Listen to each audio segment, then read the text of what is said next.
3, 2, 1. We got creative.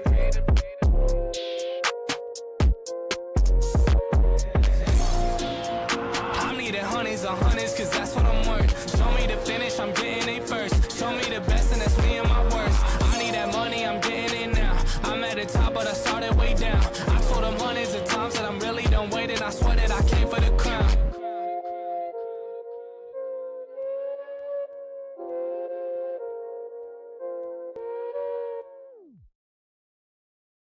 Nobody's safe. Nobody's safe. Nobody's safe. Soon as we step out the cage, we raising all of the stakes. Made no mistake, either you stay in your place or we putting you on a plate. Look at our face, we put the fear in the dirt. We had to struggle for change, pick up the pace. We put in infinite work, that's why we stay getting paid. Y'all running late, we moving on to the next. You still been stuck in a phase, there's no debate. We draw the line in the sand, we say it straight to your face. They underrate, so we put the team on our back. We took the city to state, what it's gonna take. Another S on our chest, another beat in the grave.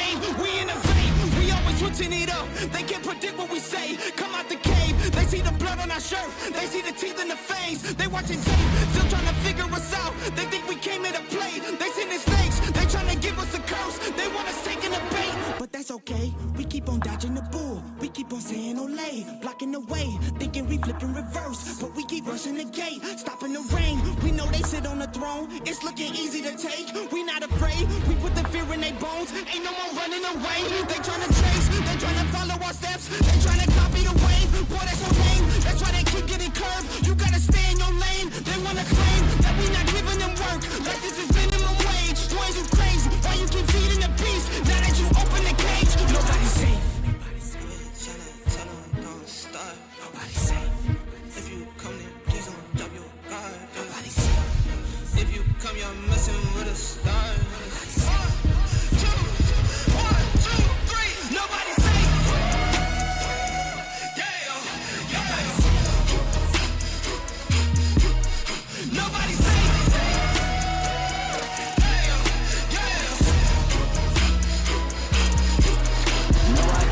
For my folks, for my mama and my pops. I don't care if you the cops, anybody could get boxed. If you aim it for my head, then you better take your shot. If you miss, then this fist gon' be cleansing your clock. I don't care if you the press or the feds or an op. If I stretch out these hands, then prepare to get robbed. If your friends said that you had a chance, understand that they probably was never for your friends. They my fans. I jumped in the ring and I started swinging. Came from the jungles of drunken demons, fighting them off in the Coliseum. Studied and learned how to target weakness. That's why your team would do better beefing with someone else who was probably vegan. Touch me and lose every single finger. Touch me and watch how I turn the scene. Massacre, as soon as you have the nerve to try to step to me, I will snatch your turf. And matter of fact, scratch that, I will snatch your earth. You tried to breathe to see how the asthma works. We don't compete, I'm not in a class with earth. My boys are down the ball if I say the word. The team is down the hall if I call the third. What's happening, best believe that a massacre. Nobody's safe. Tell them don't start. Nobody's safe. If you come then please don't drop your guard. Nobody's safe. If you come you're messing with a star.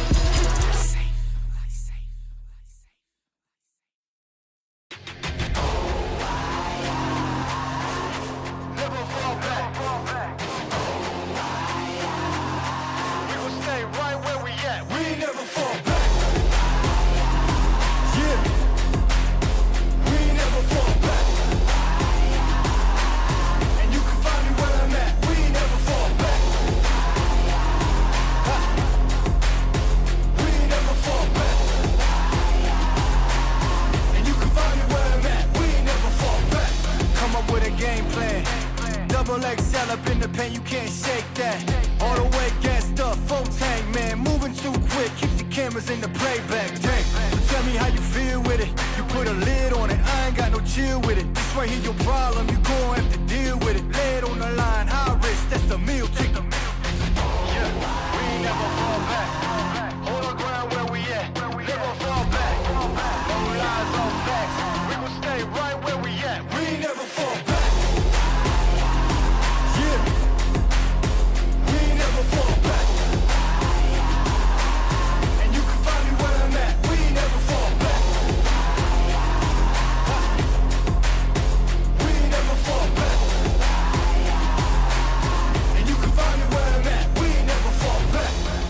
way down, never falter. Came with the hands out, get them off us. I'm 24/7 in the office. Pay attention cause I ain't repeating offers. Yeah, never met a man I've been scared of. Careful, you gon' get exactly what you asked for. Careful, whatever you bring me getting handled. I answer to no one, I don't need to hassle. Yeah, we ain't never fall back. Hold our ground where we at. We ain't never fall back. Hold our ground where we at. Never fall back. We ain't never fall back. Hold our ground where we at. Yeah. No lies off facts. You can find me right where I'm at. We ain't never fall back. We ain't never fall back. Yeah. We ain't never fall back. And you can find me where I'm at. We ain't never fall back.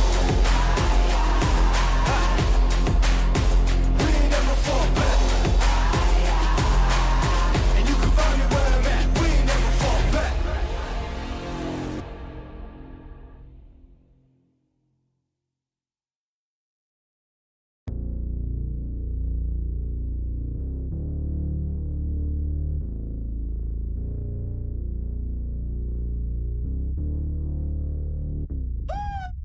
Never wanted a king, I just wanted to leave. They wanted me to change, I just wanted to be me. Now they want me in chains, I just wanted to be free. And they turned a blind eye, well now I want them to see. I ain't here to make friends, I just need to make amends. Yeah, the odds stacked against me, I'm just here to break the trench. Bring them weapons in, since my melanin got them questioning what's best for them. When the record ends, I'll be reckoning. Wanna see us up, the system made to fail. I'm on my way to heaven, but for now I give them hell. Where I'm from, 21, you either dead or in jail. It feel amazing looking at they faces when you prevail. What more do you want from me? Couple sins from my past, they been haunting me. I'm a legendary song, you gon' get all of me. Load it up, you gon' get this work at market fee. Matter of fact, it's all for free. Calm down, nah, here I go. I've been shooting up the screen like I'm setting picking rows. They see me listed with the freshest. It's cool, they didn't know. Leave a seed outside, man, it's guaranteed to grow. I'm about to blow, talk, hold on, wait a minute, now I'm strapped in. I done seen the light, so grab a camera for the action. Learn to play the hand, I was dealt to my advantage when the cards in my hand. Every move is a gambit, understanding what's a king. He can't recognize his queen as his equal. What's a king who don't really got love for the people? What's a king who ain't ready go and fight against the evil? What's a king? He don't know another king is supposed to lead you. But we will be there from this. They ain't know we bred for this. They sending apologies, tell us in that recompense.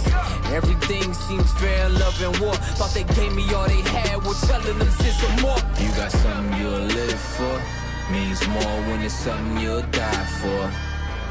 With this life I'ma give more, cause it's a lot of people I'ma ride for. I'ma ride for. Been fighting all my life for, I'm ready. Prepared for the pain and the strife for, I'm ready. You really want me, come and get me, for I'm ready. Understand I got a million soldiers with me, for I'm ready. Some family in a box, other family members boxed up. But no matter the circumstances, promise that won't stop us. Life like Super Mario, from underground I popped up. Shoulda level up every time I make the block jump. Royal we paid for the royalty like ASCAP. Dividends invested in myself like I'm the NASDAQ. Never tripping, I'm setting traps on my demise. Do it all on Forrest Whitaker, I barely bat an eye. Yeah, push me to the limits, I may bend, but I never fold. I'm a living witness to the greatest story ever told. At the verge of dying, but the lessons life provided made me learn and floss up. So the line in the looks better go. Life becomes legacy, so what hill will I die on? Told you I am legend, so my son will be an icon. Snapshot of the vision, better focusing like Nikon. Here to make a difference that keep living after I'm gone. You got something you'll live for, means more when it's something you'll die for. With this life I'ma give more, cause it's a lot of people I'ma ride for. I'ma ride for. Been fighting all my life for, I'm ready. Prepared for the pain and the strife for, I'm ready. You really want me, come and get me, for I'm ready. Understand I got a million soldiers with me, for I'm ready.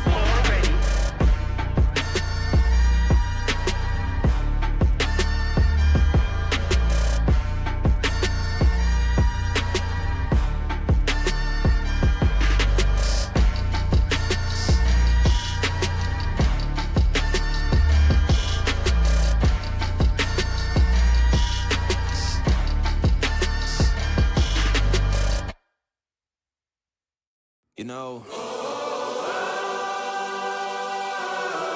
sometimes this life can get rough. You get knocked down, but you gotta get up. Keep going. I done been knocked down 1,000 times, yeah, I traveled around 1,000 miles, feeling so tired, but you know I can't stop now. Came way too far, won't throw in the towel. It ain't looking real good, but I won't give up. Pac said that I gotta keep my head up, so I ain't going nowhere. Yeah, I'm standing right here. Demons all around, but I ain't got no fear. You can kick me round, but I won't stay down. I run this town, ain't backing down. We going them rounds. Yeah, the winds will blow, but these roots too deep. I'm on my feet, the underdog, and I won't be beat. In the fire now, but I won't be burned. I was waiting for this, and now it's my turn. Sweat on my face, blood in my eyes. Been underground, now I aim for the sky. Don't quit now, you can last longer. All these wounds only making you stronger. Don't give up now, yeah, you gotta climb. Go and give it your all until the end, until the end of time. We ain't going nowhere. We'll be standing right here until the end of time. Till the end of time. We ain't going nowhere. We'll be standing right here until the end of time. Till the end of time.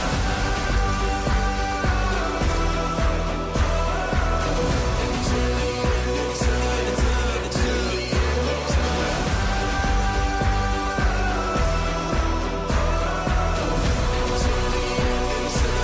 Until the end of time. Yeah.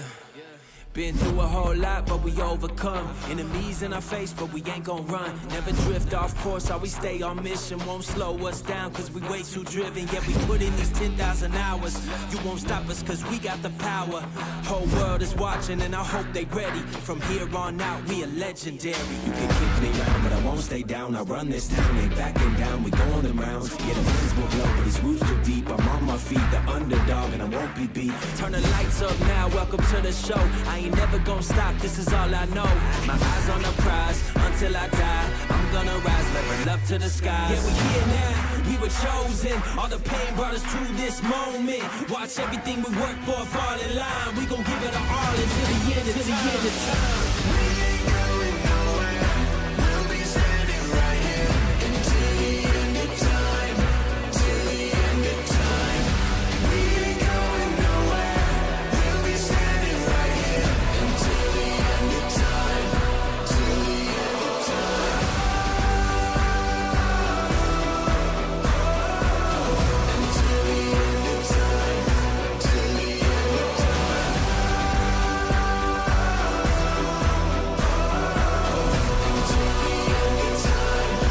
Till the end of time. We ain't going nowhere. We'll be standing right here until the end of time. Until the end of time. We ain't going nowhere. We'll be standing right here until the end of time. Till the end of time.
Yeah.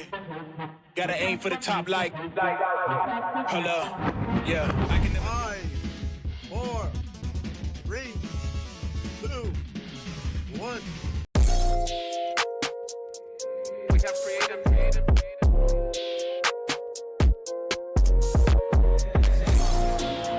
I'm needing honeys on honeys, cause that's what I'm worth. Show me the finish, I'm getting it first. Show me the best, and that's me and my worst. I need that money, I'm getting it now. I'm at the top, but I started way down. I told them hundreds of times that I'm really done waiting. I swear that I came for the crown.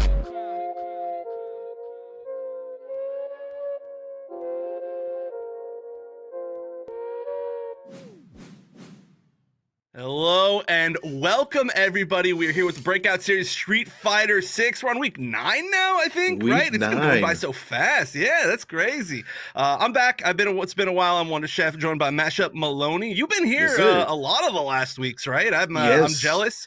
I've been sick and out of town and everything. So, yeah, you're on a good streak. You might have the highest streak of anybody so far. I think we gotta get a leaderboard for that. Stars, if we could get a graphic made for which caster has the highest streak, but. How you doing? I'm glad to catch you finally. Likewise, yeah. It feels pretty good. You know, one could say I'm a bit of a regular degler here now at the Breakout series for Street Fighter 6.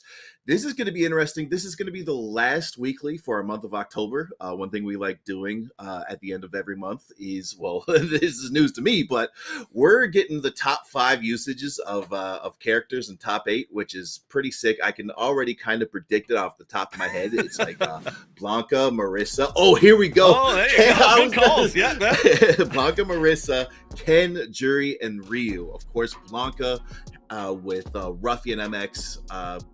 I was going to say Zombie as well, and another one. I apologize, I forget their names. There's a lot. Yeah, there's a lot. Jimmy DR is putting the Marissa army on the back with 38 top 8 matches, which is insane. Ken, we have, oh boy, we had, I believe, Polynesian Sauce. We had Mike X, the winner of last weekly. And I believe we had a few others as well. Jury, EC's back. So we might see some EC in top 8 later on tonight. We also had Heretic Magic Man, who won 2 weeklies ago. And then Ryu, which is one that caught me off guard. 30 picks. Almost rounding out 10% of, Breakout Series top 5 in October. Tyson and I believe Jay Caesar's the second, both notable picks.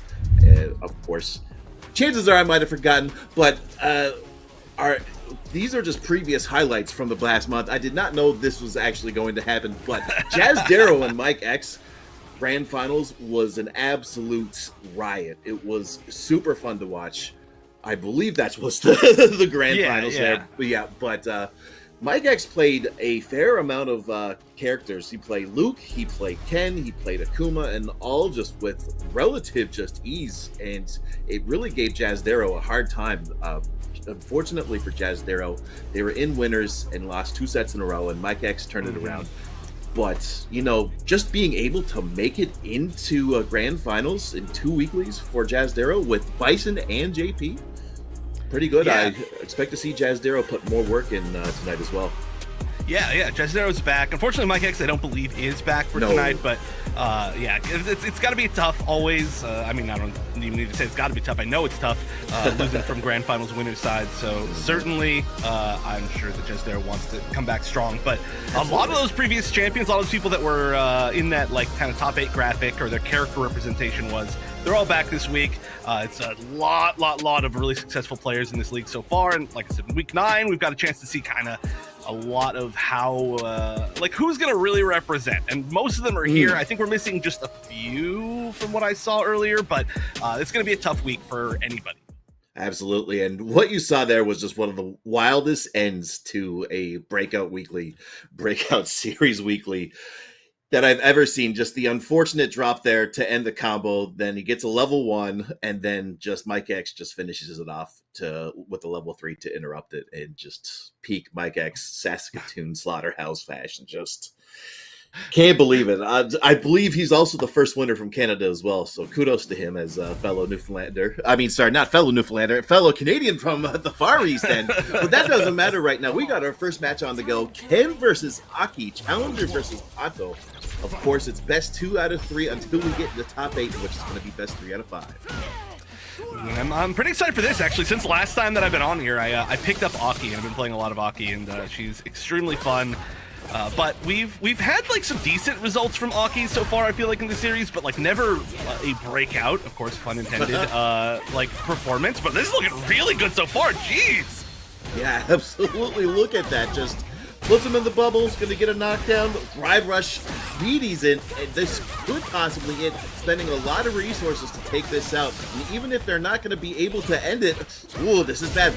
Almost burnout there, but Pato takes round 1.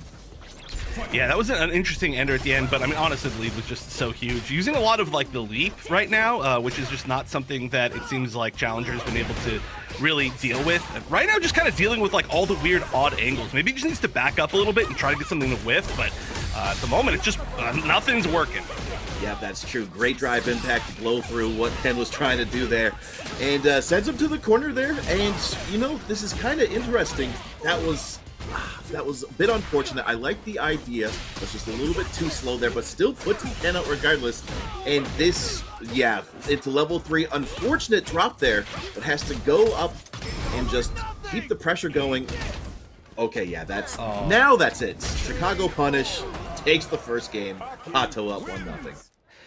Yeah, this is, I don't think I've seen Pato in this series before at all, or anywhere, to be 100% honest, but looking like a really strong Aki. We've seen just, like, total control, very nice anti-air, just the upwards whip, and now the safe jump off of this, maybe? Nope, just gonna drive rush bait.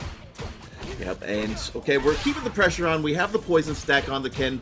It went away now, so she's going to have to work on that again. But now we're seeing the first time that Challenger has the chance to go pressure in the corner here, but the reversals are off, and we're seeing the Jinrai kicks. Okay, great guard crutch there. Oh, unfortunate. Drops the combo. Really needed that for momentum, I think. All right, he's going to be able to at least land a reversal super, but then unfortunately that one puts you in the corner, which is exactly where you don't want to be against Aki. And now match point for Pato. There's been better reads so far from Challenger and like more momentum, but it's still just not been enough. Tried to anti-air with the medium kick. That is not the right angle for that, and still on the backside. Absolutely. You know, this is the scary thing about Street Fighter 6. If you look at the league points that Pato has compared to poor Challenger, it is almost, I'd say, I can't even count. It's almost 12 times as much. And right now, we're just really been put in a rough spot. He wanted to try to mash out of there, and just that crumple confirmed puts him in the bubble.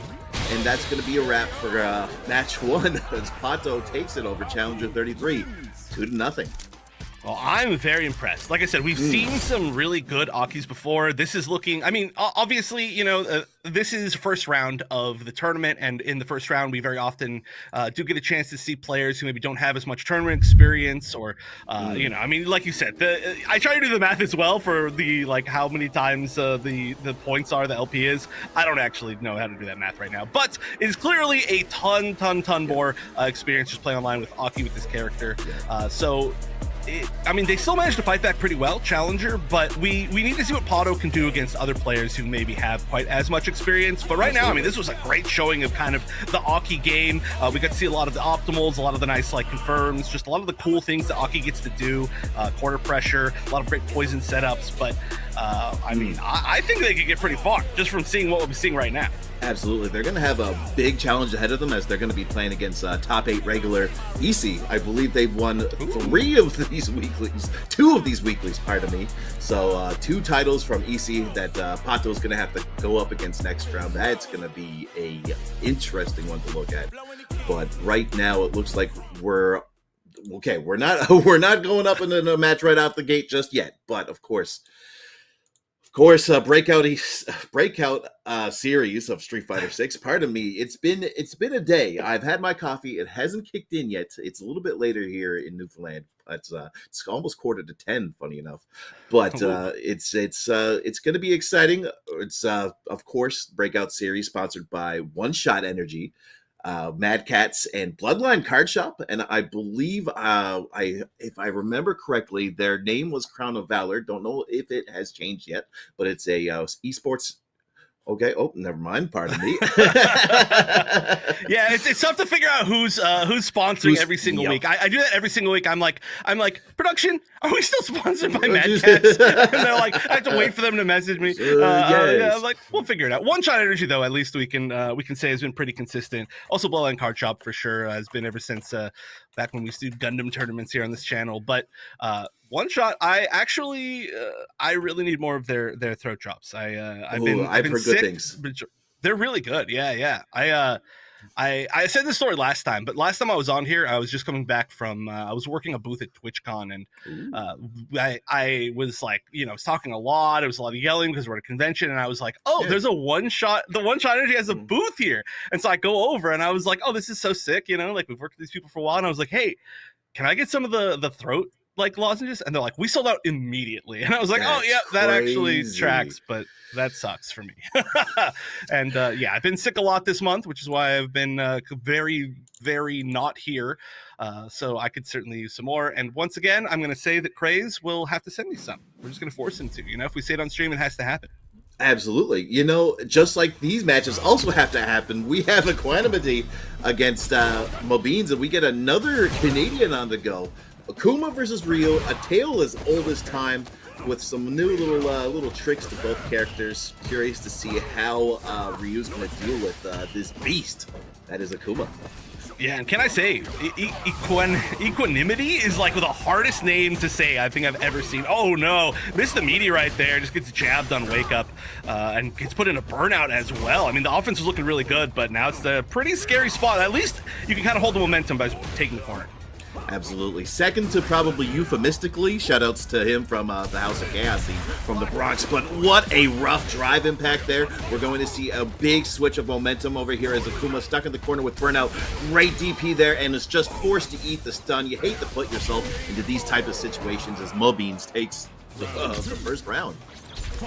Yeah, I mean, so much of it was just all based off of that one accidental mistiming on the media. I think it was Sam Roundhouse, and just getting it all turned around. They're spending a lot of drive gauge. I mean, both sides are when they're on offense, obviously, but I mean, Akuma can be a little bit all or nothing if you choose to play it that way, and that's certainly what we've seen Equanimity go for. Yeah, definitely shades of Mike X. Mike X's Akuma was devastatingly discombobulating last week. But, Akuma is just very scary. He has just non-EX fireballs that are 2 hits, so you can change up the timings and just keep up the pressure that way, mid-screen. But right now, Akuma's getting a little bit of a hard time to start the party, but not this time around. He decides to use the meter, all of it, to make sure that he closes the game out. Doesn't want to just a wake up level 3 to lose that game. So we're going to final round, but this is a big meter advantage for Mobines. Yeah, I mean, that was not a lot of damage for spending all 3 bars, and I fully get that you do not want to give anybody the opportunity, but like you said, big meter advantage, and Ryu gets a lot of good opportunities, I think, to land level 3, just like one big conversion, especially on Akuma. I mean, obviously, we get all the Twitter clips, and this is a great way to start it in the corner. Yep, well, that was a great overhead. Not able to get much off of it. We see the side switch there. Goes for the demon flip setups. I like that, and just a combination of things just not completely hitting. But right now we're seeing the vortex of Akuma going, and it's just like he passed the controller to his older brother. Round 1 was just a fluke, it seems, as he takes it 2 straight. Equanimity going up game 1. Yeah, I mean, honestly, they were pretty dominant in that first round until that accidental input error, and then they also used that same move that they whiffed as a frame kill in that 3rd round, which is super cool, which caused Mobines to press a button, and it's just a cool turnaround. But how is Mobines already burnt out? They've not. That was instant. I didn't even see how that happened. That's the crazy thing about Street Fighter 6, not gonna lie. You just want to use all of your resources right out the gate. Luke players were notorious for that back in Season 1. They just didn't care, and right now we're seeing Equanimity almost kind of go out, but this is the funny thing about it. Mobines has already kind of lapped them in terms of meter usage, but unfortunate drop there through the drive rush, but Akuma still has a lot of life, possibly, to close this out. Yeah, I mean, a lot of life for Akuma, let's just say. This is an even game if you look at the meters, but oh no. Catches the attempted tech, and just straight up crosses it up. So match point here for Equanimity. And honestly, both these players are kind of throwing caution to the wind. There we go, both of them throwing just EX fireballs. Somebody's getting burned out in the course of this, undoubtedly. Yeah, that's true. Drive rush overhead safe. Okay, decides to block the drive impact instead of trying to go for the quick drive impact counter, but that doesn't matter. Equanimety's still in a really good spot. It's burnt out as soon as I say that. So you're going to see a lot more Hado Shigeki pressure, just those little big old palm blasts there. So normally I'm adverse to drive impacts as anti-airs because you could just counter it when you get on the ground, but that's not the case. But look at this, just does not use all of his meter, just a quick get off of me jab, does not respect Equanimity as we're going back to final round, game 2.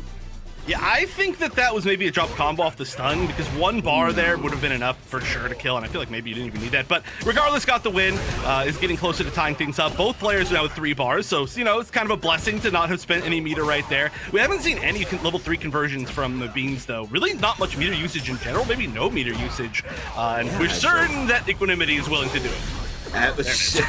Yep, speak of it, and it will happen.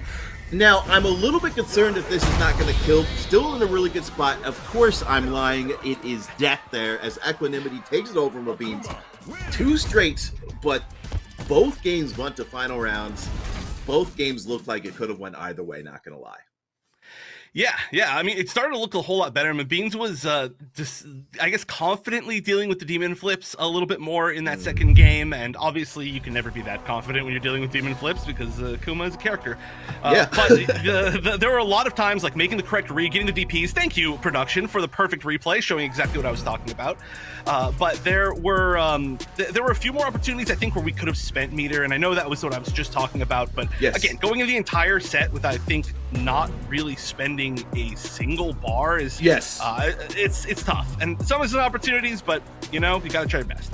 Yeah, you know, I was unfortunately infamous for that playing in other games, especially team-based games. There was one time in playing Dragon Ball Fighters, I played 3 games in a row that apparently I had saved up 20 bars.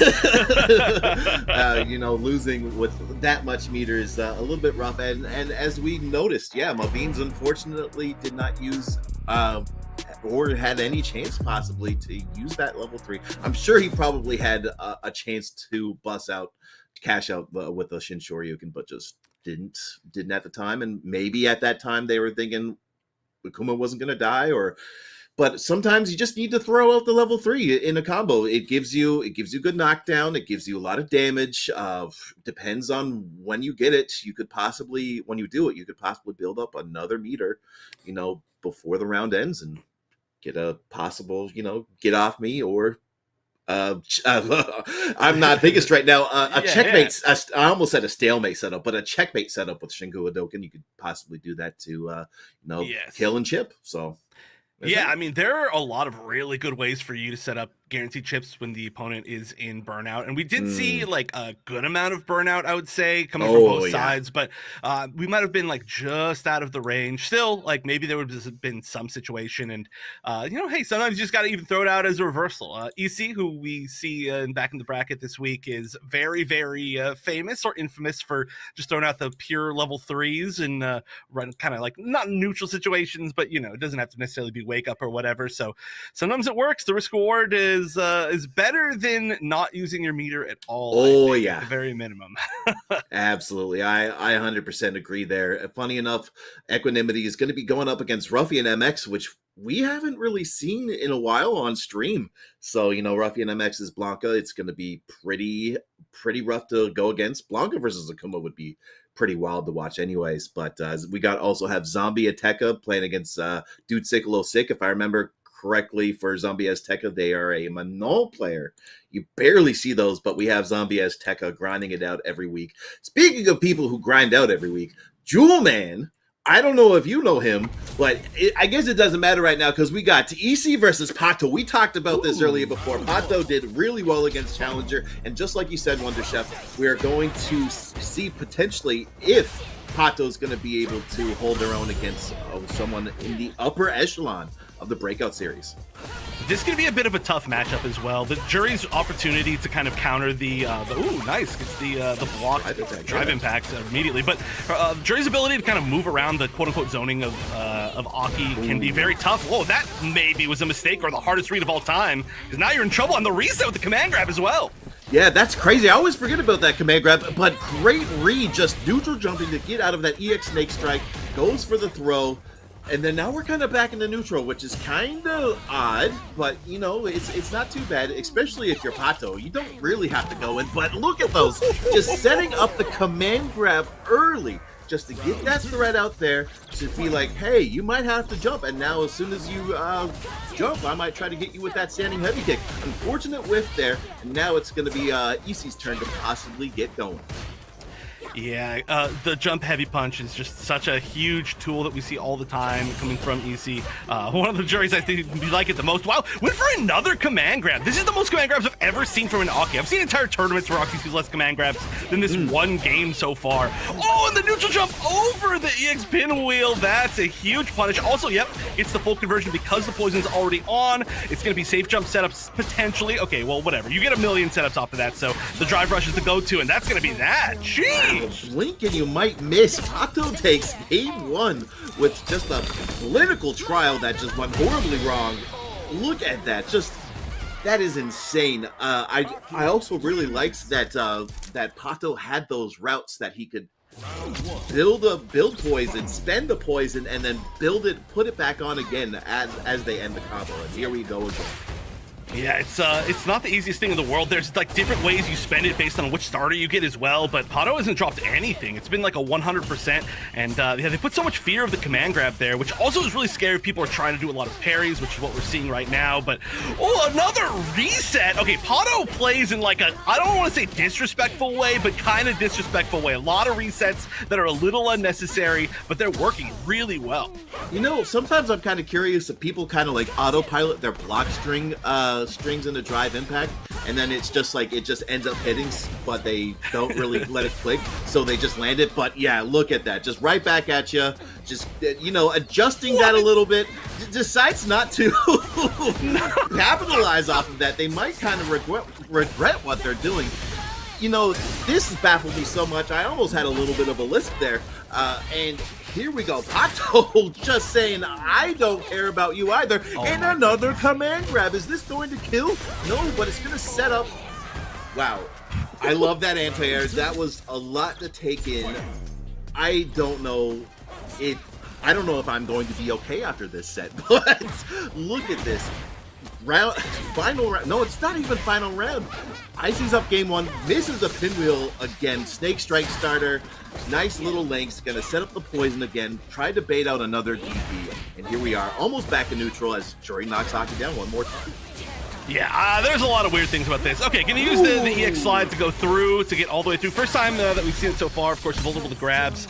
And gonna get the full conversion. You're still hanging out in the corner, but this game is weird. I have to assume these players have some experience against each other, and they're trolling each other, and like the gameplay is good, but they're making some wild reads, and that should be it. As far as, I mean, setting up match point for Pato. And EC, like you said, second highest amount of wins of any player that we've had in Breakout Series, tournament wins. So this would be a pretty big upset, even despite the fact they're playing like weirdos. Yeah, you know, he said that, not me.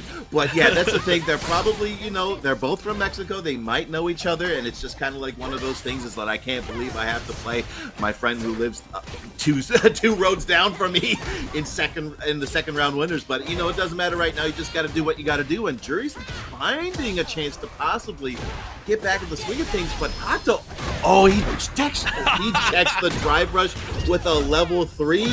That is just that was the soul read right there. I will say, you know, before this match, I was talking about how Easy is famous/infamous for using raw level 3s, and I'm glad that Easy is still proving my point right there. Oh, maybe could have gotten a pickup right there. Maybe not because it was already burned out. Maybe like a level 1, but maybe didn't want to use it. Doesn't really matter, though. Pato is going to get the grab to close out the set against Easy. Again, our second most wins of any player that we've had. And Pato, I believe, new to the Breakout Series, but I'm extremely impressed by their play so far. And like I said, I just picked up Aki, so this is like sick for me. Like being able to watch good Aki. Yeah, look at that. That's so gross. Just setting up the command grab there. That's a really cute thing about some slower command grabs. You're going to be able to kind of introduce, like, you know, crouching mediums into that instead of like the typical, I'm going to like hit it with a light kick and then go for the command grab. So there's another thing that you have to worry about. And it just seems like every week at the Breakout series, it's just somebody new just coming out of somewhat remotely nowhere and just causing trouble. But if you look at the bracket, it's going to be Pato going up against Zombie, one of our other resident Blankas that's helped make top 8 picks. Winner of that goes in the top 8. But yeah, Pato over EC 2-0. And, that was really nice. It was, I don't know if you noticed, but EC's tags had EC Hitbox on it.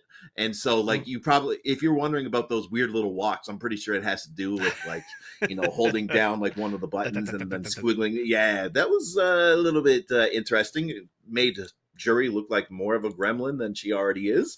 So, but yeah, we're moving in kind of smoothly, in winners.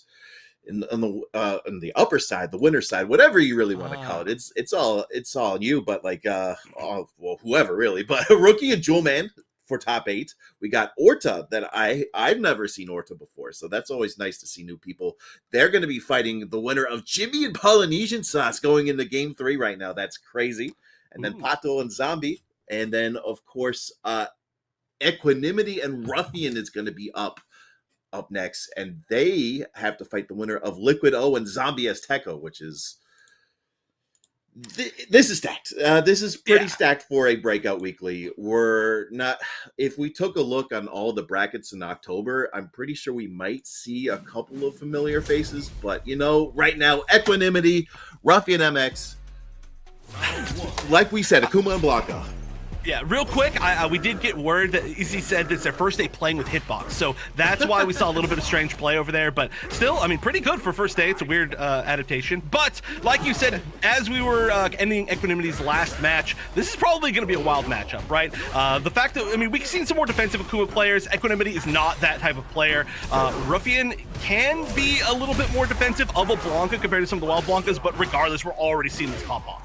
Absolutely. Great slide there to cause a knockdown. And look at that. Equanimity is just trying to set things up that they don't care about your pressure. And honestly, that's what you need. But unfortunately, you're going to get, splatted into the wall, especially if you have Burnout on the go. Yeah, Ruffian's also really good at playing a very aggressive style that's very safe. Like a whole lot of baits, a whole lot of just going for throws. Hey, thank you. And yeah, just going for like small little hits here and there, but forcing some sort of like big mistake. And one big mistake, as we know from Twitter, is all that you need with Akuma, and things can go terribly, terribly wrong. Absolutely, and we got Blanca-chan going in hot, and look at that, one of the, what seems like the only character that's able to get a cute little combo disrupt there in Street Fighter 6, but I did love that demon flip into throw attempt to get the charge fireball, but clean parry there. It just, am I seeing 3 Blanca balls in a row? And then, okay, I'm trying to wrap my head around what's going on there. A level 2 confirmed. This could be it with a Shout of Earth. He uses the level 2 to possibly scout out an anti-air attempt. Does not get the anti-air. Still gets a combo afterwards, and it's game 1 for Ruffian MX. Yeah, that was cool. I mean, there's so many options from Demon Flip, obviously, that it can be very, very difficult to choose right AA against Akuma, but using level 2 to figure out which one it was going to be, and then realizing that just blocking was the best option, and then basically getting a 1 combo, that was super tight. Ruffian, though, now very much on the back foot in this corner. Yeah, that's true. Blinking you might miss. I didn't realize how much of a lead Equanimity had over Ruffian in this round. This is the crazy thing about Street Fighter 6. You just have so many tools in your toolbox that, like, no matter how much momentum you had last set, it doesn't matter. You're into a new game. But Equanimity now is low on drive meter, but puts himself in burnout just to read it. I like that a lot, especially with how little Ruffian had in terms of HP. Yeah, honestly, that was a really cool risk from Ruffian, though, because if that hit, even if that was blocked, that drive rush, or drive impact, sorry, that would have been game, pretty much. It was just like a very, very high reward based on positioning and the fact that there was like no drive rush left for Equanimity, but now is in kind of another extremely tough situation. This is probably not going to kill, I would have to assume, but it's working on a perfect. Oh, absolutely. You're going to probably set up a drive rush overhead setup. Just goes for the overhead anyways without it. I like it, but now we're getting the party started. great drive reversal there just to kind of get things stuck in the corner. I'm surprised that he went for the parry there, and now he's put himself in burnout. You're gonna see, and he has the level 2 install, so he's just taken all of this mix there. Great throw tech, puts him back in neutral. But as soon as I say that, every single time I switch over to my lovely commentator, they do something, and then the round ends. Would you believe it? It was a good attempt, right? There was so much walking back that was an attempt not to do the fireball or anything, but just to kind of say, hey, watch your toes and get one more Oki situation, but didn't end up working out and get the drive reversal on Wake Up. Ruffian, though, is looking like they're in a tough spot once again. This is 3 rounds where Equanimity has just completely controlled the start of it. Absolutely, a momentum machine Akuma is, and just Equanimity's just kind of came out of nowhere. Never seen him until this week. Great knockdown there. Possibly going to be just a bit of a miss. Boom, Shoryukens, and now Equanimity is on match point against our number 1 seed of this weekly, Jazdero. Of course, a little bit lower than he should be, but it is what it is. But there's another person I'm excited to see as well. But look at this. Great jump in from Ruffian. I'm really surprised that they're going to be able to get that because of how consistent Equanimity was with the Shoryukens, and now it's all Ruffian until he gets the throw. Yeah, got the ball frame kill, and then the Blanca-chan is going to help get out of the corner. Really good knowledge that amount of frame advantage would let you get the free hop to get frame advantage still, and Equanimity has to hold this corner once again. Oh, the flip out into the grab, and if you block too much right here, okay, you don't need to block. I was going to say burnout is about to happen for Ruffian, but they burn themselves out to win, so that works. Absolutely. And of course, breaking news, found out that Jazdero was not able to make it tonight, so just never mind what I said about that. But look at this final round of Ruffian and Equanimity, and this has just been an absolute barn burner. But now, this is the thing about a great perfect parry. He's going to get the throw from it, and Ruffian is at a low in terms of drive meter, and we all know how important burnout is in this game, but great anti-air just swats him back down. He's in level 2 right now, so he's going to provide a lot of pressure and puts Equanimity in burnout, so he's just going to have to hold all of that, and we're going to see a drive impact come soon. Everybody wants to see it, but we're waiting. Yeah, 3 bars, it's a little bit scary, and honestly, you just get so much chip as Blanca. We could have even seen a little bit more, but again, going for the grab with the Blanca-chan, and Blanca-chan's still there. The back throw into it was really cool as far as the strategies go. Oh no, this is scary. Oh my goodness, he baited out the ball, and he didn't do much off of it, and Ruffian just turned it around with 2 rounds in a row as he takes it over Equanimity 2-1, but that was just... I thought that Equanimity had a chance to possibly punish that Air Blanca ball there, but just didn't. And Ruffian just came out of that alive. Yeah, it was a scramble at the end there for sure. This was a nice little comeback. I felt like Equanimity in general, as far as the set went, obviously Ruffian really controlled the first part of it, and then Equanimity controlled the second part of it really well. They were just basically they were like up by 75% of their life every single round for like 4 rounds straight. But then Ruffian finally finds a way to kind of come back to change things up, and especially to get their Blanca-chan pressure started, which is just their signature win condition, is what I want to say. They're so good at using the Blanca-chan. Like we saw the dash through into the back throw into more Blanca-chan pressure because it's still there. Every part of it's really cool. Ruffian's great at it, and they made all the right reads at the end. Absolutely, and just there's just something about it that Ruffian was just able to just consistently get those rainbow Blanca balls, the rainbow balls, just to get him off, and Equanimity just wasn't able to capitalize. So good stuff to Ruffian. Of course, that sends Equanimity to the lower bracket. He's not out just yet. I reckon we're gonna see Equanimity again for sure. That's just me though.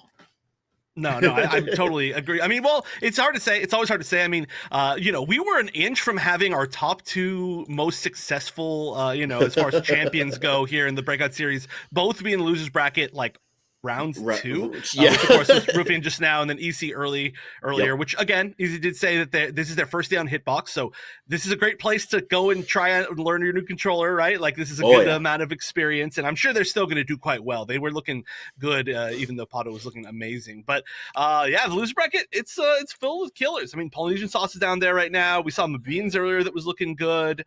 Who else is down there? Easy, like I just said, which is disgusting. Dexel's down there. Equanimity, obviously, we just saw. So a lot of really good players still in the loser bracket, and there's going to be a whole nother like layer of them because I believe we're at the semis in the winners bracket to see all of who's going to make top 8. And some of these names are going to have to go to the losers bracket, half of them, obviously, and that's going to be tough to fight through. Oh, 100%. And, we might see another Akuma. We might see a Ken instead. Don't call him Mike X. It's Rookie going up against our resident Honda player, Jewel Man, up next. And, it's for us Jewel Man fans, if he makes the top 8 winners, great. But we all want to see Jewel Man in the lower bracket because that's where this has been on the go for a year, ever since I've been commentating his matches back over at Aegis Esports. Death's Door Jewel Man. I don't know if anybody knows the reference. Don't know if anybody plays Darkest Dungeon. But if you put that man into losers bracket and you put him into match point, 2-0 in a best of 5, he will claw his way back up to game 5 almost every single time, and it just drives me. Like, it's very entertaining. It doesn't drive me up the wall, but it just makes me just go crazy for some Jewel Man. And of course, his Honda is just absolutely belligerently entertaining. Just very fun to watch, very bulldogish. He knows what he has to do. He knows he's just been playing Honda for so long, and he still plays Honda. It's absolutely crazy. And we're seeing the Luke come out.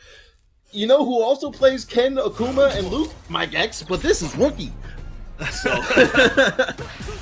Maybe Rookie just changed names for one tournament. No, but yeah, Rookie, both of these players actually have had a really good record in Breakout, but they've never won, and a lot of times they just barely don't make it to grand finals either. So one of them's got to do well, and yeah, looks like Rookie already on the right is in Burnout. Stunned. This is rough. Yeah, look at that. Okay, that was a cute little cheeky reset there. I was wondering what was going on there. And just like that, Jewel Man just running over, not Ruffian, but Rookie. Yeah, of course, that's Rookie on the right, Jewel Man on the left. Thank you, in-game names, for being able to show us that as well. But also, if there's a Honda on screen that's not Jewel Man, that'd be surprising. I would be too. Yeah, I mean, we actually have had some pretty good Hondas here, but I think they haven't shown up for a few weeks. Regardless, though, Rookie is going to continue on this offense. And I got to say, the scariest thing here, Rookie is one of the best perfect parriers that I've ever seen in Street Fighter 6, just in general. And there's a lot of good opportunities for that against Honda. Not right now, though, not if you get your fireball jumped. Yep, that's true. We got the Sumo Spirit set up, so whatever combo Jewel Man starts with, that was crazy. He fakes the stance, he gets the parry. Doesn't get much off of it, but again, Rookie into Burnout again. But he jumps, catches it with the Shoryuken, and look at that. Excuse me? What is going on? He drops the combo, and Rookie's just going crazy, buffering the level 3. We're going to Memphis, still in a rough spot, but gets a cute little cross up to bring this the final round, but is at a big meter disadvantage against Jewel Man. Such a nice way to say it, just buffering level 3. I would certainly say mashing to level 3. Oh, yeah, absolutely. You gotta they're committing to the mash. They know what they're doing, and they made the right read. Rookie made the right read. So already, though, again, almost burnt out, and did not get the perfect parry. Prove me wrong. Again, did not get the perfect parry. Getting some good parries, but I like the spacing where it's like a little bit difficult to get that we're seeing from Jewel Man. Just altering some of that timing is going to now, though, be a little bit further in the corner. Yeah, but great little read there with the perfect parry. Sends it back into neutral. Gets the Sumo Spirit up. It's 3 bars to 1. I've seen Jewel Man just chop down trees before. It's not going to be... he's definitely doing the right thing and not spending the resources there. But unfortunately, was not able to get a good setup there. Rookie disrespected it. Puts him in Burnout. So Jewel Man's going to have fun with this. He's got to go absolutely crazy here and just find a way. He uses it. But here's the thing, you found a way to get off of him with level 1, gets the meter back, but comes back. I don't know what's going on. Jewel Man had a great round and a great match until he didn't, and Rookie all of a sudden takes that game 1.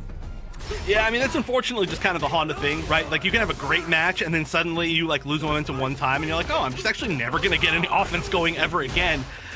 Which can just happen. But yeah, okay, this is good, a good start. There's the perfect parry. That was a super meaty jump, heavy kick, so not the hardest thing, the perfect parry, and wow, perfect. Jewel Man just saying, excuse me, let me just kind of wake up for a bit, just lock the heck in, and gets a perfect there, and another parry, chops down another tree just to get the party started, gets the hard knockdown. Rookie does not respect it. I like that idea. Another perfect parry. You know, I don't know what's going on here. I don't know if somebody's out in the background with another button just kind of pressing it. I'm kidding. I'm kidding, by the way. That's don't do that. But Jewel Man with so many good perfect parries there. He's trying to find a way to get in. It looked at that Kara Oicho throw. A Jewel Man special there. I don't know what happened here, but Jewel Man just woke up into a couple of fists, but he's still looking pretty good right now. Yeah, unfortunately, this is that situation that we were just talking about where it's like, uh-oh, you lost your momentum one time, and now you're in trouble. We do see the burnout, though, for Rookie, so things are still going pretty well. This should be enough, I think. Oh, no, not quite. Yeah, unfortunate drop there, but just drive rushes into a throw as Jewel Man takes game 2 rather convincingly for Winner's Top 16. Winner gets the top 8, 3 out of 5 territory. But look at that. Rookie just kind of going full auto right here. Pushing down the red line, puts him in the corner. Back dashes out and gets a throw. So now Jewel Man's on the offense, knows that he's going to push a button. Everybody loves pushing buttons, so Jewel Man gets to push the perfect parry button instead, but is now stuck in the corner. And now he's out of the corner. Yeah, as soon as I said that Rookie was one of the best perfect parries I've ever seen, Jewel Man perfect parried like 12 things in this match. So just proving me wrong, you know, that's how it be. And Rookie hasn't landed a single one, but Jewel Man's really on point right now. He's going to burn out for that opportunity. It doesn't matter. Gets the level 1 match points, making it top 8 winners.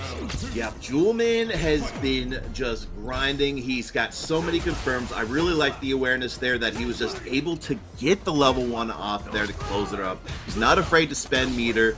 Did a really good job of closing that out. And it's just now it's once again Rookie's turn to send him over to the corner. Great punish there. Backs off. Didn't think he was going to get a good punish off of that headbutt, but here we are. Yeah, I think it might have actually just been like an attempt to press a button from Jewel Man. They didn't expect the counter hit, but Jewel Man has this Aoki kind of opportunity again. Tried to bait some sort of wake up. I like that. The immediate drive rush just to stop them with their grab, stop their momentum. But we haven't seen Rookie really go for too many reversals so far. And nice little kind of 2-hit confirm, wanting to be in the optimal situation for the rest of this. And if they do manage to win this round, they're going to have a good amount of time to build some meter back. That's true. You know, I was a little bit kind of worried about this, why he would go for that, but, you know, when you look at it, he's not at level 3 just yet. Jewel Man is. The Ultimate Killer Head Ram is still a really good move that he could use, but he's definitely going to save that for the level 3, the Ring of Fire, but just Rookie's just brought it back to to final round, final match, once again over here at Breakout Series, the 9th weekly. Been crazy, great disrespect on the stomp check. That's one of Jewel Man's favorite things to do. If you block the stomp, and if he knows that you're going to stomp, you're going to block the stomp, he does go into command grab. But once again, we're seeing some cheese chopped down. No, trees chopped down here with that standing heavy punch. Might be a little bit of cheese chop. Oh no, the headbutt going underneath. And, oh no way! Oh no, it went under! That's so unlucky! That entire situation, the accidental anti-air with the Honda hands into the perfect reaction to commit to the level 3 from it, just cancel into level 3, but because it was the weird hands anti-air, it didn't pull them down, they just bounced off of one hit of it, and then level 3 went underneath. That is so unlucky. And which was honestly, that would have been such an amazing moment for Jewel Man, but that's a rough way to go down for sure. Absolutely, it's not over for my mains Jewel Man, but that is kind of something big that he's gonna have to shake off here. It looked like he was doing really good. Actually, he had a bit of a rough time at game 1, but then was able to just do Jewel Man things that we see here with the perfect here in game 2, and we're just seeing him carry him all the way over. Dropped it, but it didn't matter. It was so commanding here. But game 3 was a cluster truck. Pardon my pseudo language there, but because we see that, and we saw him level 3. Jewel Man had a great amount of meter advantage, but decides not to use it until then, and unfortunately, it sends him over. And Luke takes it. Really caught me off guard there, because we've seen Rookie's Akuma, we've seen Rookie's Ken, and then for him to whip out the Luke, to take Jewelman to send Jewelman into the lower bracket and punch a ticket for top 8 is crazy. So congrats to Rookie there. Yeah, obviously though that could have gone either way. It went down to like a 100%. strange interaction, just like a hitbox interaction. So that's a tough one. But like I would love to see them get a rematch a little bit later on. And like you said, Jewelman down in the losers bracket is a whole different thing. But that is our first player that is going to be qualified for top 8 winners. It's going to be Rookie, a consistent top 8 player in the Breakout series. So not surprised to see that. I would have been surprised to see either one of these. And we've got 3 more matches to see who's going to be up there. And yeah, like you said, Rookie plays like all those kind of, I don't know what to even call that character archetype, but I feel like there's a good amount of players that play Luke and Ken. Yeah, they're Shotos, but they kind of have their own thing, right? Shotos. It's Yes, I like that. They're all aggressive Shotos. They want to go in. They have the tools to possibly zone you out for a bit. They use those to get in and beat you up and just do a lot of damage. Ken, with the Jinrai kicks, with the pressure. Akuma with just chaining EX moves into EX moves into EX moves and just, making your life bar disappear. And then, of course, here we go. I have not seen a Cammy in like 10 years, it feels like, at the Breakout Series esports. The Breakout Series for Street Fighter 6 is refreshing. Speaking of refreshing, anti-air EX DMOC from Jimmy DR to start things off. Marissa versus Kami to get in the top 8 here. Yeah, God, this is a weird matchup. It can be super like awkward on both sides. Like the height of Marisa can make some weird stuff happen with Kami's like air pressure, but then obviously Marisa not the best in the world at dealing with air pressure. Yes. Her anti-airs, honestly, we'll just say it, they kind of suck, but they can be very rewarding if you hit them correctly. So this is so far been a mostly grounded battle, and Orta's doing a great job. Yep, and look at that juggle there. This is the cool thing about the new Marissa. You gotta. I'm surprised you got the ground bounce. That must have been a the EX ground pounds, but I don't know. But anyways, I gotta look that back afterwards. But we're seeing Jimmy just kind of use the spacing tools with the standing roundhouse. I love that check with the crouching medium punch. Puts himself a burnout. It doesn't matter because you're gonna get that drive meter back for round 2 as Jimmy takes it. Yeah, we haven't really seen too much. Oh, there we go. This is going to be a good start for it. We haven't seen too much offense started from Orta. And nice, the backdash to get out of the grab and reversing the corner. I mean, for sure, whoever has the offensive situation here is going to be in a big advantage. But I feel like if you can really get that offense going on Marisa, it's very easy to lock her down, relatively easy compared to the rest of the cast. But we're not seeing it at all. No chances. Yeah, that's the crazy thing about it. Was able to get a nice jump out there. But look at that. Just blink and you might miss. Your health bar is gone. Didn't even need to spend the meter. And Marissa, Jimmy DR, of course. I don't know how to describe it besides, our week 6 winner. And of course, multiple top 3 participant here. He's just definitely a player to watch here for sure. Yeah, and if you want to learn Marisa, this is a good character to do so. All right, gonna get some nice. Okay, still manages to get the punish counter after it whiffs. That's actually wild. I'm surprised with Kami's DP. I mean, certainly with some other characters' DPs, but they knew it was good timing. They also went for like a stand medium punch, so maybe that was the only thing. They know that situation. Regardless, we're already on match point so quick. Yeah, This is Jimmy. This is what you want to see from Jimmy, especially as a Marissa player. You don't want to be stuck in defense all the time. So I really like the fact that Jimmy has been doing a great job of trying to just kind of pick apart the offense. But now Orta's trying to rally back, and we are seeing it here. But we're just seeing a lot of belligerence from Marissa, and this should be it. It's level 2 to seal the deal, and Jimmy punches his ticket to top 8 there. Yeah, literally. But yeah, honestly, Orta had some good things going, but I would have liked to see them. I know this is a silly thing to say, but I would have liked to see Orta play a little bit like stupider, Like there was no real risks taken, except for like a wake up DP. There was no attempt to do kind of like any sort of aerial gimmicks or aerial pressure, didn't spend any meter for any dive kicks or anything like that. And like I said, it could be a little bit weird because she's tall and her normals kind of hit weird spots, but like I do think kind of have to overwhelm Marisa sometimes. If you're not going to be able to like fully keep her out the entire time. You got to try your own pressure.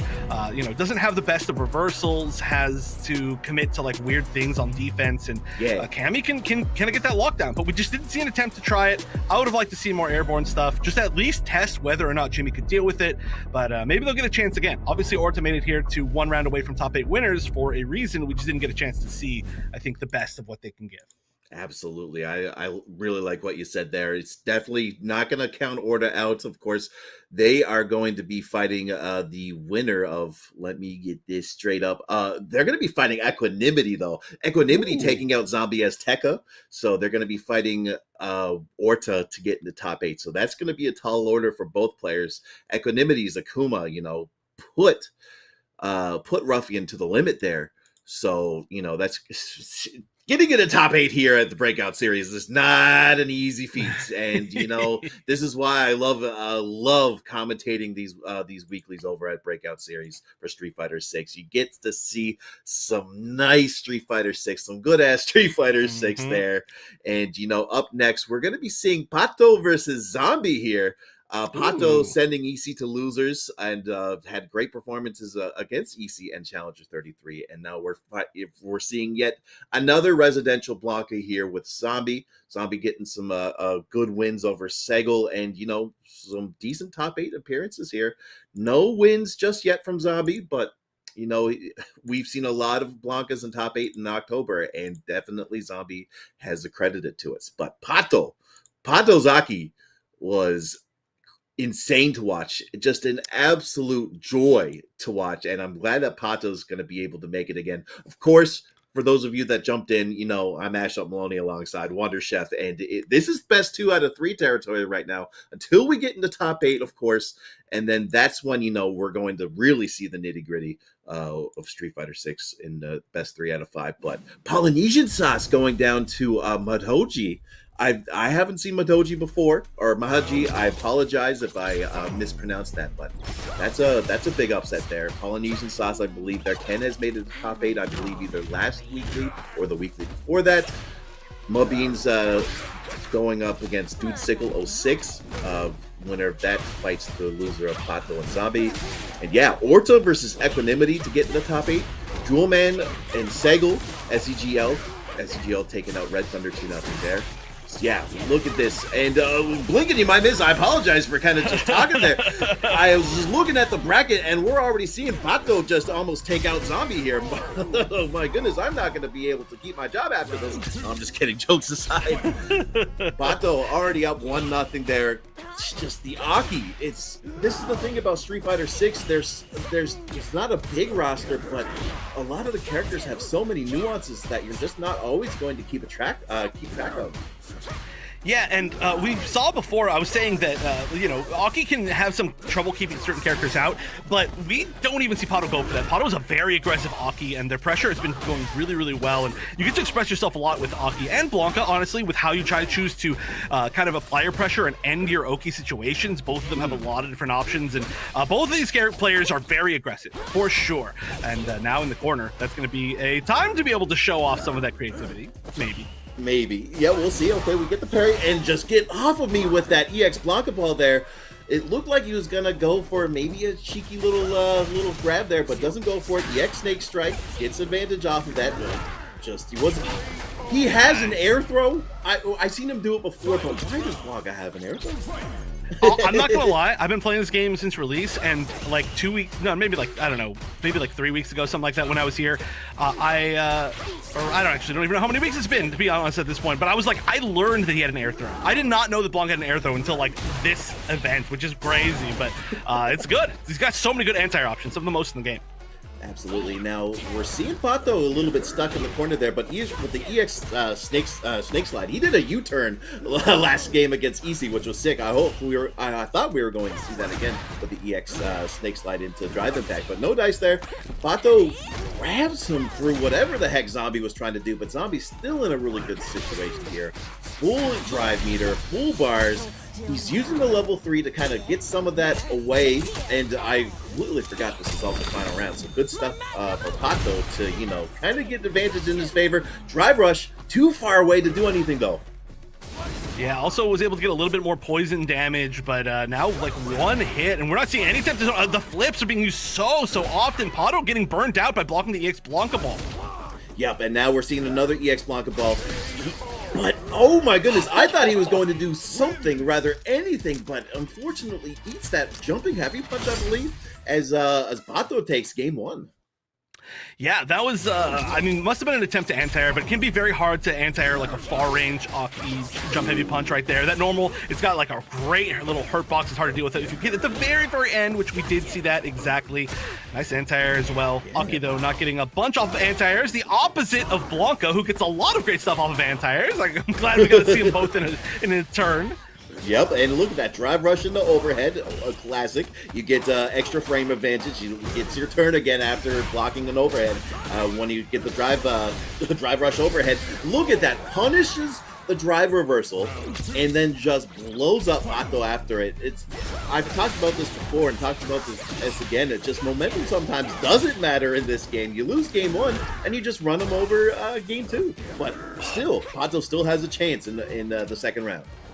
That was a beautiful read on that instant wake-up, jump-back air grab. That was super smart from Zombie. And Zombie, honestly, we've seen their pressure is really good. Like I said, they're known as an aggressive player. If they can get stuff started, again, Aki's one of those characters that doesn't have the best defense in the world, but also, again, trying to anti that jump heavy punch, that's been a problem. Got to go to a different option at this point, I think.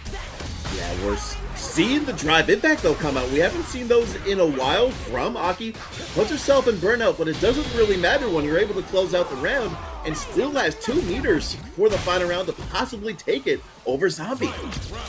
I'm not sure that level 1 was necessary, but better safe than sorry, for sure. It might have been necessary. It was getting close right there, and you don't want to give Blanca any opportunities, right? Absolutely, and you know, here's the thing.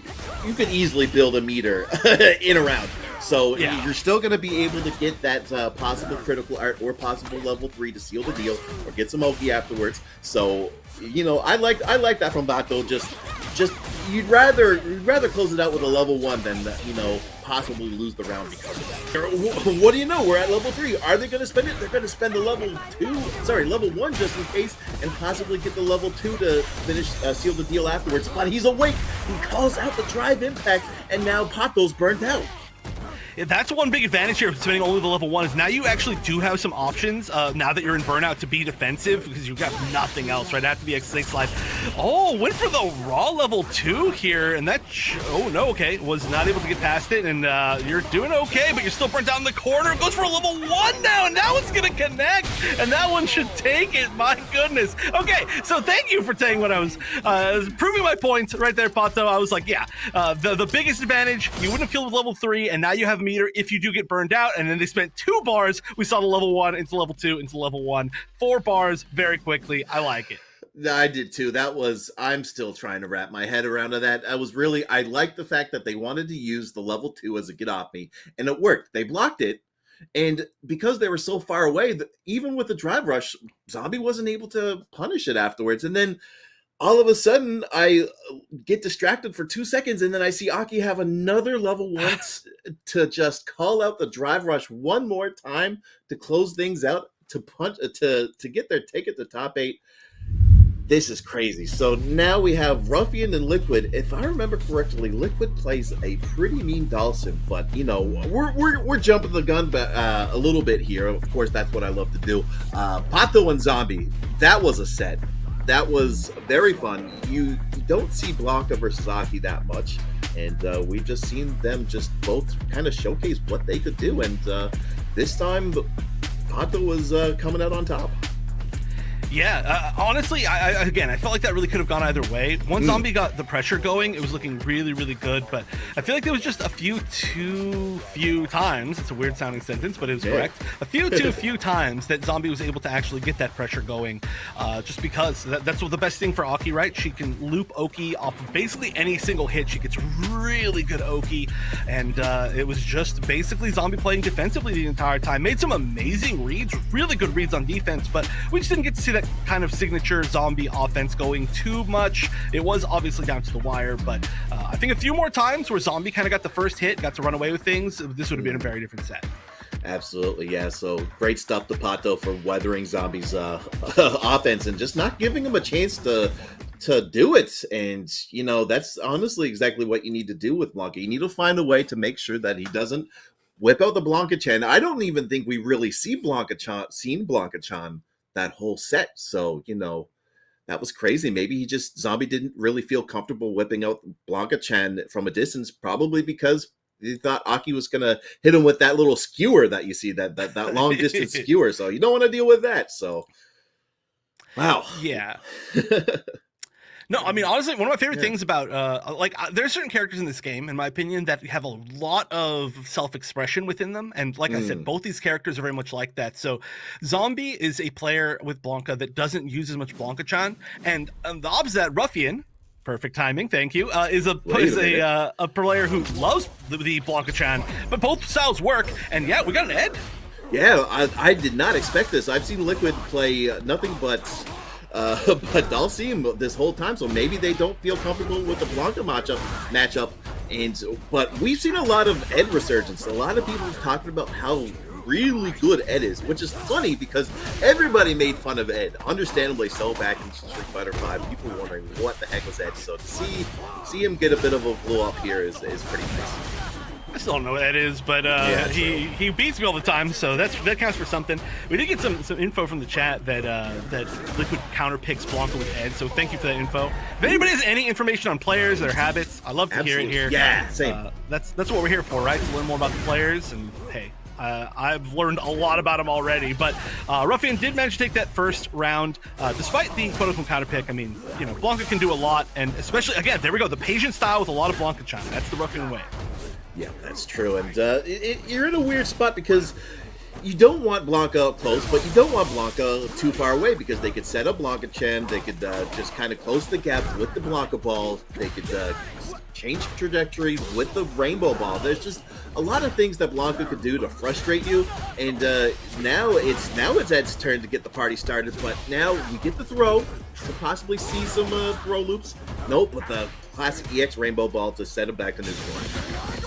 Another scary thing here is that if you stand right outside that kind of flicker range, you can get some really nice swift punishes with Blanca with like the slide or with Blanca ball. So you're not necessarily like just controlling the full range, and that might be it. Oh no! Oh, that's I think there could have been a meter spin right there just to make it happen, but it's not going to matter. Ruffian's going to take game one.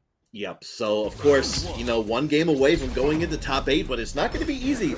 I'm surprised that Liquid wants to do this. I haven't seen the pieces of the counter pick just yet, but it could be just a little bit of a warm-up. We could see what he's looking for here, and as we're seeing we're taking it back to neutral. I don't know, just seeing Ed on the screen is just making my brain melt. Yeah, I mean, I think Ruffian's really good at this matchup is what I'm starting to see because, again, there's that range, right? The kind of max flicker range where you're going to get a lot of different options. It's kind of hard to deal with the projectiles as well from Ed.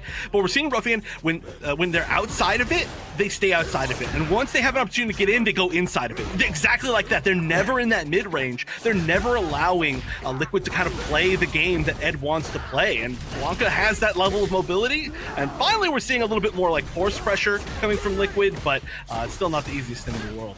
Yeah, it's actually crazy to see this change of styles from the same character from Zombie and Ruffian. So it's just really cool to get that contrast just from back to back, just seeing them play two different Blancas. But now we're seeing Liquid get around on the board. So, we could see the comeback here, but it's still going to be, I say, still going to be tough for Liquid to close this out. Yeah, oh, nice punish. But I got to say, I like that option. That's something we haven't seen a lot, is just raw drive rush when they are, because like I said, Ruffian's trying to stay outside of the optimal range for Ed. And so that does kind of give you an opportunity to drive rush forward and force some sort of reaction out of Ruffian and maybe just bait something or go for pressure, which is working. And there we go. We're seeing it again, and it worked out.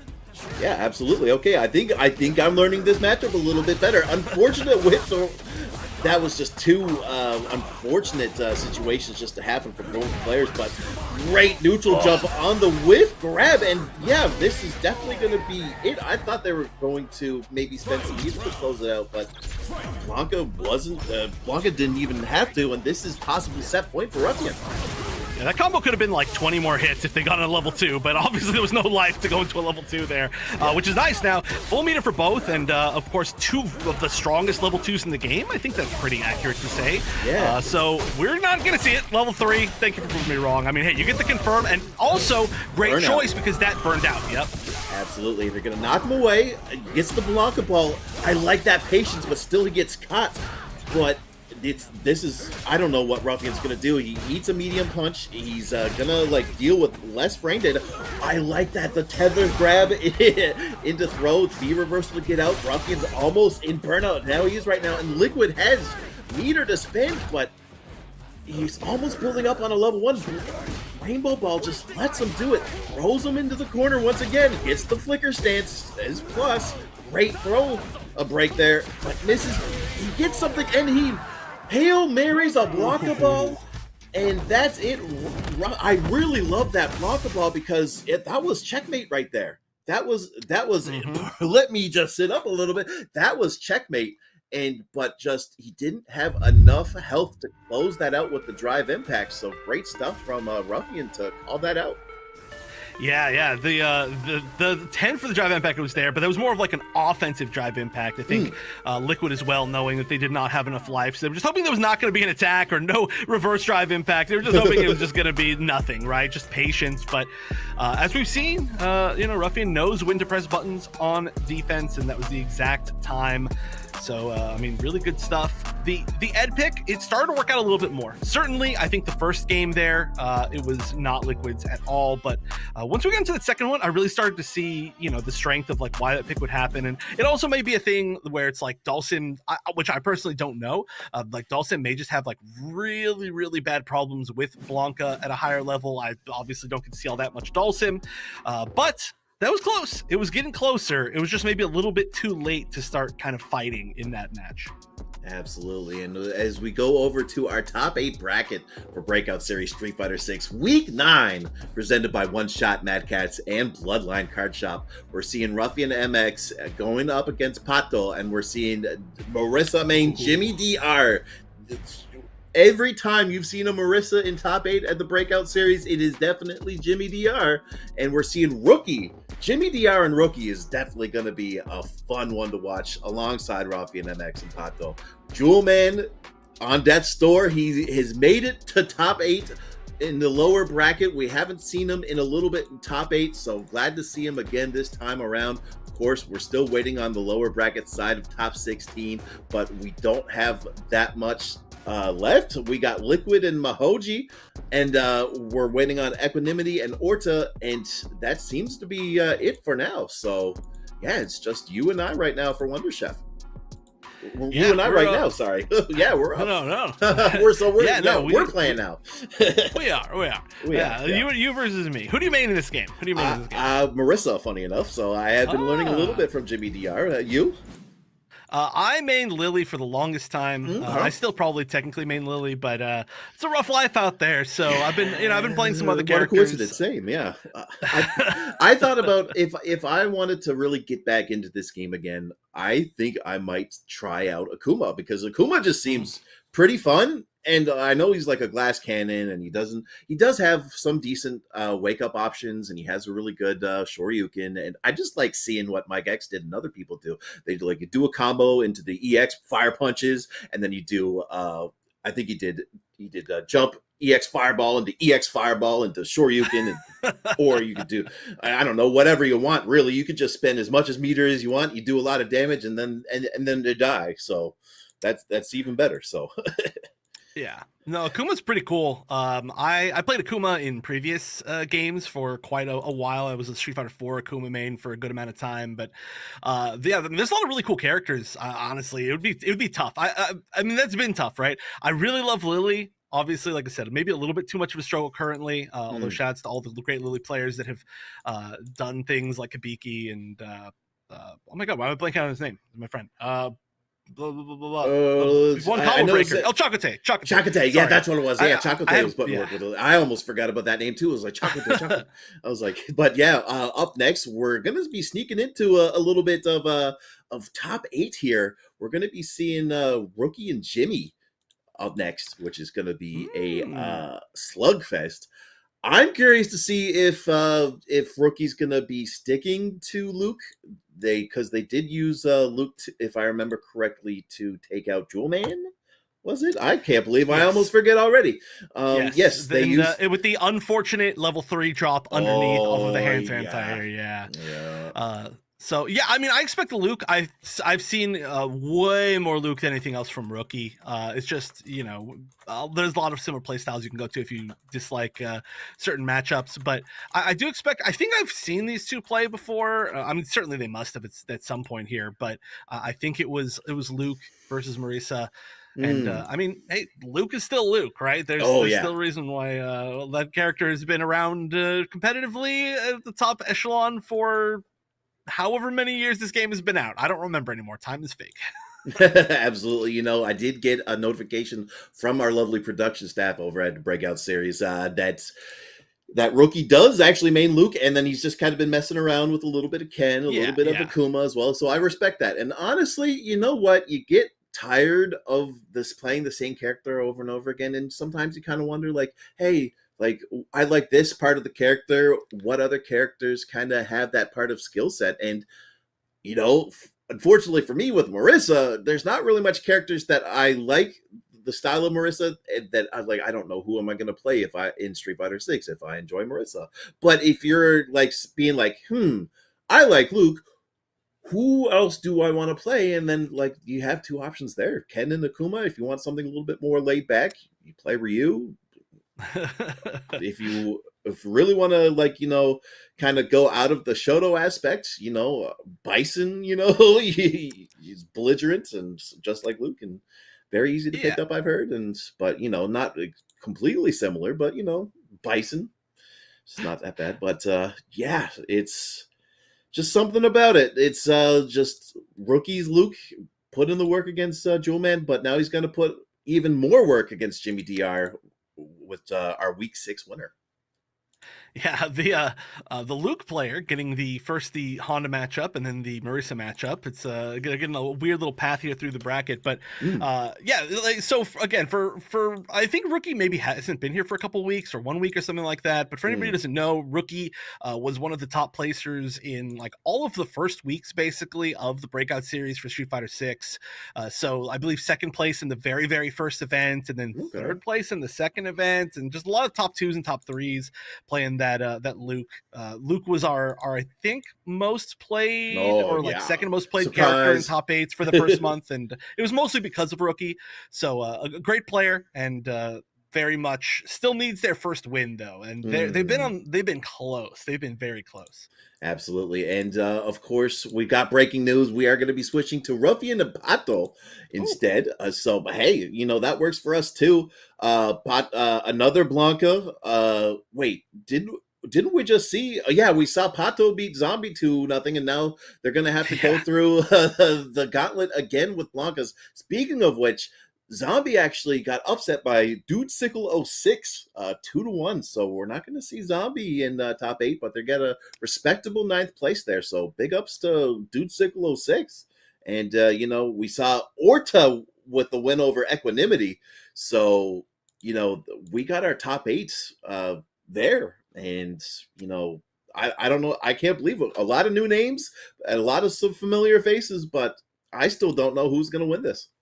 Yeah, I want to know who Dude Sickle is. Zombie is a great player. Zombie, I think, somewhat recently got like top 3, maybe multiple top 3s, but a great Blanca player. Obviously, we saw in that last set, but I don't know who Dude Sickle is. Dude Sickle, the only player I think in this top 8 that I do not know. Absolutely, although I think we're waiting for one more. One, I want to say no. It was it was the Dude Sickle over Zombie. So the liquid. Oh, liquid. Oh yeah, I can't read. I'm so sorry.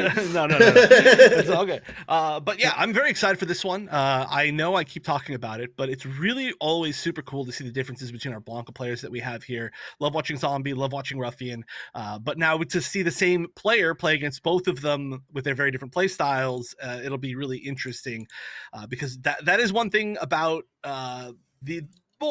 from Pato's play style that we've seen is they're very aggressive, and they just like loop Oki over and over, and they just lock down the match with offense. And that can be, if you're an aggressive player and you have to be on the back foot for as long as Zombie was, it can be really tough. But if you're a more defensive player, like we see Ruffian being, not that their offense isn't amazing as well, but they do tend to be a little bit more patient. They could be a little bit more of like their own element. And then once they do get those hits, I mean, the Oki setups that Ruffian likes to use with the Blanca-chan, it's going to be very tough for Aki to get out of, especially because it's primarily throw pressure. So as Aki, you gotta use level 1. You can't use the EX slide. This is going to be a whole different game, out of it. Which is okay, cool. Interesting. Yeah. That's good to know. I forgot that you can actually grab Aki out of the EX slide. We haven't really seen that much. We've seen just kind of Pato kind of not get away with murder in terms of those escapes, but it's that's the thing about playing against these uncommon characters. You gotta figure it out the hard way, you know. But that's it. Ruffian and Pato. We got Jimmy DR and Rookie later on. We got Orta.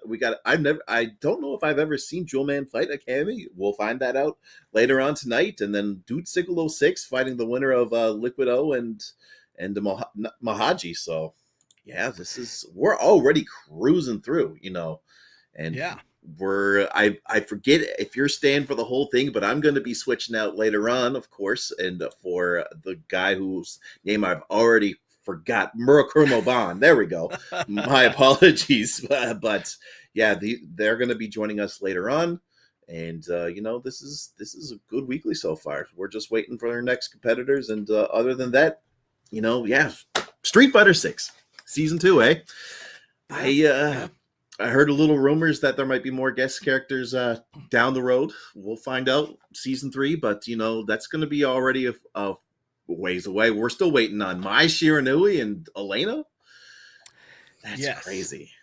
Yeah, I'm excited for that. I was really excited for Terry, to be honest, although admittedly a little bit disappointed. I think a lot of players are, but we can talk about that later. Right now, Aki versus Blanca, take 2, and immediately start with EX grab. Ruffian a maniac. As soon as I was like, yeah, they're a patient player, it's like, oh no, actually not at all.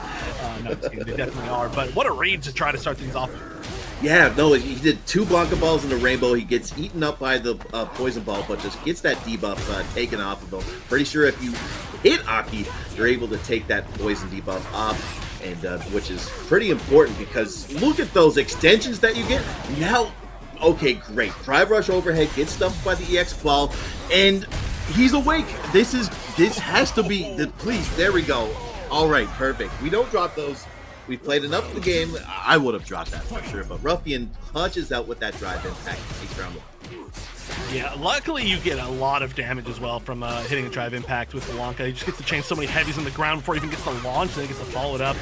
But back in the corner, I like the frame kill setup. Ooh, that was like a really high up hitting EX Blanca ball. Or EX up ball, I should say. I don't know if I've ever seen it hit like that. Look like you get a combo. Yeah, but okay, I thought he was going to be blocking that, but tries to go for the grab and now gets put into burnt out. I like this idea because of the fact that you're going to get a drive rush mix up off of it, still chasing him, I like that, eats the jump with the stake and jumps back with the heavy punch to catch the Blanca ball for final round and build a little bit of meter from it, but still huge meter advantage for Ruffian. Oh my goodness, that was weird. What side that ended up with the parry? That was the jump like down heavy punch that hits on the other side, so naturally if it connected, but you couldn't really tell until it actually happened. And wow, good jumps over the Blanca balls from Pato so far. They've like not really had to worry about that as much. Connected the driver's crutch medium kick, but no follow-up. Yeah, getting a little bit greedy with the EX snake strikes. I really like that Blanca-chan toss into the level 2 there. You're going to get some, he's just waiting, and look at that. It's just the anti-air gets the combo off of it because of the level 2 charge properties, and then just one last charge Blanca ball to get that throw pressure, and then just crosses it up. It's not going to, yeah, okay, it did kill as Ruffian takes game 1, and this is best 3 out of 5, so it's a first of 3 to get in the winners finals. Yeah, we've got a lot more time to make the adaptations. So at this point, obviously you want to win, but feeling the opponent out is huge too. And yeah, the slide underneath, slide and Blanca balls. There's just a bunch of different ways to get around any sort of like zoning or spacing that Aki has. So that's why we've been seeing very aggressive play from Pato. And you try it once to get Blanca balled, or sorry, Blanca slid. Yeah, I really like that setup from Aki's Pato. Pato's Aki, there we go. EX slide, the U-turn again against EC's back in action there. Gets the level 1. It's going to do a little bit of damage there. I love that U-turn. It's very belligerent. Just gets that drive impact off of the EX slide. I love that mash out as well, but look at that. Ruffian burns himself in burnout, still gets a tick throw off of the rainbow ball. I like the fact that they tried to go for jump back heavy punch, but just wasn't able to get anything there. And look at that, just jumps back to try to... Oh my goodness, Chef, that was a cute little like adaptation there because they were getting ready to jump over the Blanca ball and he hits him with the EX rainbow ball to close out that round. But now we're just seeing a little bit of adaptation there from the Aki, and look at that pressure there. Yeah, and I love these level 1 enders from Pato because it adds poison after you've already spent poison in a combo, and then you actually get Oki in the corner by drive rushing forward, so that's probably death, to be 100% honest. Yep, gets to set up a puddle on the ground, which is going to give you even more poison. Yeah, there was a lot that you could still do there, especially with that much drive rush meter, but really good stuff. The level 1 Okis, like I said, they lead to a lot. Yeah, that really caught me off guard there. So sometimes I kind of wonders, like, honestly, out of all the players, Pato kind of used their level 1 the most, but I like that. Just being able to reestablish the poison, gets the Oki with the drive rush afterwards. It's been giving Ruffian a really hard time. Now he has to use level 2 to kind of just bring things back on the go, but not only reads the throw, reads the jump in, no, reads the approach with the jump in, and now we're in the corner against Aki.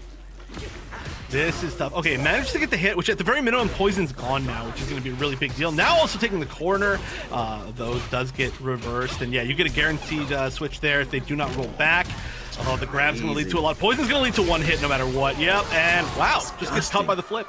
Yeah, it's honestly crazy. I like the idea that Pato's just using that flip to kind of cover whatever neutral option that they go for. And it caught Blanca that time. Sometimes Ruffian was able to kind of jump back away, and it would leave Pato in an awkward spot where they could get punished, but not this time around. And we're just seeing a big change of momentum here, and now we're going to see Pato try to keep that going as much as possible. Yeah, got to hold on to this offense. Oh my goodness, the punish counter into the conversion, into like the slide flip, everything right there was gross. You can't even, if you have poison on you and you get punish countered, it is infinite damage from Aki basically. It is one of the most nasty combos in the game, so you just had to know that was pretty much over. But Pato now technically in the lead, one round up in this 3 out of 5 set. But yeah, it's crazy how the change of momentum goes. It's just back and forth, and now we're seeing Pato do a decent job of trying to just mash out of the pressure, but unfortunately gets stuffed by the Blanca ball, and just getting perfected and then just bouncing back with a huge sizable lead, pardon me, from Ruffian is actually crazy to see, and just has enough advantage from there to bring it to another final round. Final round. But again, this is going to be 3 out of 5, so just the final round of the game. And yes, that was a really well-placed Blanca ball, or air Blanca ball, I should say, in that last game, to follow up with that same light kick, which they thought maybe they could press a button, but we're not able to. An EX air ball. All the right reads right now, using level 2 as well, but nice drive reversal. Yeah, they put in burnout, so it is a little bit scary, but still has a lot of meter to play with, but activates the Blanca-chan. That was a cute little handiwork combo there, just, kind of DIY there, and it's going to get a lot off of it. Okay, I like that a lot from that. He doesn't want to deal with the drive rush overhead, puts him out. It's going to take away almost all of their drive meter. Tries to get that one last poke, gets it back. This is definitely doable for Pato, but he has to try to find a way to just... Oh, this is slipping away. I'm sorry, but yeah, he has to go in. He has the poison stacked, and he gets splatted, but I don't think this is going to be enough to do anything. Goes for it again! What a mad lad. It has to do it again. Unfortunate. Just didn't get enough meter there and had to try to go for one last gamble. And Ruffian said, haha, EX ball, and just took him out. But do want to just give it a heads up there. It's, unless if I read it wrong, it's best 3 out of 5, and it's just 2-1. I think it's just the lobby maybe closed down. Maybe it's still set to 2 out of 3. But yeah, I mean, wow, that was a lot of those blocked drive rushes in the corner. Although I'm actually kind of surprised at the follow up. I'm all of a sudden doubting myself, but you can do blocked drive rush stun into another drive rush, or sorry, I keep saying drive impact into another drive impact, and even one of those would have probably done enough drive gauge damage. Just drive everything in this game. It's so hard to say. They will probably be able to get the burnout on Ruffian. And then maybe then they wouldn't have the option for that EX up ball. They would have been able to pressure with poison for the chip kill. There was a lot that could have happened right there, but it just didn't end up working. And it does look like they're jumping back into this. Absolutely. It's 2-1 for Ruffian, but we do have a prize pool for this awesome tournament for the Breakout series. And breaking news, there was a $20 donation and then another $10 donation, and he gets it updated to $38.50. Of course, Matcherino on the go. You can actually go there, matcherino.com. The link is in the Start GG page. You can actually, I almost forgot, you can redeem codes. It's all you got to do is sign into your Matcherino account and just get that free coupon code there, and it adds another 25 cents American dollar dues, and of course adds to the pot $38.75. And the more money we get, more players get paid. Ooh, and already in burnout. Pato's in a tough spot right here. He's just going to take him to the wall, not quite enough for the stun. But number 2 will, and that's going to be easy peasy round 1. And match point for Ruffian to move into winners finals. Just needs to take one more. Absolutely. Look at this. Just there's so much stuff to worry about. I talk about this every single weekly, and I feel like that's just the game of Street Fighter 6 itself. There is so much mental stack on the go with not only just the universal moves that are, with Drive Rush and Drive Impact. Okay, a little bit of a Chicago punish there. Could have gotten a little bit more off of that, but unfortunate Drive Impact stuffed, and he gets the side switch off of that. Blanca-chan incoming. Gonna have to hold this pressure there. Tries to read the jump with the standing heavy kick. Gets the grab. Both players low on drive meter, and we saw one of the wildest trades I've seen in a while. Pops the level 2 just to keep the pressure going. Has to find a way out, but this is the scary thing about Blanca. That gives you more hit stun to juggle off of into an EX Blanca ball as Ruffian takes it 3-1. That may have been one of the toughest situations to get out of you could possibly have to deal with. It was one touch away on block from burnout, and level 2 is activated and an advantage state, and you're in the corner and you're basically dead as soon as that happens. So Pato was in a tough spot, maybe had to use a really, really well-timed super to get out of that situation, but really there was not a great timing to do it. You just kind of had to have gotten lucky at that point. But Ruffian, again, with such a solid offense, just not letting anybody out, doing a great job of controlling the end of that last game. And this was a great set, but Ruffian just seemed to have the advantage just slightly more as time went on. Absolutely. There were some great moments there from Pato's Aki, who's, I'm pretty sure this is their first weekly, by the way, at the Breakout series. So this is still a great, impressive performance, dealing with our residential Blancas. Great punish there, too. It's just, despite all those huge punishes and that perfect, Ruffian was just able to still hold it down with that EX Rainbow Ball after just getting mixed up twice there. It's just the persistence and patience from Ruffian just held out. Yeah, so Ruffian looking towards winning their 4th tournament. They already hold the lead for wins. They don't need to try that much harder. No. But they're good going for it. And yeah, Pato, I'm a huge fan of. Like I said, I've really fallen in love with Aki recently, and Pato's a great example of what that character can do. And so we've got, it looks like we did get our final member of our top 8 settled as that match was happening, where Mahoji, okay, tell me how to pronounce your name, please. I know you're in chat. Mahaji? Like Mahogany? I don't know. I have no idea. Mahaji.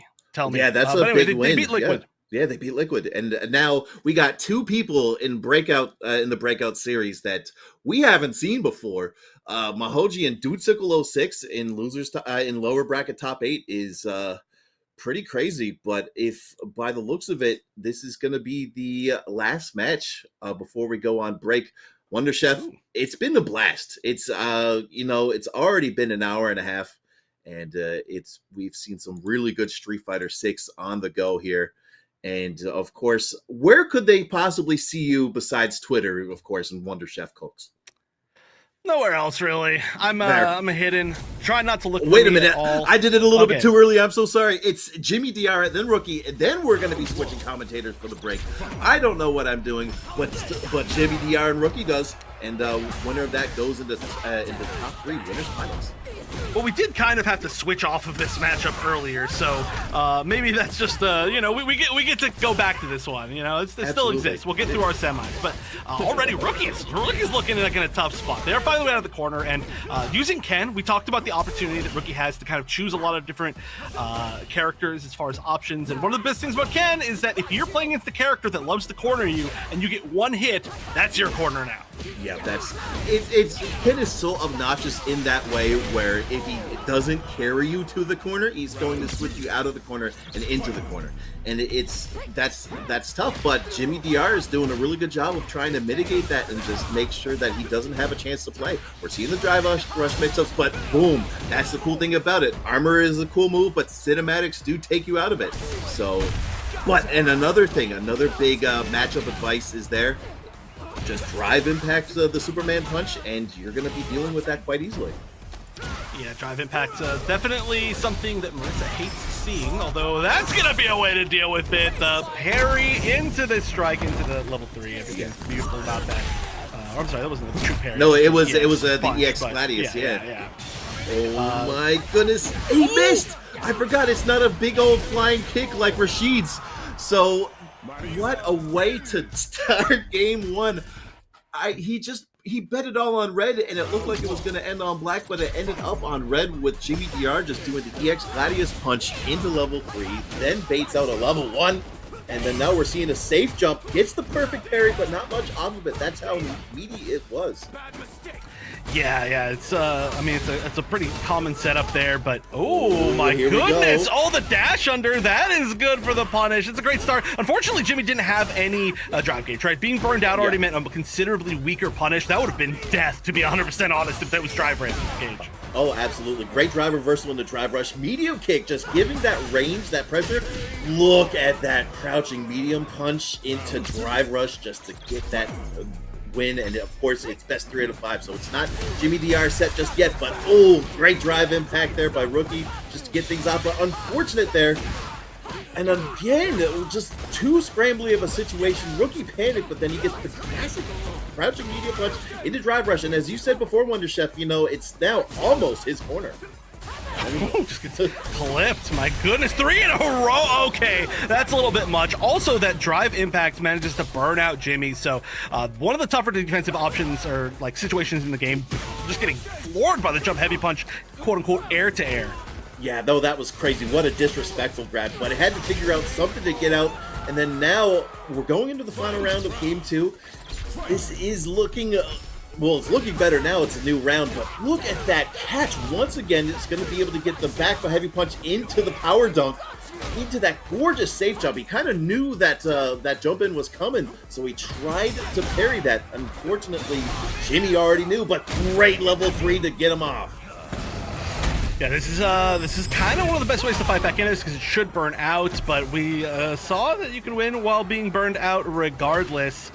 Your EX moves are going to be not that useful except for some like combos and some of your defense, but hey, you just got to not get touched. You got to not be in the blocking situation, which immediately we are, as I say that, managed to get out of it. But oh my goodness, here's the thing about it. You look at that EX Gladius punch, just being able to stuff through that drive impact. That's a cute... sorry, that wasn't even EX. I'm sorry, it was... he was burnt out. It was just a regular charged Gladius. Just a regular charged Gladius snuffed the drive impact there. Yeah, it's wild. I mean, amazing timing. I feel like that can't be something that you do on reaction. That had to have been a read or something, but great way to pull it up 2-0. Maybe reaction. Maybe Jimmy's just like that fast, but I'm certainly not. No, so here's the thing about it. So, light Superman punch can deal with drive impact from Ken, but what happened there was just the fact that I guess I don't know if he was close enough to the corner that maybe Rookie wanted to go for a drive impact for a checkmate situation since they were in burnout, but maybe he knew that he was going for that drive impact. Great confirm, by the way. Just cute little change from Season 2 that you're able to just cancel into drive rush with the press of a parry button has helped a lot for players closing out those rounds. Well, now trying to close out the set. Jimmy getting close. Match point here. Trying to take it 3-0, which would be very impressive. Rookie did commit to Ken the entire way through, by the way, which is not something that I talked about. We didn't see the Luke, but Ken, I mean, when it's going, it's looking good. It just hasn't been able to close out a lot of these rounds. And that's a good way to close it out, I would say, but that's a round, not a game yet. No, that's true. Shibu Jinrai Kyaku, the level 2 to kind of close it out because you don't want to leave Marissa with any HP left, but you're putting Marissa in a really good spot here. Just have 3 bars. Still, even if Jimmy loses this match, he still's got 2 more games to play with. EX Superman Punch, still just blocking until he doesn't, but the Jinrai kick jumps out of the grab, but we're just back to neutral here, but low on drive gauge. Yeah, both sides, honestly. Oh, what the weird looking trade. It's like both people slipped on oil or something. Like they slipped on banana peels on the ground, but nice conversion. This is going to go all the way to the corner. The question is, does this burn out or does this just get really close to burning out? I actually don't know. It doesn't burn out. I like it. He whips it on purpose with the grab to bait out the level 1 and Jimmy DR with the big brain tactics to close out that set 3-0 over Rookie. That was perfect spacing right at the end of that level 1. That was almost going to get clapped, but it did not. So really, really smart choice right there. The grab being able to stop your momentum very, very early. We saw Ponzo do the same thing as well, but clean 3-0 altogether from Jimmy. Absolutely. We saw Jewel Man do that a little bit as well. It seems like a really great idea to mess with the opponent. Once again, there's so much mental stack when you are knocked down. There's so many things you have to worry about, and it's just so cool to see those strategies just take into action there. I just can't wait to see the what I call the emergency T break, the throw break there, just to stop whatever you're doing just to bait something out. And that's the scary thing about it too, because you're looking at Marissa moving their hands, you think they're gonna throw out a punch and it's just a grab instead, so you react to that and then you're just looking at it like, did that really happen? Look at that. That was so crazy. Please. It was. I'm sorry. Pardon me, but just one last dono there before we go. Thank you so much for the $20 donation there to close things out for now. We are in at almost around top 6 territory. We still have top 8 bracket. Lower bracket round 1. But yeah, of course. I think this is time now to say, where can we see you? We could see me at Mashup Maloney. It's there. I almost got it. I missed. There we go. There we go. Mashup Maloney. Yeah. You can talk to me on Discord. I'm there on Twitter. I don't stream as much on Twitch, but of course that's there. And of course you can see me every Tuesday nights over at Breakout Series. So where else can we see you, Wonder Chef? Just mainly on Twitter on Wonder Chef Cooks? Yeah, I'm around in different places, but Wonder Chef Cooks everywhere, basically. If you truly want to find me, I will be hiding, but I'll be here, for the next segment of this tournament anyway. So I don't have to say my goodbyes quite yet. Oh, that is true. I completely forgot about that. Wonder Chef is going to be on for all of the stream. I'm Mashup Maloney. I'll see you next week. Thank you so much again for stopping by, everyone. For now, please stay. Stopping by for me, but please stay for the rest of the night. Have a good one.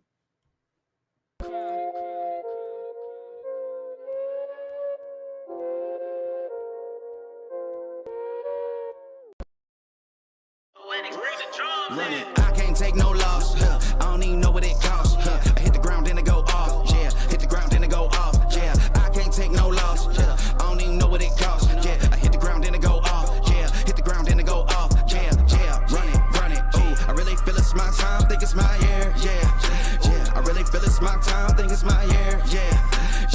really feel it's my time, think it's my year, yeah. I really feel it's my time, think it's my pen ready.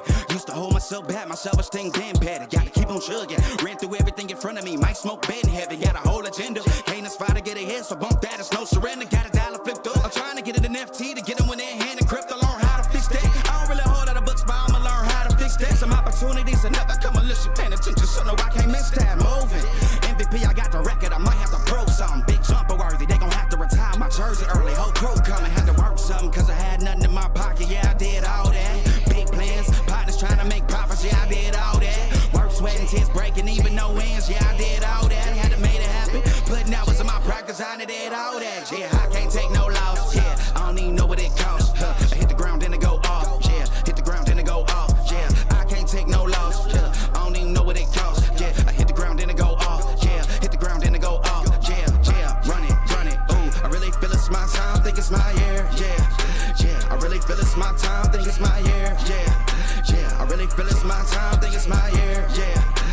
I really feel it's my time, think it's my big dog, walking big talk, young veteran, living legend, bet I'm better than them. This is my ship, I'm a jacket like Letterman, y'all but not let them in. They gon' rotate this, so I keep the pedaling, started a chain. The cycle is heaven sent, this is from God, but I'm not your reverend, not in the pulpit. I'm a pit bull in this element, yeah. Said you gon' pull up, then settle it, yeah. I've been married to this hustle, this is my ring, watch I step in it, yeah. And I ain't even got a yard, but I'ma get it here. Watch how I touch down, pulling plans out the clutch. Everybody getting crushed, the cut down is for us now. Have to work something, cause I had nothing in my pocket, yeah, I did all that.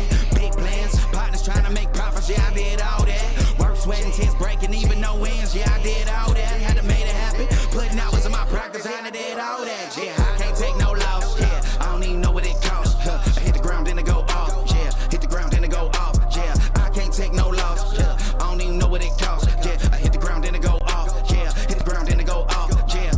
Run it, ooh, I really feel it's my time, think it's my year, yeah. I really feel it's my time, think it's my year, yeah. I really feel it's my time, think it's my year, yeah. I really feel it's my time, think it's my, yeah.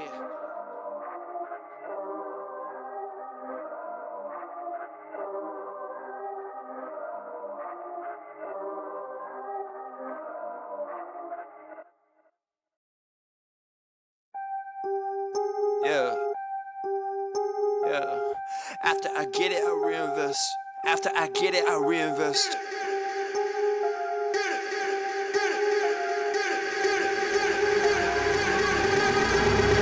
People wanna talk that talk in reality. You have not seen me in action. You think the come up comes overnight. You ain't behind the scenes. Trust me, these things don't just happen. No shade to Gerald, but G's don't come easy when you tryna eat out producing and rapping. I read that contract you sent me to sign, but excuse me, I can't help myself, I'm just laughing. Hey, you tryna cut out a piece of my pie, and I asked you politely, what's it that you offer me? Yeah, I produce all my own beats, and I have no intention of losing my publisher. Yeah, independent individual, boy, I've been eating off passive residuals. Yeah, let's be professional. Thanks for your time, but I had to decline at that principle. I've been scheming up a plan, hey.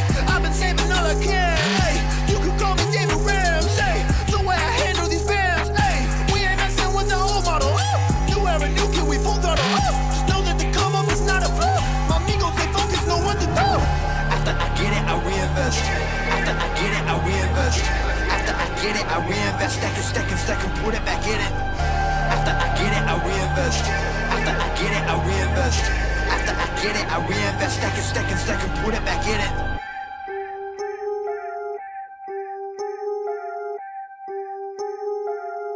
Yo, look, I ain't saying that I'm rich, cause if I'm honest, I have never been. But when I look at all these other kids, I feel just a little bit ahead of them. You should know the business is competitive. There's a lot of people that I'm better than. Even veterans ain't got the knowledge I do. I've been reinvesting all I ever spent. Stop pretending like you poppin'. Who been out here making profit? Told my mama that I got this. I wonder if she noticed what my job is. I don't know how I'ma make it, but I know no matter what, I'm finna find a way. All my homies finna eat and I ain't letting no one on my team look at an empty plate. Yeah. Went from a boy to a man, ayy. Every day been making plans, ayy. They don't really understand, ayy. Gotta look out for the family. I won't fall for any scam, yeah. Only worried about the fans, yeah. I won't compromise the brand, yeah. I've been saving up the bands, whoa. After I get it, I reinvest. After I get it, I reinvest. After I get it, I reinvest. Stack and put it back in it. After I get it, I reinvest. After I get it, I reinvest. get it. I reinvest, stack and put it back in it.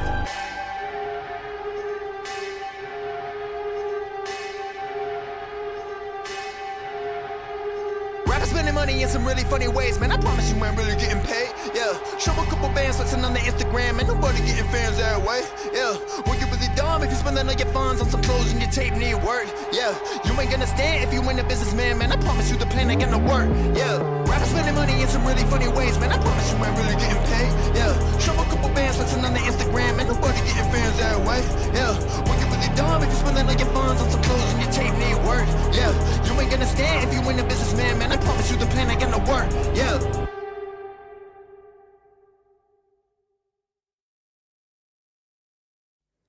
Don't be afraid of the dark. Be careful with stars. Not every light is gonna guide you, baby. Don't let them rain on your spark. Keep it close to your heart. All of the pressure's gonna drive you crazy. Close your eyes to the madness.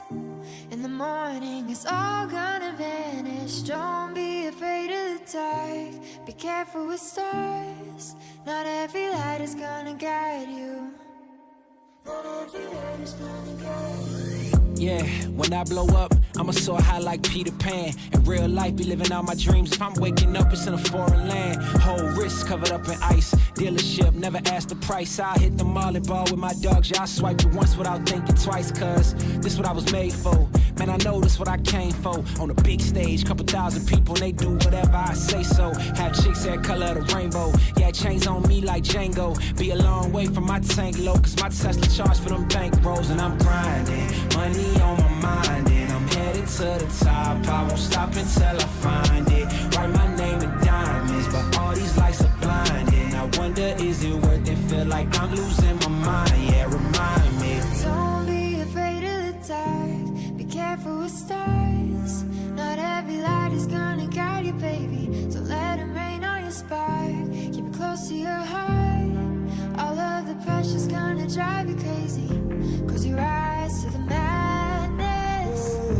In the morning, it's all gonna vanish. Don't be afraid of the dark. Be careful with stars. Not every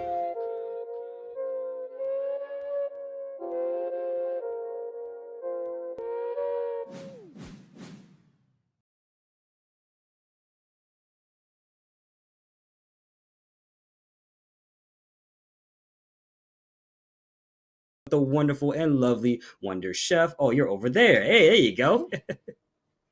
Yeah, one of these directions. We'll figure it One out. of those directions. I think Stars switches the directions around a lot just to try and confuse us. Make sure we can't point at each other. He's Mixing us doing up. our best. Yeah. He's doing our best to ruin our day. Exactly. But we're not going to let him, the evil tyrant Stars, because we got some good matches. Oh, of course we do. I definitely saw that in Losers Topic. We got Orta and Jewel Man coming up, which is looking like it's going to be Cammy versus Honda. And let me tell you right now, I don't like fighting that character Honda a lot of the times. That's a whole different situation entirely for me personally. But how are you feeling about the matchup, actually? Have you experienced it enough times, or are you just kind of like, I don't really like both of these characters. I don't care. I'm maybe a little bit more towards that last part. I'm like, you know what? It's just one less Cammy or Honda in the bracket to worry about. But no, honestly, we saw Orta get to one match from top 8 winners, Yes. and then just have like kind of an unfortunate match where we didn't get a chance to see their. I think they're like their best play. So I'm really excited to see how they're going to play. Jewel Man, I feel like I've seen 10,000 times, Right, but it's right. always good every single time that we get a chance to see him. So it's gonna be like a bigger question to me of like just how Orta's going to do, and that matchup, it can definitely be a little bit weird. Yeah. Again, Orta was pretty defensive, so it could be a little bit different than I think it's going to go. Yeah, I think it's going to go pretty well, but right now we're hopping right into this match. We got Orta on Cammy, got our good friend Jewel Man on Honda right here. Nice. Already starting us off with a good crouch Mino kick confirmed into the Spiral Arrow. I don't think he wanted that, though. That's kind of unfortunate. Here we go. Bing, bing. Get that sumo spirit up. Trying to back off right now. And the craziest part about this matchup is you don't want to let Honda have too much space. It's kind of not of a good idea. Not even kind of, it really isn't a good idea. And just like that, Orta not has to get for him, but sumo slam. Right now. Yeah, it's definitely you want to try to lock down Honda as much as you possibly can, and it can be a little bit difficult, but that's what we saw as well from what needed to be happening against Marisa earlier. Didn't get a chance to see it. Norta already burned out, but just needs to find one more hit, and the grab's going to do it. Like nice. that. Good way to start. Yo, indeed. Already off with a strong start. Orta is cooking up the scene right now. Look at that 1900 MR, bro. All I'm saying is, bro, that's nothing to be messing with, bro. Yeah, that's actually pretty scary. I'm surprised that we didn't get a chance to see them like take more games in the previous set. I'm gonna stop talking about that though. Jewel Man has the corner pressure this time. Right. We just haven't seen any attempts to like do anything defensively yet from Orta. I like the patience. You've got time. Sometimes you just have to block it out, and just like that, Orta's low on the life, but because of that with punish right there, you get punish countered, and just like that, we in the final round already. And of course, for anybody who's just tuning in at the this half of the show, we are in the top 8, so it's going to be 3 out of 5 the entire way through. Plenty of time for both these players to feel each other out. Nice whip punish on the butt slam, and now you're cornered. Ooh, but just like that, you backed off a little bit too much, and now Honda's out of that corner, and this is the thing with Honda. Nice guy, trying to keep some space going. Oh, the sumo slams! Just like that! Wait, show throw, actually, that's what it's called. Forget about that. Yeah, no, this is actually a little, okay, good amount of time actually to build back drive gauge. I was going to say we're getting pretty close to burnout for Orta, but they do manage to just kind of sit there and make everything whiff for a little bit of time, and both players building back a good amount of drive gauge, but used immediately, and just like that. Comboed. Oh, here we go. All right, he's got the upper hand. One more shot. Is this the rally right now? Is this the rally he needs? And just like that, into the level 3. Get that Ring of Fire out. No WWE. Get your butt out of here. That's a nice, solid confirm, and a little bit reminiscent of how Jewel Man lost the match in the first, or in the winner's bracket, I should say, the very final moment with the hands and level 3 and going underneath. But luckily that one was grounded, so it's an easy confirm. Got to move past those moments. Right, and just like that, at the end of the day, all you have to look at is, all right, I got hit there. What did I do wrong? What risk did I take? What was not a good idea? Ooh, just like that. Good whip punish from Orta on the throw. Get one throw in there right there. Drive rushes in. And this is what Cammy wants right now. She wants to keep that pace, wants to keep that momentum strong. But looks like Jewel Man is not giving them a chance at all. Doesn't want Orta. Oh, I lied. Orta's getting out that corner, actually. Yeah, big advantage of the EXDP is being able to switch corner like that. But one thing that I was literally about to say right there, we've been getting giving free reign, I think, to Jewel Man for the air options. Yeah, this is enough. Oh. Dang, dude. Nah, give Honda like a little baseball bat and just have him bonk you upside the head every time. Every time. That's what I want to see. Capcom, give me that.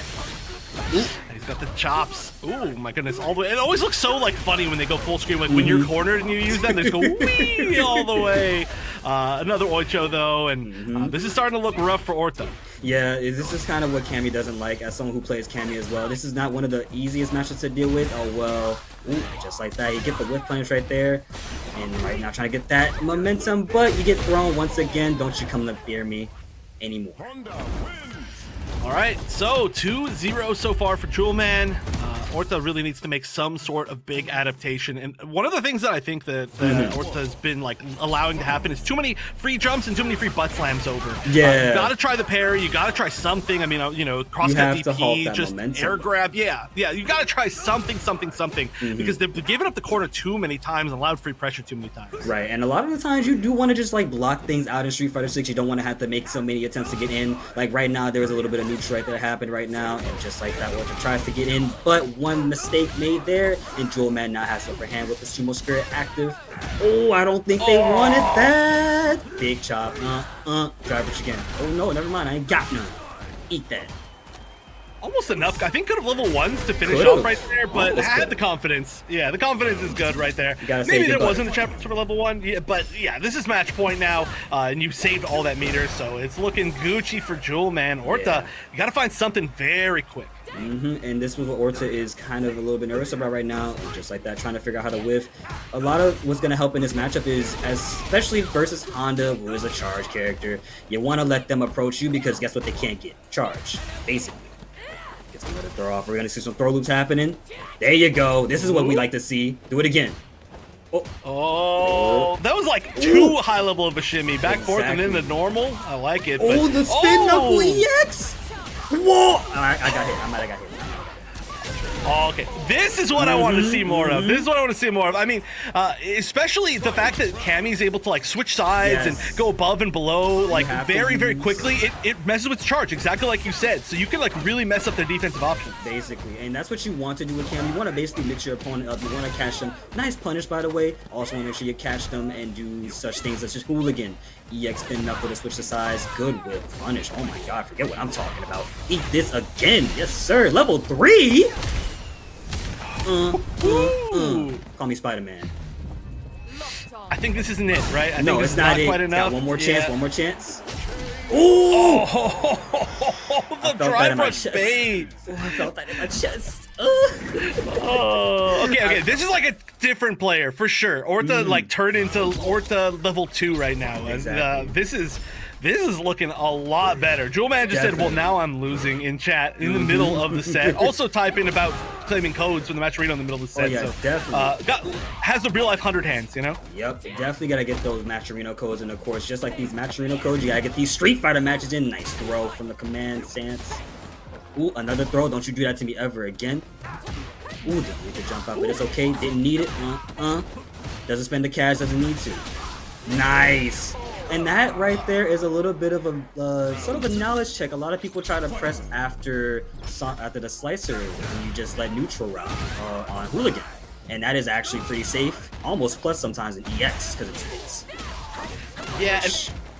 It gives you a lot of space, like a surprising amount of space. It feels like they're going to be point blank, and they're not quite. So certainly a lot of people do fall for that. It's just rare to be able to actually set that up. So good stuff from Orta. But Jewelman, it looks like I was going to say getting a little bit more momentum back in, but spending all the meter. Yes, into you got the to. full You got to kill the level 3. Honda, bro. You got to kill him. And I think this should be it right here.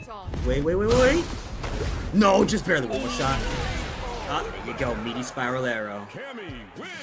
Yeah, just caught some sort of movement, just not blocking on wake up basically, and Orta with a very, very quick start to the comeback. Yeah, is that 2-0 now, right? I want to say 2-2. I mean, yeah, no, it's 2-2.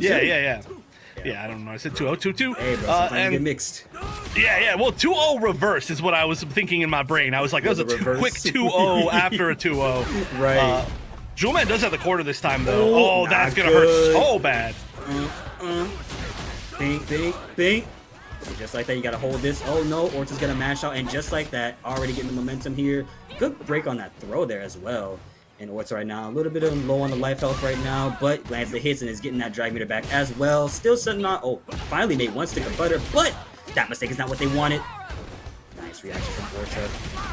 Oh, that should be enough, I think. Yeah, that's definitely enough. And bonk. All right, match point for Jewelman Sir. losing a lot of rounds straight. Is finally back into this and did a really good job of holding the corner for the most of the first part of that last game, and it looks like he wants to do it again. Nice, definitely trying to get in right now. Another butt slam, getting a little bit ignorant now. Belligerence. Think.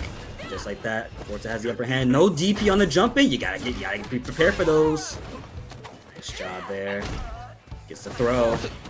Orta managing to fight out of the corner, which is huge, but they're really close to burnout. They've got to be careful. I mean, Honda can do so many hits of I guess block damage, one could say, and yep, just like this. Look at this, getting closer and closer. One like drive impact could be like it, or just do it yourself. Like that connects like that. Oh goodness, I'm glad that worked out for him. Oh, good DP on the headbutt. Oh, normal DP is all you need because it's airborne, and now it's the final round of match point for both players. I love it. And a perfect parry. What we doing out here? Nice dash up. No jump in. Hold that. Now Orta has the upper hand. Go on the drive meter right now. He's getting a little bit lower, but those interrupts are coming through for him. Gets the 100 hand slaps.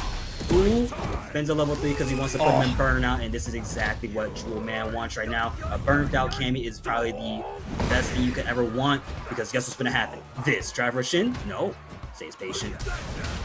Oh, yeah, there we go. Oh, the stun. All right, get the buff, get the jump in, get everything you can possibly. It does it again? Reset? I'd be mad. Don't level 3. I am mad, and I'm just watching it. This wonderful jump back.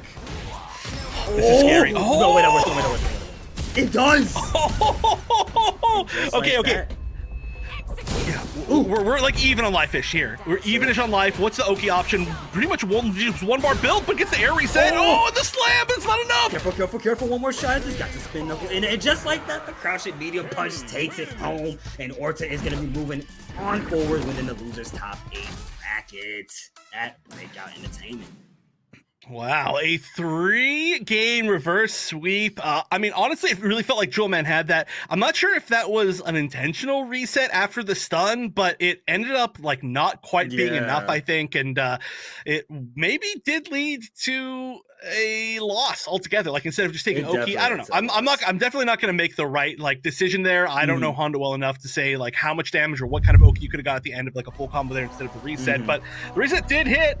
Who knows? Regardless, great comeback altogether from Orta. Like I said, we didn't get a chance to see their best kind of for their first 4 games that we got to see them on broadcast here, but they turned around and they won, which turned around stupidly quick. Yeah, it turned around stupidly quick, as a matter of fact. And the best part about this matchup was that, honestly, the way I like to view it, if you lose a couple of times, at that point, it's just download, because guess how many sets they had to play? It was going to be a best of 3 at the end of the day, right? So as you can see here in the replays, the 100-hand slaps came through, and this is where Orta, I think, no, he got thrown here, unfortunately. But Orta definitely did pop off around towards the end right here.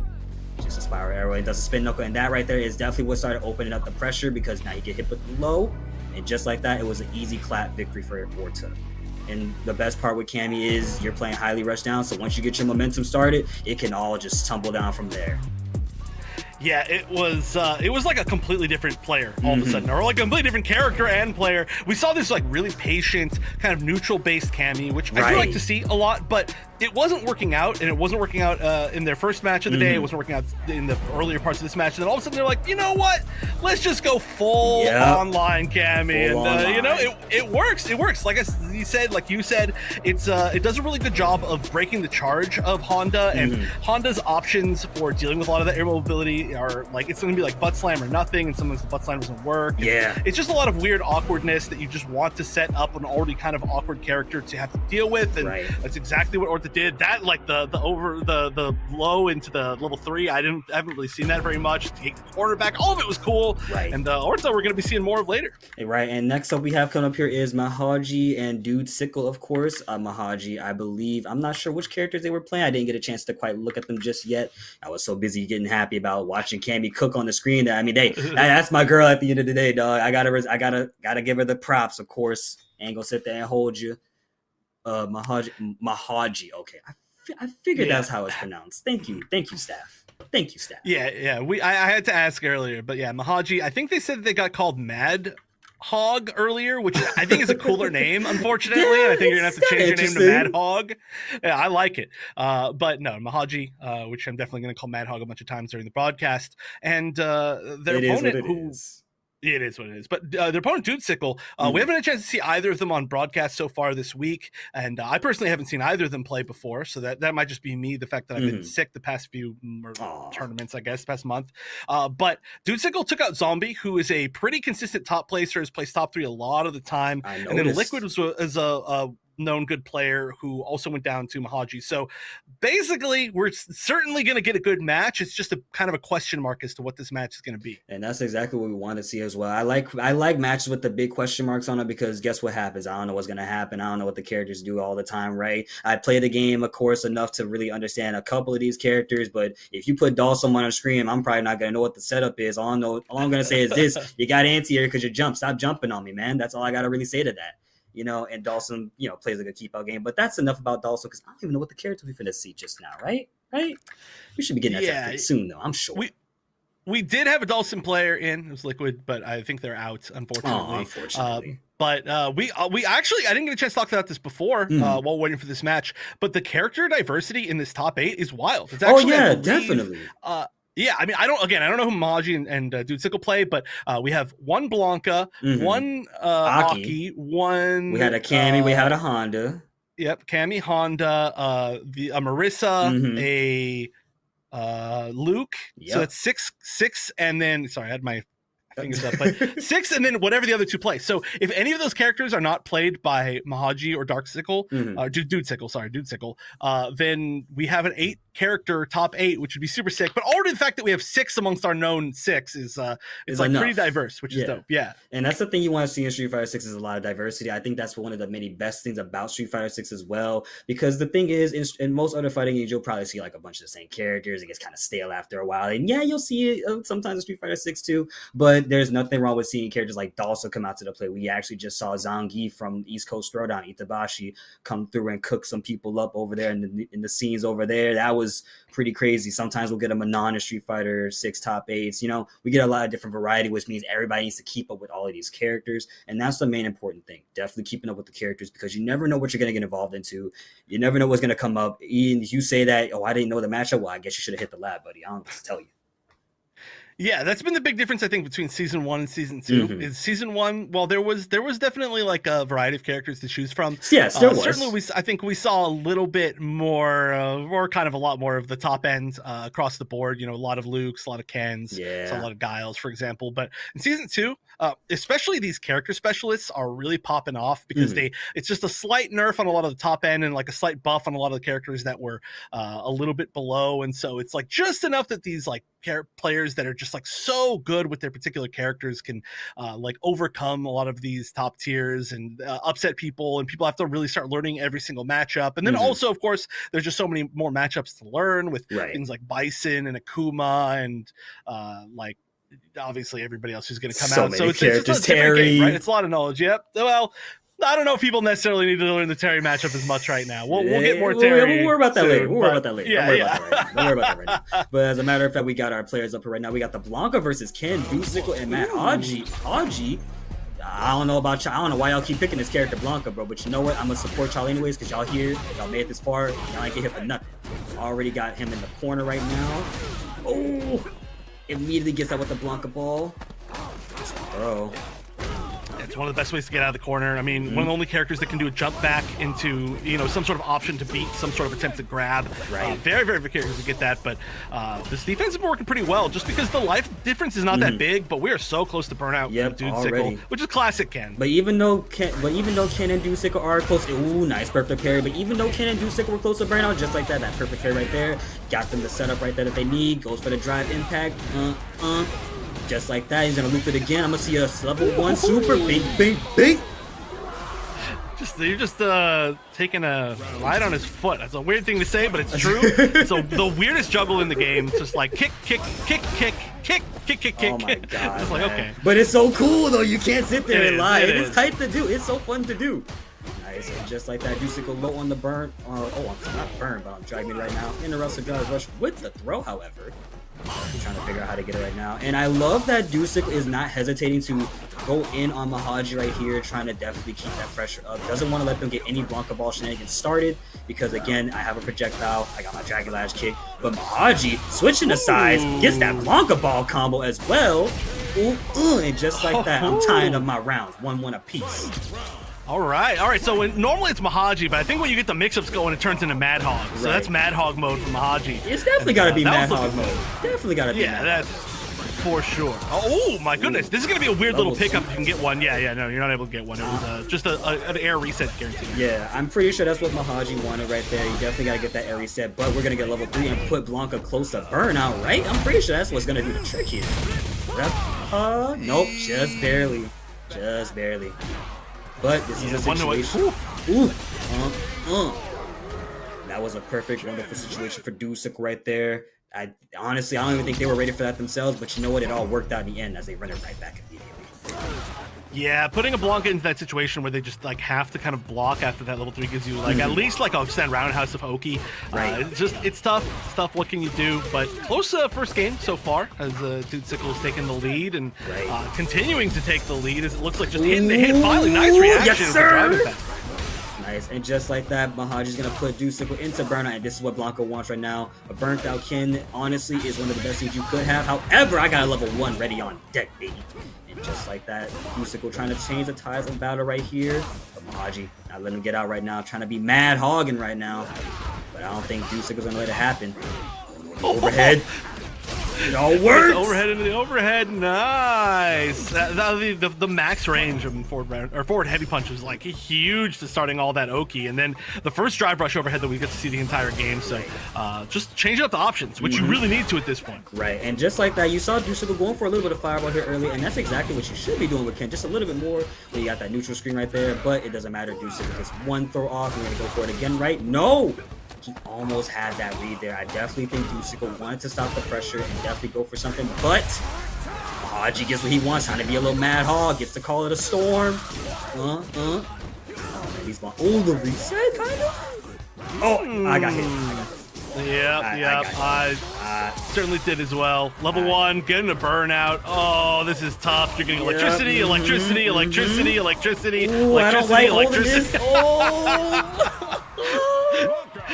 Oh, nice. Good stuff. That entire exchange was really good. Starting from the level 2, getting the hard knockdown with the forward heavy punch. Like every single bit of that, really good stuff. And Mahaji, losing that would have been behind a lot, but now it just feels like they got momentum. Basically, oh my god, yeah, I definitely got hit there as well. But now Dusicle going like it and trying to fight their way out of the corner, lands a hit, but no dice unfortunately. But I think this is their rally right now.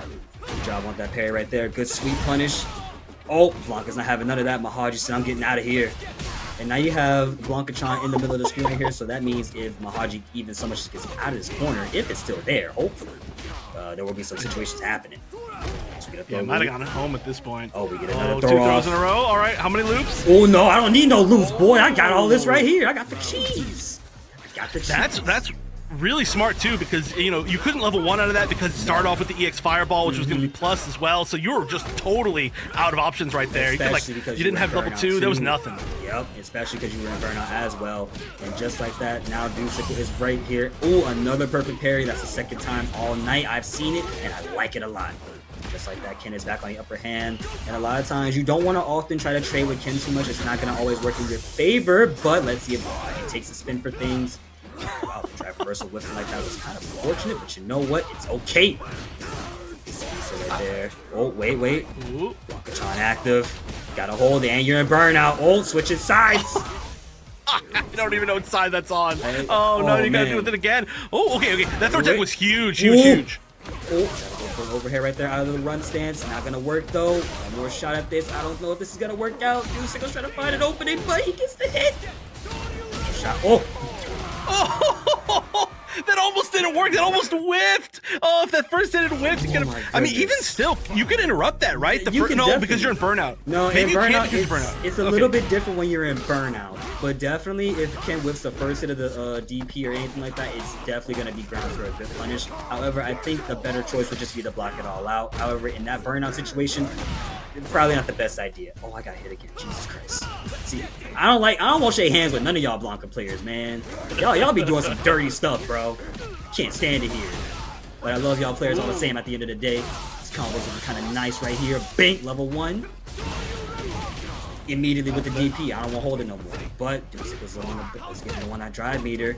The heavy gen ride overhead again. You gotta hold this. And guess who's still in the hot seat? It's still gonna be Dusicle. Punish. Keep it simple. Jumps up with them. Yo, you are playing out of your mind right now, my friend. Get that. That's it. Just like that. Look at Dusicle popping off right now, man. Pop him off. Damn, that was a really nice set of comebacks. I mean, that was really close to Mahaji being able to get out of burnout, but that one burnout was all it took for like 100% comeback. Haji's got to fight back in. Oh yeah, Haji's definitely trying to log back in right now. I'm not sure how they're treating this matchup at the moment, but it's definitely not looking clean. I'm gonna put you right back in that corner, Blanca. You need to stay over there, not go any further. That's what I would have said if I didn't have Blanca ball on. Anywho, eat the straw, take a bite out of the crime right there. I'm gonna get another bite out of the crime. Taste Hershey's cookies and cream flavor. Oh, no bueno. Oh, with the throw. Oh, no. Good for Dusicle. Oh. And just like that, Mahaji takes it. Second round, and we're going back to final round situation. Yeah, that was for sure a checkmate. There was nothing you could do, so you gotta deal with this. You gotta go into this round. They didn't try to use any meter, which is good, but meter been spent very quickly. Level 2. Are we gonna get the same hard knockdown? Are we gonna get a different reset? Oh, we're all the way to the corner, so we get the Blanca-chan. We getting some sets up, all right. We getting some set up. It's just like that. And the craziest part was Dusicle definitely made a risky attempt earlier, trying to do something right there. I saw that counter hit, but just like that, it doesn't matter. At the end of the day, I'm gonna still get this Shinryu rip. And now Dusicle has to think, what do I do to make this Blanca player crack? Drive reversal immediately. But Blanca's in burnout now, and this is definitely what Dusika wants. There's been a lot of situations with burnout and from Blanca, but I think Haji is doing a better job at protecting himself from being in burnout. And just like that, one more chance. And just like that, 2-2 situation once again.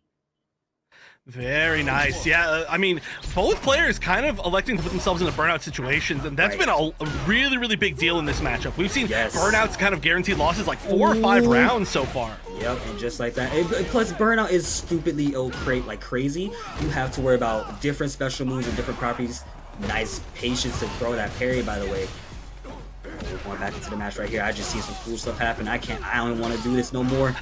I gotta get back to this. I can't miss anything. Oh, missed the shimmy right there. That could have been a lot, but still has the corner pressure, which is good. Oh, good level 1. Nice, and that level 1 especially gets Ken out of a sticky situation because remember, Ken was in the corner, no longer in the corner. Good parry on that. Oh. Really? Really? Really? You know what I like? Hey, if it works, whatever it works. It works. Yep, it works. That's all that matters in the end. Exactly. All that matters is whether or not it works in a fighting game, even if it's the silliest option of all time. But match point now for Dude Sickle. That Ken has the corner too. Oh, this is looking good. Drive reversal. Haji doesn't want to hold it anymore. Gets the level 2 install. Here we go. But drive reversal, I don't want to deal with it. And I love how Dusika is trying to control the pace of this match right now. Definitely doing their best. However, the Blanca ball Call of the Storm comes through. Haji trying to put the pressure on right now. Good interrupt from Dusika right there.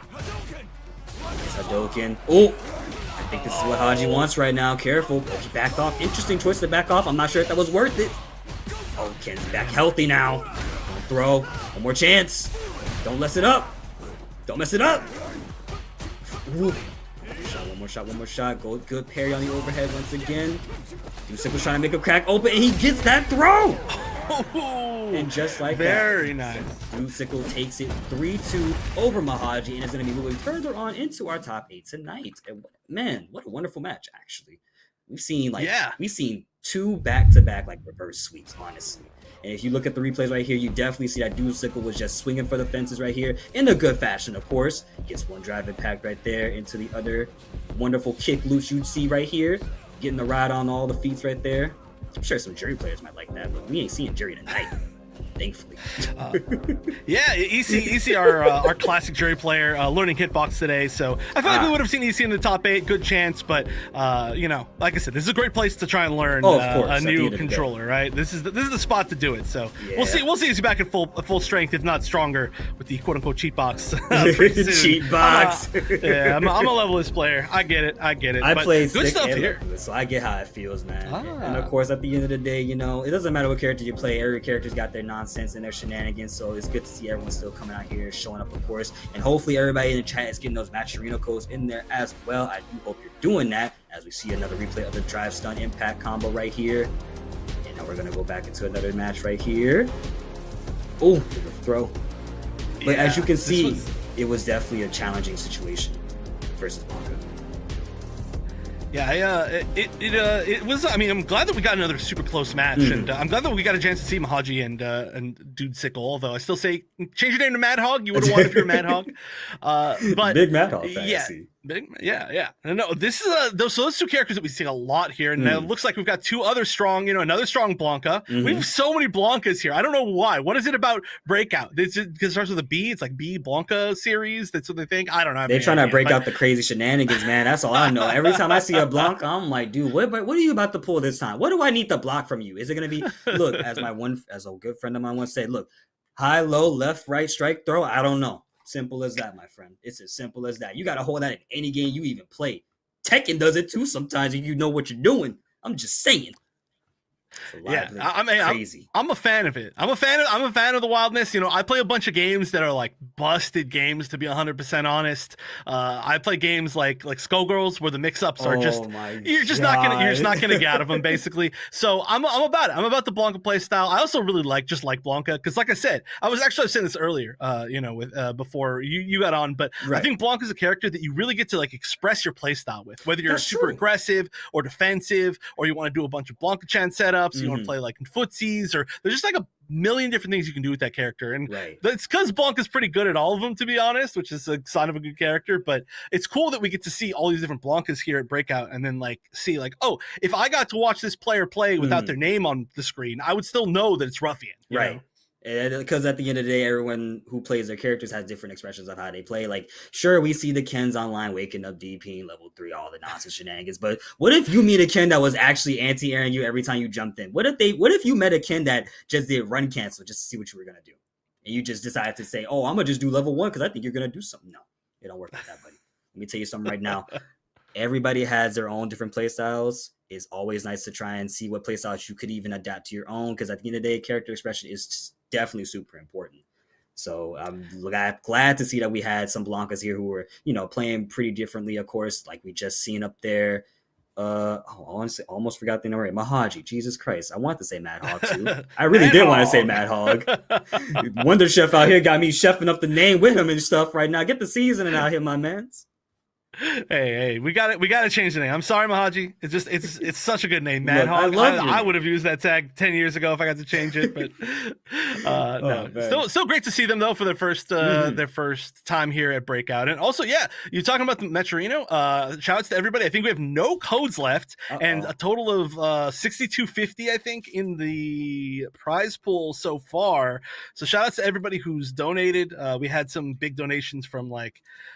One of the donations is from somebody that just called Breakout. I don't know if that's us, but Joker with the big donation. We have somebody else whose name I can't see because this doesn't actually show really well. Waffles Smithwick, whoever Waffles is. Shout out to Waffles for also the $10 donation. I love seeing these players get the financial support for giving us a good show every single week, right? I mean, they're certainly much better than me, so I love the fact that we get a chance to watch them, and it's cool seeing these regions play against each other as well. Like a whole lot of Mexico, which I think is a super cool region. Playing against a whole lot of like North America and some Canada, and it's really cool. Yeah. It's definitely really cool. I love to see everybody come out from like globally, just different spots, France, Africa. Of course, we have the stuff that happens over across seas in the Thailands and the Philippines and everything as well. We have a lot of different like people out there. We just have not seen them yet. I hope they're getting their shine in the light somewhere in the universe. But if you're here on Breakout, then yeah, you're definitely breaking out, of course. And that's what we love to see. But enough about that. We have Pato versus Orta coming up here pretty soon. I'm not sure if they're locking in just yet, but... Oh, never mind. We are locked in right now. So we're going to see Cammy versus Aki once again.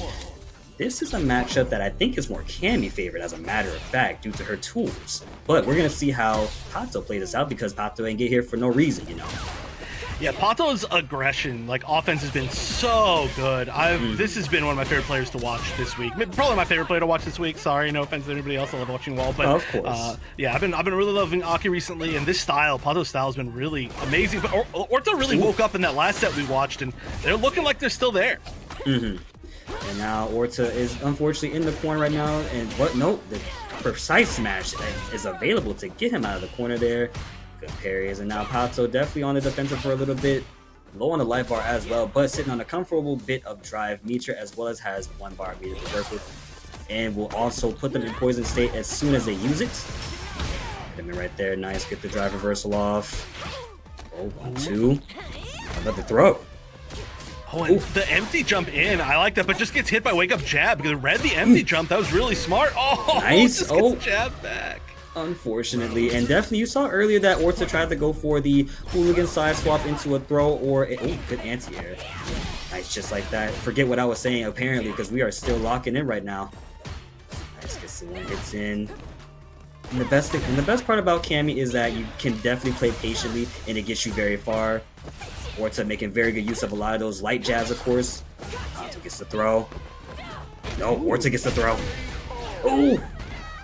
And Orta's done a really good job of kind of defensively either grabbing or pressing buttons, just knowing when to disrespect the offense, which is, I mean, you don't have a ton of plus frames as Aki. It's a little bit less than usual. Just the setups are really nice off knockdown, so I think it's a good level of knowledge.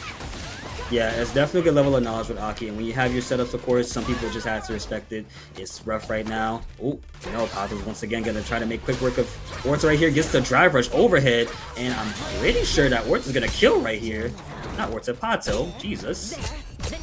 And bing, bing, bing, bing. Call me acupuncture. And that's enough. Also taking game number 1. Yeah, this is for sure. It's like going to be all about who's on the offense, but that is kind of like an Aki classic. It feels like every character that Pato has had to fight today has been really mobility heavy. They fought like 2 Blankas and a Jury and a Cammy, and they just haven't had a chance to play too much of the zoning game, which we see them start off with a little bit right here, but they've really had to rush down. Yeah, and that's what. And crazily enough, trying to fight Cammy in her own game is not exactly the best choice. But when you know how to fight the character, and you kind of understand the playstyle right now, it eventually becomes easier. Nice, and just like that, Orta's gonna make the comeback out of the corner, and we're gonna start off with some throws right here, of course. Nice, and that button, that stand, beat, and punch button, the bane of Aki's existence right there. Definitely want to use that button a good chunk too as well in this matchup. Lots of hopping around. Nice. Just a little clip is all you need at this point. Jabs from Aki really good, just because you get that double hit jab. But this is feeling like really close. We need to see Orta, I think, just to find like one more little answer, especially now that we're starting to see more of this mid range game, and obviously just jumped over it, but it's been working pretty well aside from that. Ooh, I love the delay on that hooligan to get the Sonic Slicer's overhead kicks, and a lot of the times Pato is getting caught for doing dive in, but you know, Orta is prepared with the anti-air on the spiral left, not spiral, cannon spikes. Forgetting all these moves. Candy says some of the similar stuff. Is cannon spike, cannon stroke. I don't know, man. It's so much. It's all right. Those moves have only been in the game since since '90. It's been like 25 years of them, but yeah, we'll know. learn them eventually. Yeah. We know.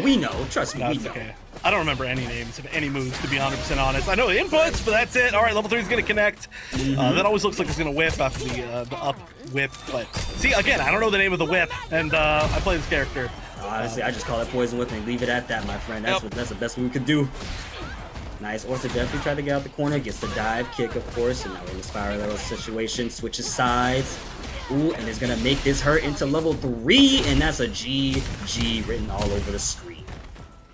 Definitely making this now 1-1. Yeah, it's a good level of adaptation. I felt like there were a lot more like good jumps. Like we really found Orta able to find the moments to get in a little bit better. And so now I think we're just gonna have to see Pato go back to the style that they're playing a little bit more in the first game and against the other players, where it's gonna be like you're just gonna rush down. You're just gonna find your opportunity. I like that one. That one's out of range, but yeah, immediately going with the drive rush, showing their kind of sign of their aggression. And also another thing to mention is that Pato has definitely been using a lot of the snips, the little dolphin dive, basically, right? Yeah. And that's what Orta has also been catching on to a lot as well. You definitely want to DP that because again, it's not invincible, and Pato or Orta definitely shows the reactions every time it's thrown out, always interrupting it, just like that. Another interrupt there, but doesn't matter. Pato now has the upper hand here, and just like that, Orta's fighting back, swinging for the fences. Oh, this is the drive impact. That's tough. Is level 1 going to connect? It will. Okay. One of the few good defensive options right there. Also, they were going for a grab, so the EX slide would not have worked. So, good choice to try and go for the grab there, but good choice to finally go for a reversal. Ooh. Just like that, Orta takes it back once again, and we're moving into round number 2 immediately. A lot of the times. Yeah, a lot of the times you will notice that Orta definitely pressing at the right moment. So it's, oh, I lied, not pressing. He did DP and about to get a big punish. Oh, just one little poke back, but didn't get anything from it. Didn't manage to get rid of the poison though, which is pretty big. Yeah, it can be really fast, and especially like the EX version, if it just touches you once, it puts you in an animation. So it can be like you try to A it just completely gets it. Yeah, oh, but another DP from Orta right there. Finally gets that upper hand. Just like lose that over there. But it didn't matter in the end. Pato manages to fight back strongly. And now I think Pato's slowly getting better at controlling the pace of this matchup. It's a little bit of pressing here and there. Really calculated, as a matter of fact. Ooh, grab attempt. Ooh, that was very scary. But Orta didn't punish on time, so now this Aki is living slither free.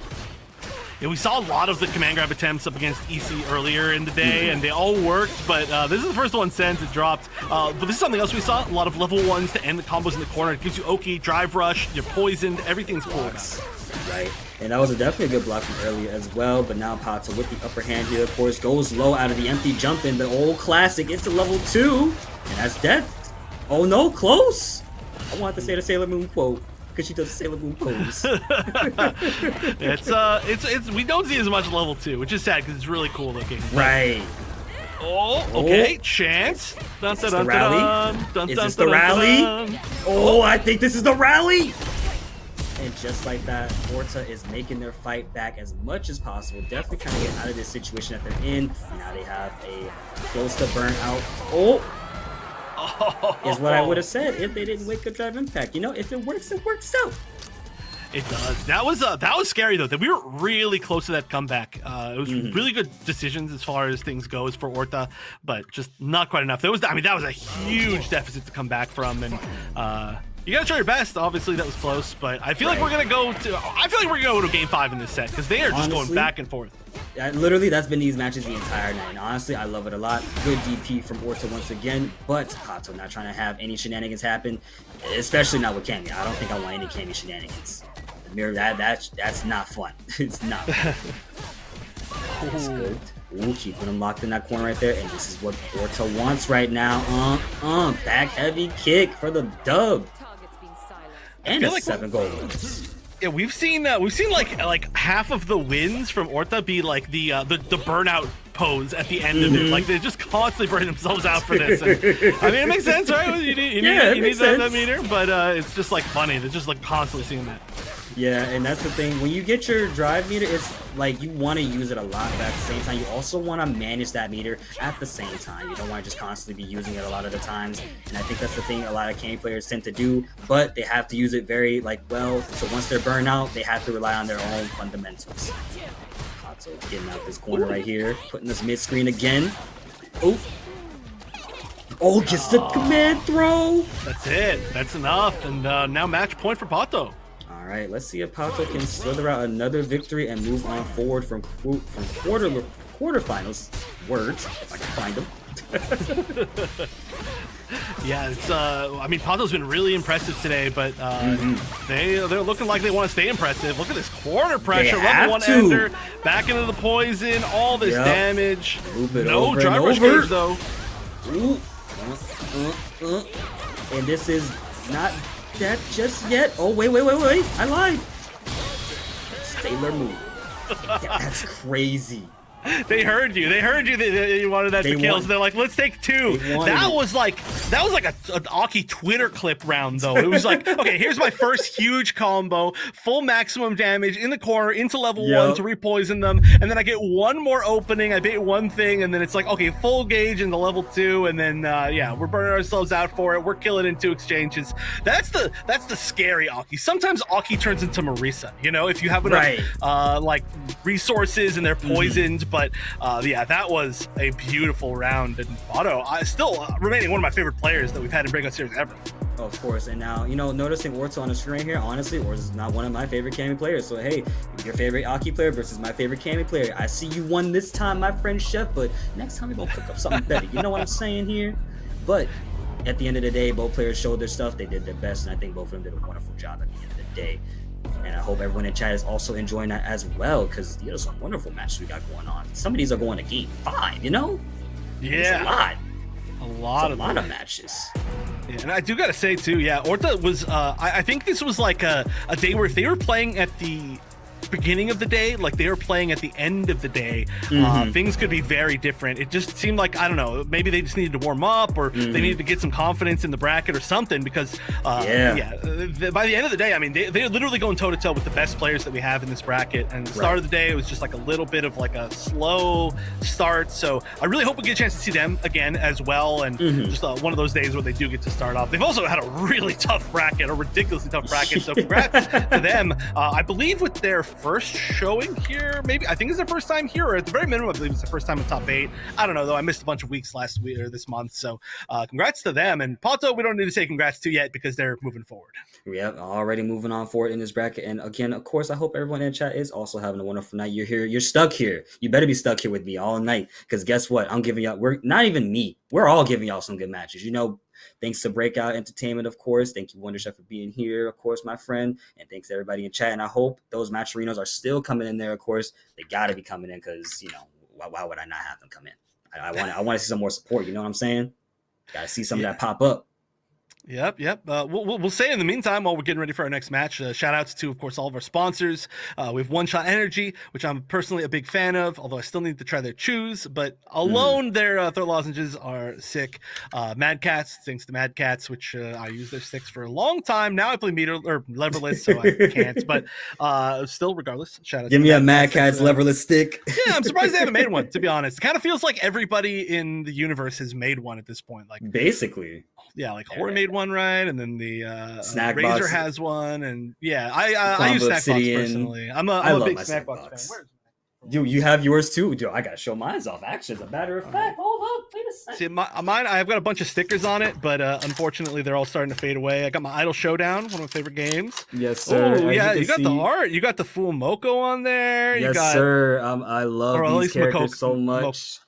It's Mokoko. It's Mokoko. Yeah. Who was on the other side? I couldn't see. It was glaring. I got Shiori, Hosho Marine, Mokoko, as well as Dragonov on there. And this was actually bought off of Etsy as well. This actually helps with keeping stability on my stuff. And that art came from Saiga Das, of course. I met them so long ago, so I hope they're doing wonderful. But enough about the leverless stuff. I need to show you what these leverless players potentially are cooking with. Because guess what? We got Rookie versus Dude Sickle coming up onto the stream in just a bit right here. Sure to get locked in, of course. Yeah, I'm curious who Rookie's going to play, because Rookie, we talked about it before, plays primarily Luke, as far as like tournament showings, but has Ken as well, so it could be a Ken mirror, has Akuma, has a lot of different options, just a good good player in general. So they could go for the mirror. That feels like kind of it's one of those things where it's like, if you can go for a mirror and you feel confident in it, usually the other person does not like mirrors, and it makes them feel weird to play it. So it can be a weapon to your advantage. It's the rookie. It's the rookie mirrors. Not even rookie mirrors. It's just, man, your name is Rookie, so I'm just gonna feel disrespectful saying Rookie every time. Change your name to like Master or something. I don't know, because you ain't no rookie. That's for sure. Lying to people. There was an old DOA player named Master, a famous player, but yeah, I like Rookie because clearly Rookie's not a rookie, and they're showing it off immediately. Exactly. And just like that, Duseko is already low on the life right now, midway into his health bar, of course. Rookie keeping solid right there, but Duseko manages to get in, and I feel like Rookie is super confident in this matchup, but unfortunately took a risk right there, and is going to eat a big bit of damage right there. Good parry, but another throw. Just see another throw. No, overhead. Another throw. Loop it again. Another. Okay, finally pokes back. Jeez, and it's not even gonna matter. Very nice. Dudesicle saying, you know what? I'm fine with this mirror. I'm totally fine with it. Yep, and that's exactly what you like to see, confidence from both players in the mirror, because, you know, who's the better Ken? I'm the better Ken. I'm the man, you know? That's what you want to see in these types of mirror matches. You want to see who's the better pick. Definitely was showcasing that a lot tonight. Ooh, key. Yeah, that was super deep. Also, may I note, it's really freaking hard to figure out who's playing who. Can we please get one of you to switch costumes? You're playing the closest color of the same costume. I wanted to say that too. Like, bro, you got orange Ken and red Ken. These are like the same color patterns, bro. Come on now. I'm pretty sure Rookie is on the orange Ken and Duseko's on the default Ken. But if y'all ain't got that money, please, bro. It's okay. Look, I'll fund it. I'll fund it. Get costume 3. Costume 2. As a matter of fact, it's free. Technically free. Yeah, you should have it. There's no reason not to. Wow, Dudesicle taking game 1 pretty clean. Oh, yeah. Just like hold on to the momentum pretty much both rounds, just having the corner. I feel like Rookie might switch. Okay, I'm switching lol. I like the chat. Yeah, I knew for a fact that was gonna happen, because you don't want to fight a Ken mirror. You just don't want to fight a Ken mirror. I'm gonna be really honest, because y'all both want the same thing. Y'all both want to go about it a different way. And when one person gets caught in the loop, well, everybody gets shot down. But now we have Luke to stop the loops. Yeah, I mean, I like the attempt. I like the attempt to go Ken. It does seem like Ken is kind of like Rookie's like secondary if you get to choose one. But I mean, obviously Rookie's Luke is super good. We've seen it so many weeks do well here. Punish. Already it's looking good, yeah. Yep, and one of the craziest things about Luke is that even though Luke has like a couple of significant nerfs that probably hinder some of the characters, or not characters, but some of the players' play styles in gameplay, what's not changing the fact is that Luke has advancing normals. It's not changing the fact that Luke has projectiles that go at different ranges. It's not changing the fact that he has good Oki, and just like that, a DP didn't even need to follow because he's dead now, and we're in round 2. Yeah, this is this looking like a much different game. It's looking like a much different game. Yeah, and both these characters, they share the blonde white boy advantage. You know, that's the play style. I used to call it that. We were talking about it, how Akuma can kind of do similar things now, and Akuma's not blonde, so it doesn't count. Whoa, Dink, beast mode, baby, Alex Lee, let's go! Get out of my face, basically. I love seeing that super from Luke so much, man. It's really dope. I don't know what it is about that super, but he made that line hit hard, okay? Yeah, that super just looks cool. Like, it's got so much impact for every punch. He just, like, beating the crap out of it. Yeah, it's good. Good throw. Nice. Another throw. I need to see one more. Do it again. No! He gets counter hit with the crouching medium kick, and now Rookie has the advantage. Is gonna go for the tried to go for what seems to be a setup there with the shoulder tackle. Oh, the backdash on the throw? You're nuts! Oh, you're nuts! That should be it. Yes, that is definitely it. Good job. Shout out to Third Strike, of course. Classic super. Yeah, had to spend a good amount of meter for that win, but I mean, the fact they're already ahead, you just want to keep going with that. And ooh, they both try rush at each other at the start of the round. It's a jab one. Man, I had the pleasure of seeing that happen so many times last time I was commentating on this game, dude. Nice jump in over the projectile. Dude was definitely making the right read with that one. Gets the overhead, but Rookie was ready with the reaction on the throw. Is what I would have said if they didn't get DP just there, but you know what? It's okay. It's okay. He's still alive, and that's what matters the most. Scary DP though. Oh, the reaction! No, it doesn't work like that. It doesn't work like that because the thing is, level 2 is not invincible. Now you gotta hold the classic, even critical art, brother. Sorry, you're going to Memphis and you're staying down. Oh, look at that! Look at that handsome man there, man. Bink, one more chance. Took an unfortunate risk right there. I don't know what they did, but it was an unfortunate risk, and now we're running it right back. Tied now is 1-1, tied up. Let's see I think if that was a level 1, it would have worked, right? I just saw the super flash. I assumed it was level 1 or level 3, but level 2 had to be the most unfortunate one right there. Yeah, level 2 is not invincible. You can't use it as a reversal super. You only have to do level 3 or level 1. There's no in between. You can't do it like that. Purely combo filler. Purely. Nice. Gets those meaty crouch medium punches in with the Popeye arms. Think. Not dead though. Oh no, that could have been an entire another life bar gone right there after blocking that. Just needed the grab though. Optimal meter build, I guess, if you're going into another round. Yep, and the craziest part is, earlier I was saying, you know, Kens can do all their wake-up shenanigans. Just like that, Rookie was staying patient and had that throw, but now Rookie is in the corner. Kind of nervous right here is what I would have said, but the DP comes out. Heavy knuckle. Ooh, good parry on the sandblast. I was surprised. Oh, back full screen kind of, closing the gap. Patience. Oh. 1, 2.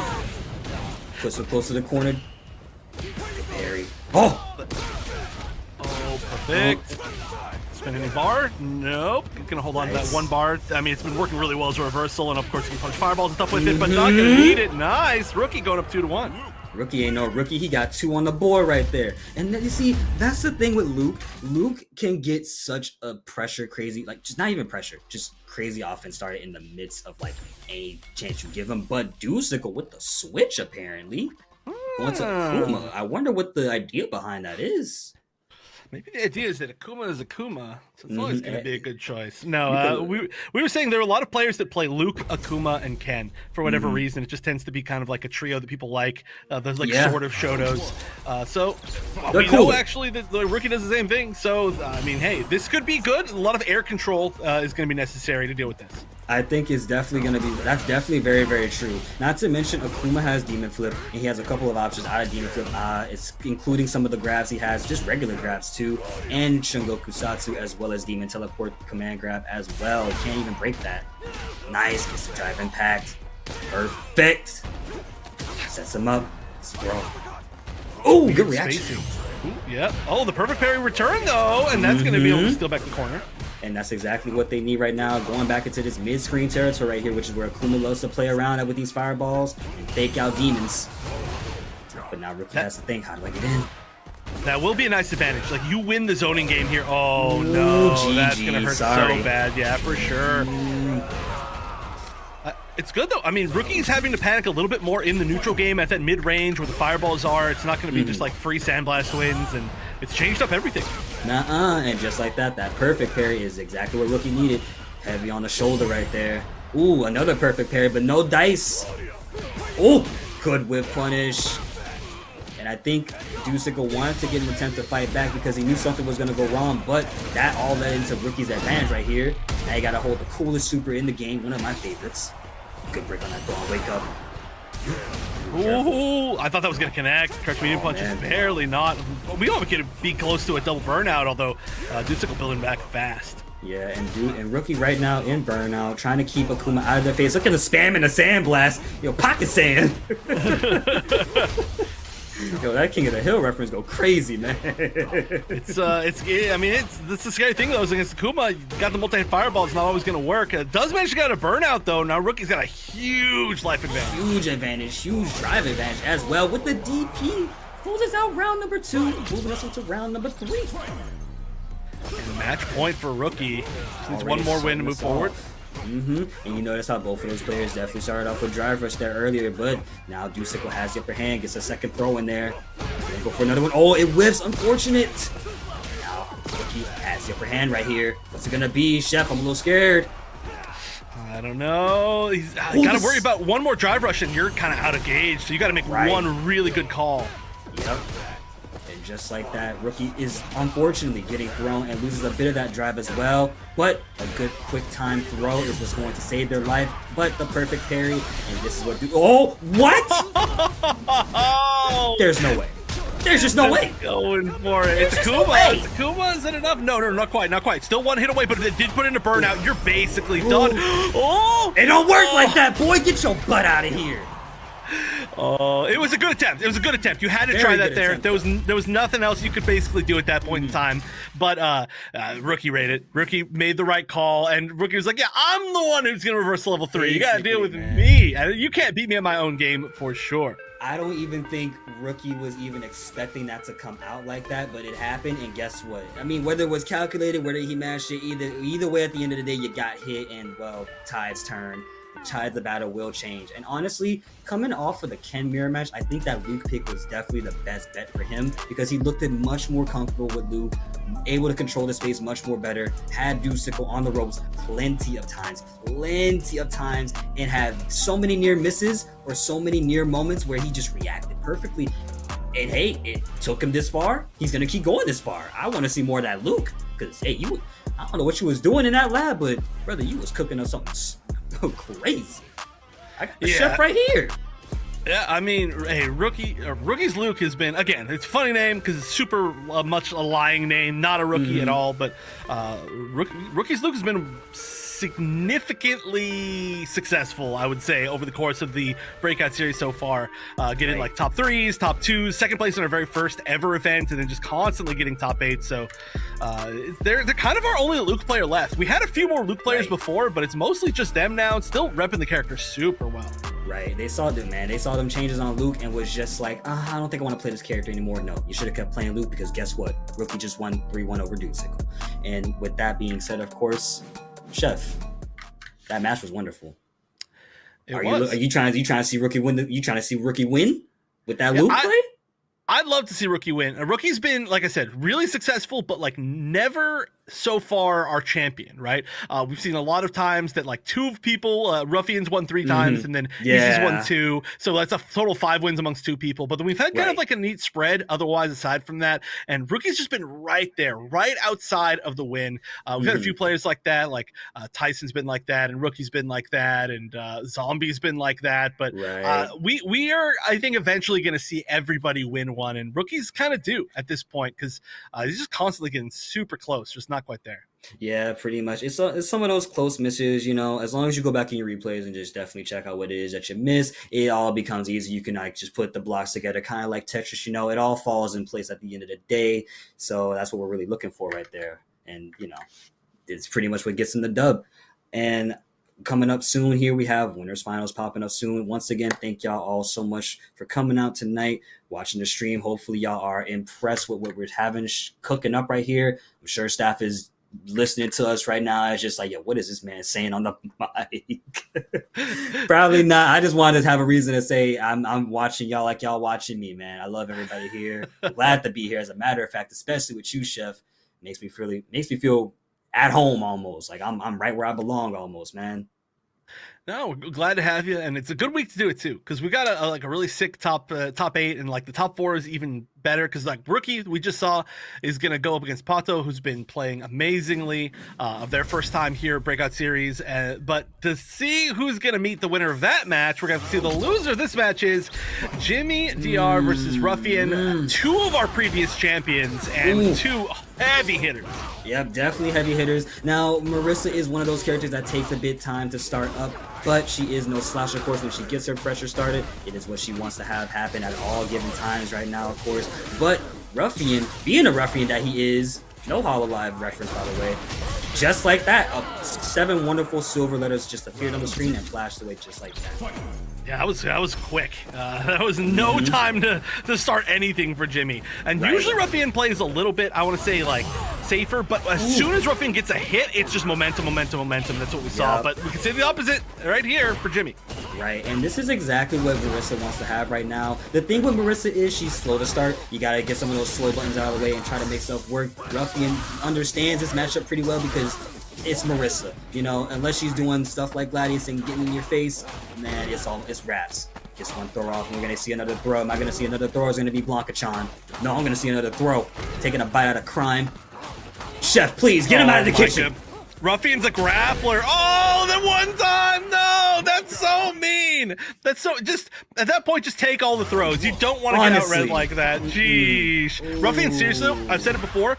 Our grappler of this bracket plays Pretty more much. grabs with Blanca than I've ever seen. Plays ST Blanca basically with all these grabs. And that last round, that last match actually that you did see, Ruffian definitely scared the life out of Jimmy, because the thing is, Ruffian has Blanca-chan, and in the corner you have to think, am I going to get hit by Blanca-chan or on like my wake up with the electric or not? But it's looking like Jimmy made some pretty crazy adjustments, because now Blanca's in the situation that they were in earlier. Armors through it all. I forget the scoot him. There we go. Scoot him throughout all of that.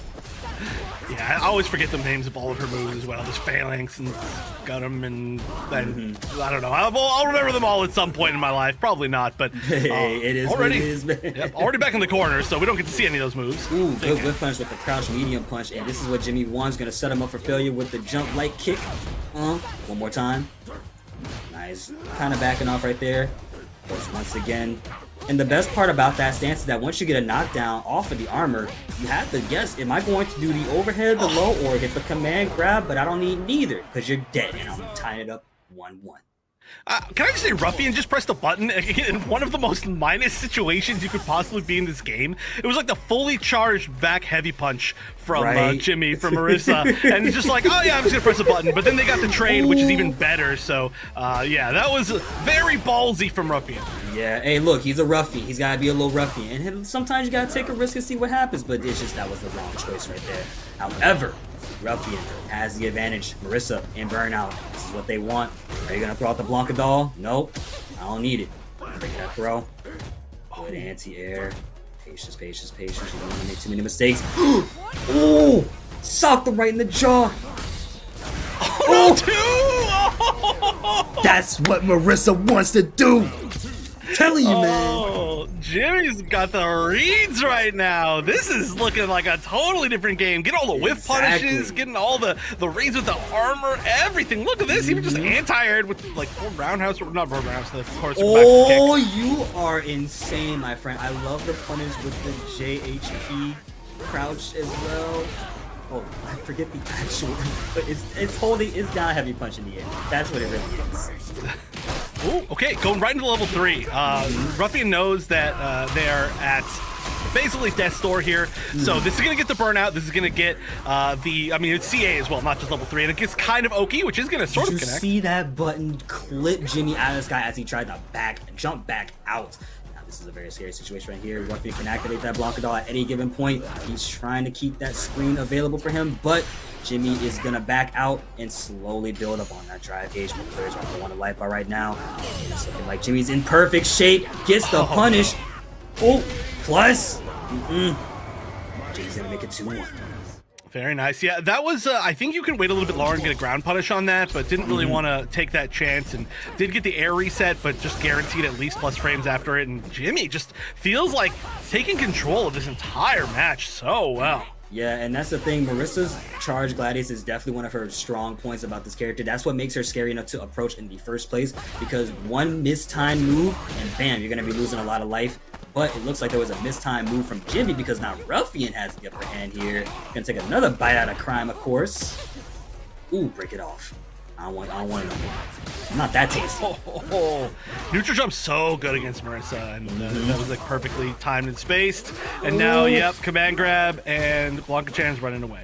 Yep. Oh man, I did my job. I gotta go home, Dad. See you later. Nice. 4 medium punch was definitely working on punish counter, but too far away to get the pickup. Now we're in a terrible situation. Jimmy's got to play out of their minds once again. Gets a throw.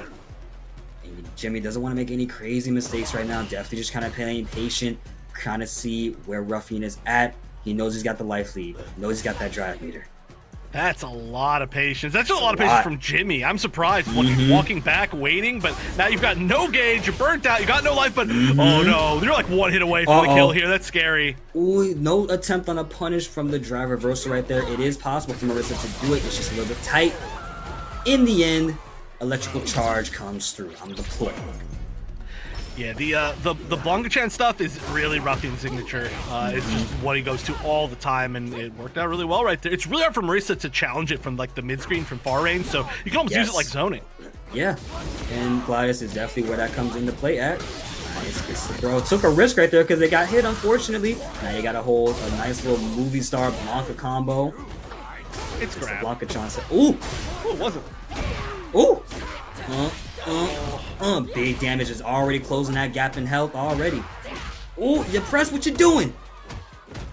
Don't, not like this, Your Honor. Oh no, that's it. Oh my goodness, that was just wall to wall Marissa brutality. That was ridiculous, and match point for Jimmy now.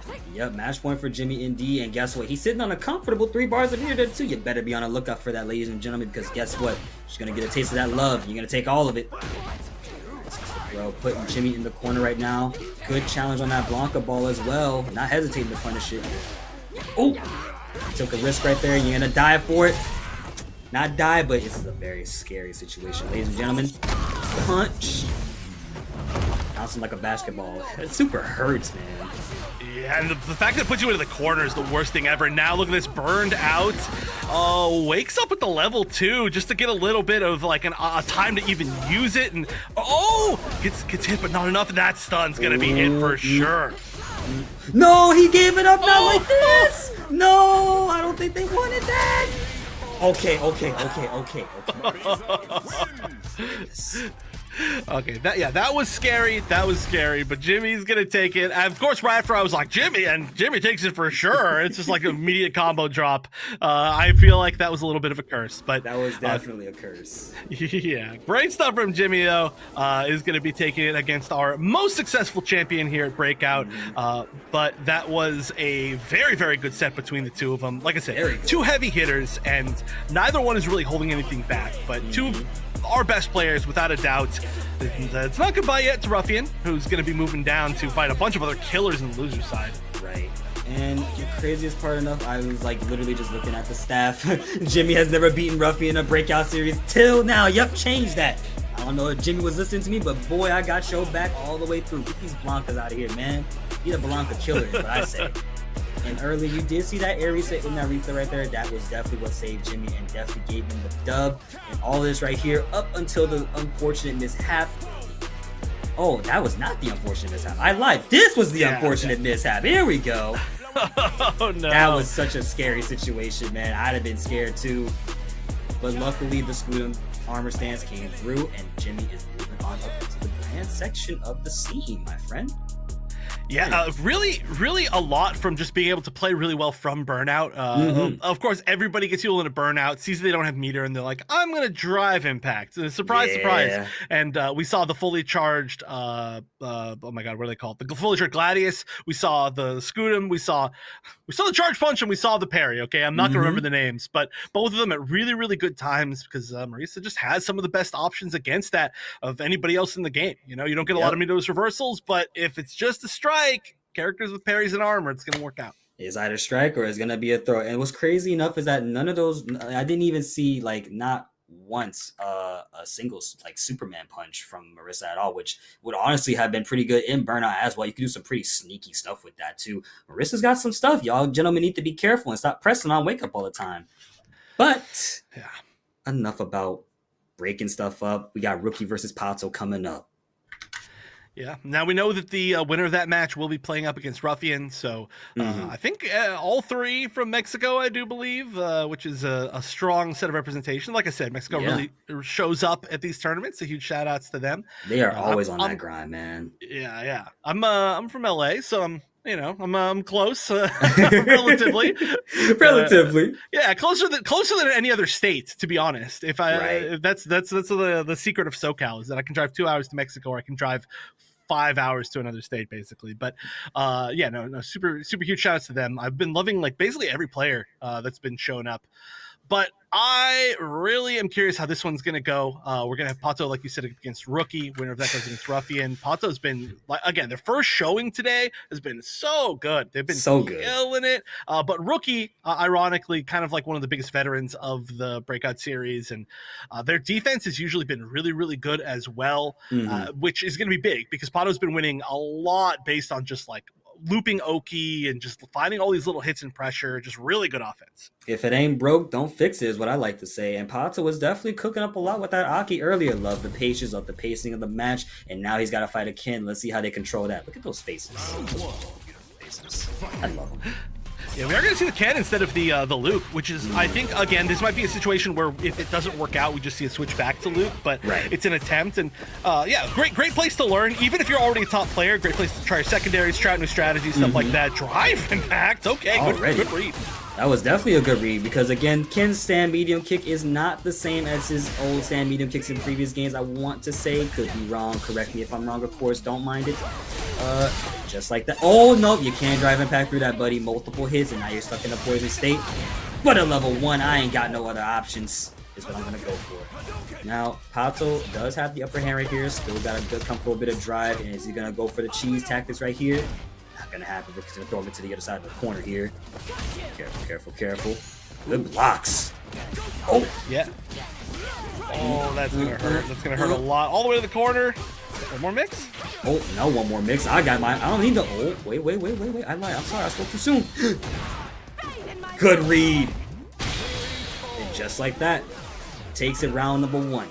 Only get to use one bar of the meter, too. Yeah, and got a bar meter off of Rookie as well. With that level 1, needed to get out of the corner. Oh my goodness! What the heck? I've never seen anybody do that. Okay. Rookie has so much matchup knowledge as far as parries and stuff like that, but a perfect parry on the first hit of EX flip into a drive impact to punish, that is super right smart. There, man. He must have been in lab practicing that for a solid minute, dude, because Jesus Christ. And not even I've been able to get something like that off, man. That's impressive. But it looks like Pato tried to go for a throw, and Rookie was prepared with it. Super, of course. Tried to go for a cower crouch underneath the fireball. Oh! Get out of my face. He dropped it. Chef, he dropped it. What's going to happen? Chef, I don't like this. No. Chef, I don't like this one bit, man. Bro. Poison's on still again, too. Oh, deep crosscut. Hella good crosscut, man. And now Rookie is once again taking the lead by storm here. He's going to definitely get the momentum started with the Shifu Jinrai Kyo. And just like that, how is that? I love it a lot, man. I don't know what you're talking about. Oh, what the heck? Just waiting to like slide that's into so the unfortunate. just neutral? That was like a weird choice, but it's really far advancing forward, and so it worked. And yeah, you get conversions off of it. That's a cool choice. Yeah, definitely a cool choice. And now Pato has Rookie right where they want him. Burnt out. He ain't got no options. You're about to build a bar meter in a second, so let's see if Pato's going to be ready for the read. Nope. Tried to jump out. Poison set up. I don't know if this is going to be a GG, but this is definitely going to be a lot of damage done to poor guy. The level 1? He's ready.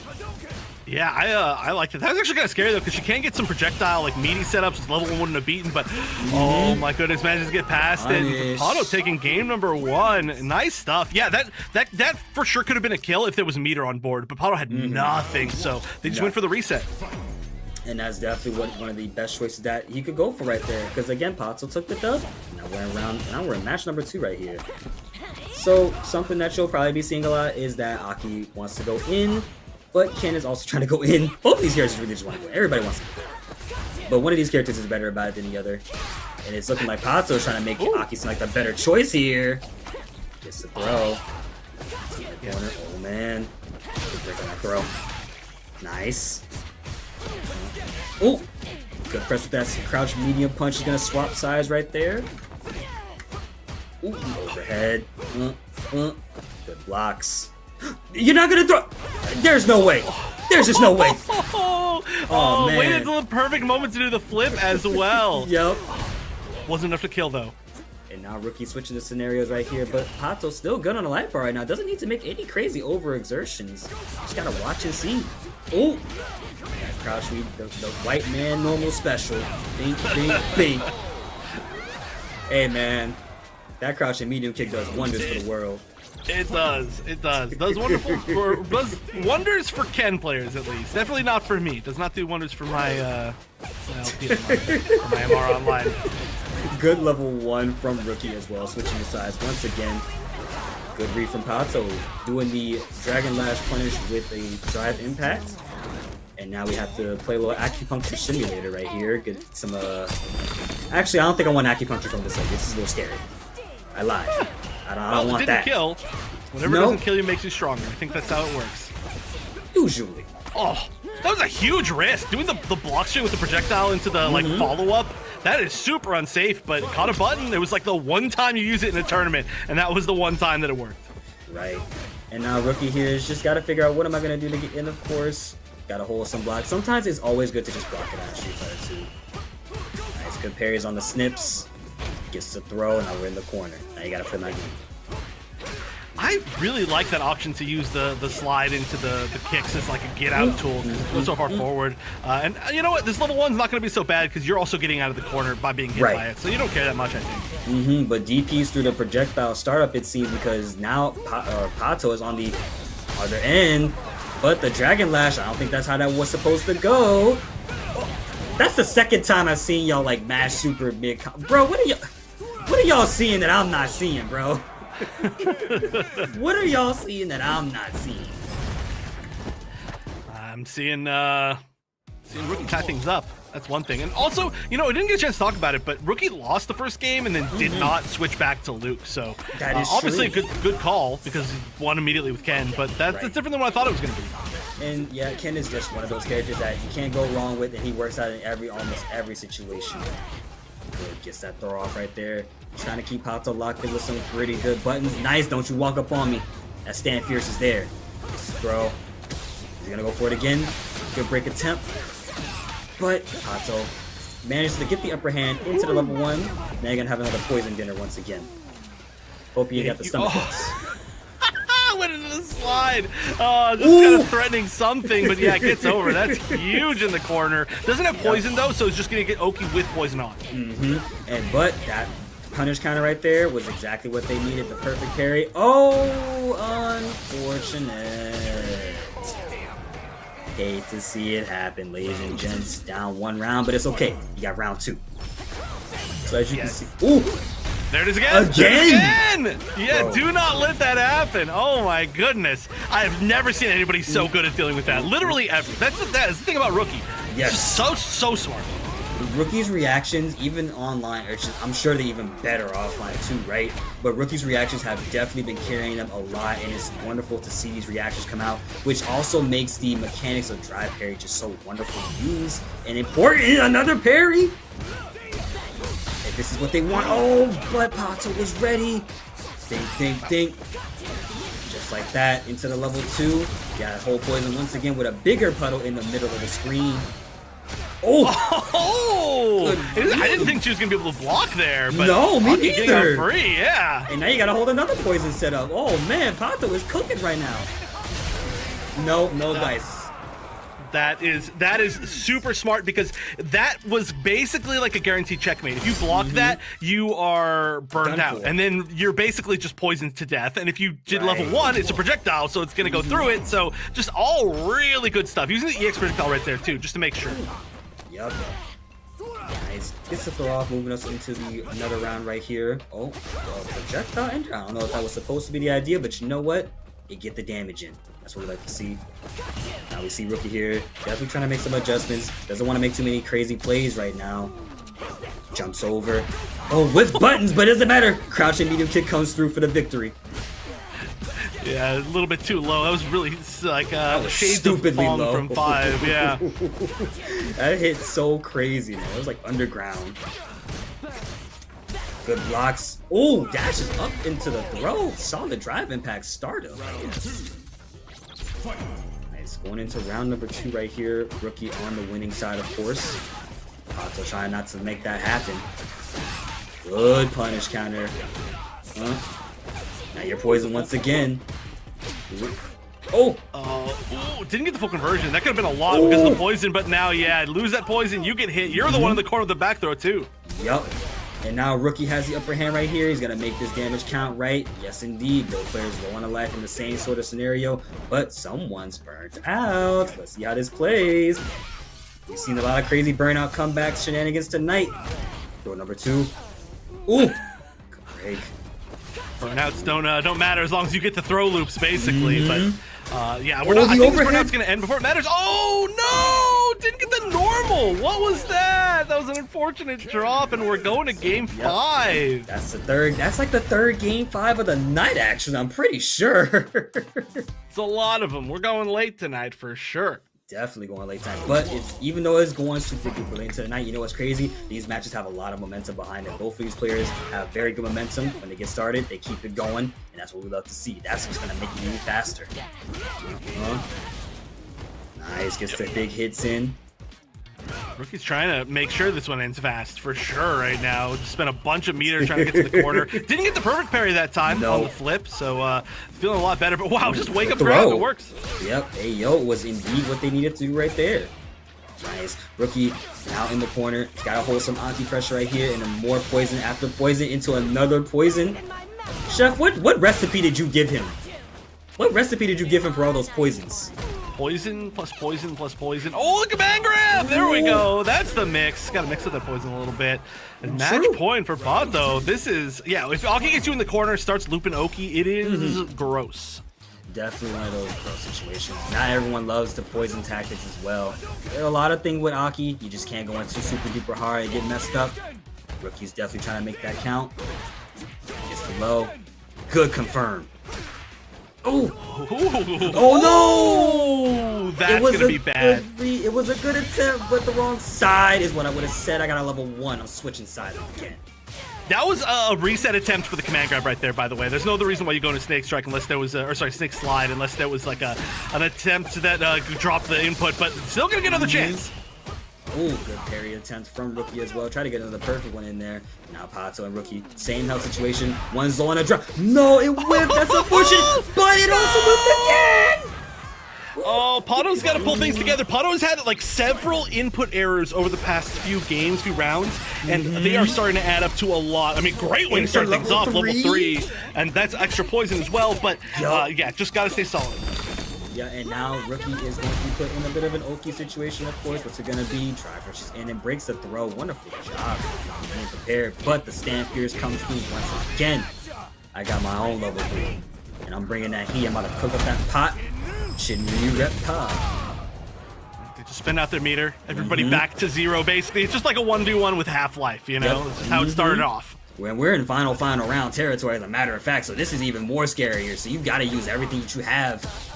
So trying to close it with the burnout, but Pato makes the right mark. Is this what they need? Drive rushes in.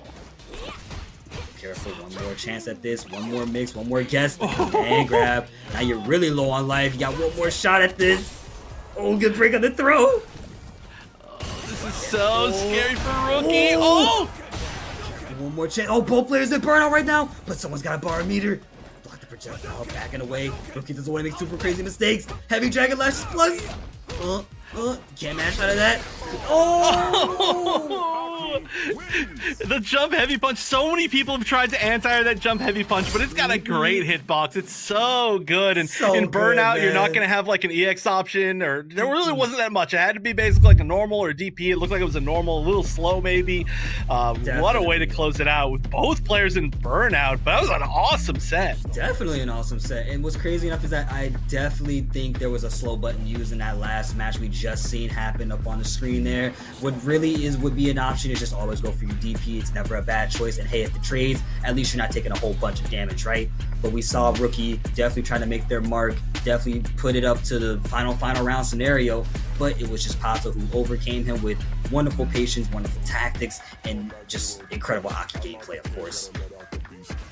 Yeah, which we're going to see more of in the future as they've moved into top 3 for their very first showing here at Breakout, which is sick. But now they're going to go up against Ruffian, which there's a rematch from the winners bracket. It's the person who knocked them into losers, I believe. So should be an interesting little rematch, and it was pretty close. Every match, I think, between all of the top 3 now is going to be very, very close, and a lot of run backs potentially. A lot of runbacks indeed, and of course, like you said, we do have Rookie versus Ruffian coming up, and of course, waiting in grand finals is that scary Marissa player, Jimmy_DR. So I'm very curious as to see how Ruffian is going to do. I wonder if he's going to get the run back, or is it going to be Pato that decides to take the stand and, you know, get a little bit far up there?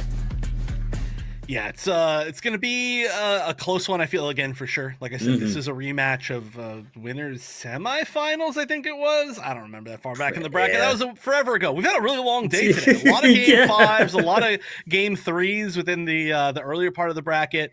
Just close back and forth regardless. It's been like a very, I mean, obviously I'm very happy because it's all very, very good games, but today has been long, and I mean, not that long for a tournament in general, but for the amount of players that we have, certainly quite long. And there's still going to be 2 more sets to go.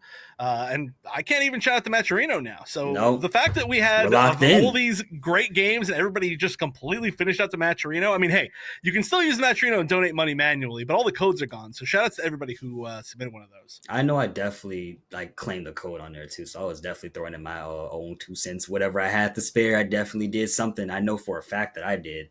But ladies and gentlemen, we're locked in. And of course, we got Ruffian versus Pato coming up pretty soon here on the big screen. Hopefully y'all got y'all chips, snacks, dips, and everything else ready, because I mean, I think I'm going to be settling in for a game 5. What you think, Wonder Chef?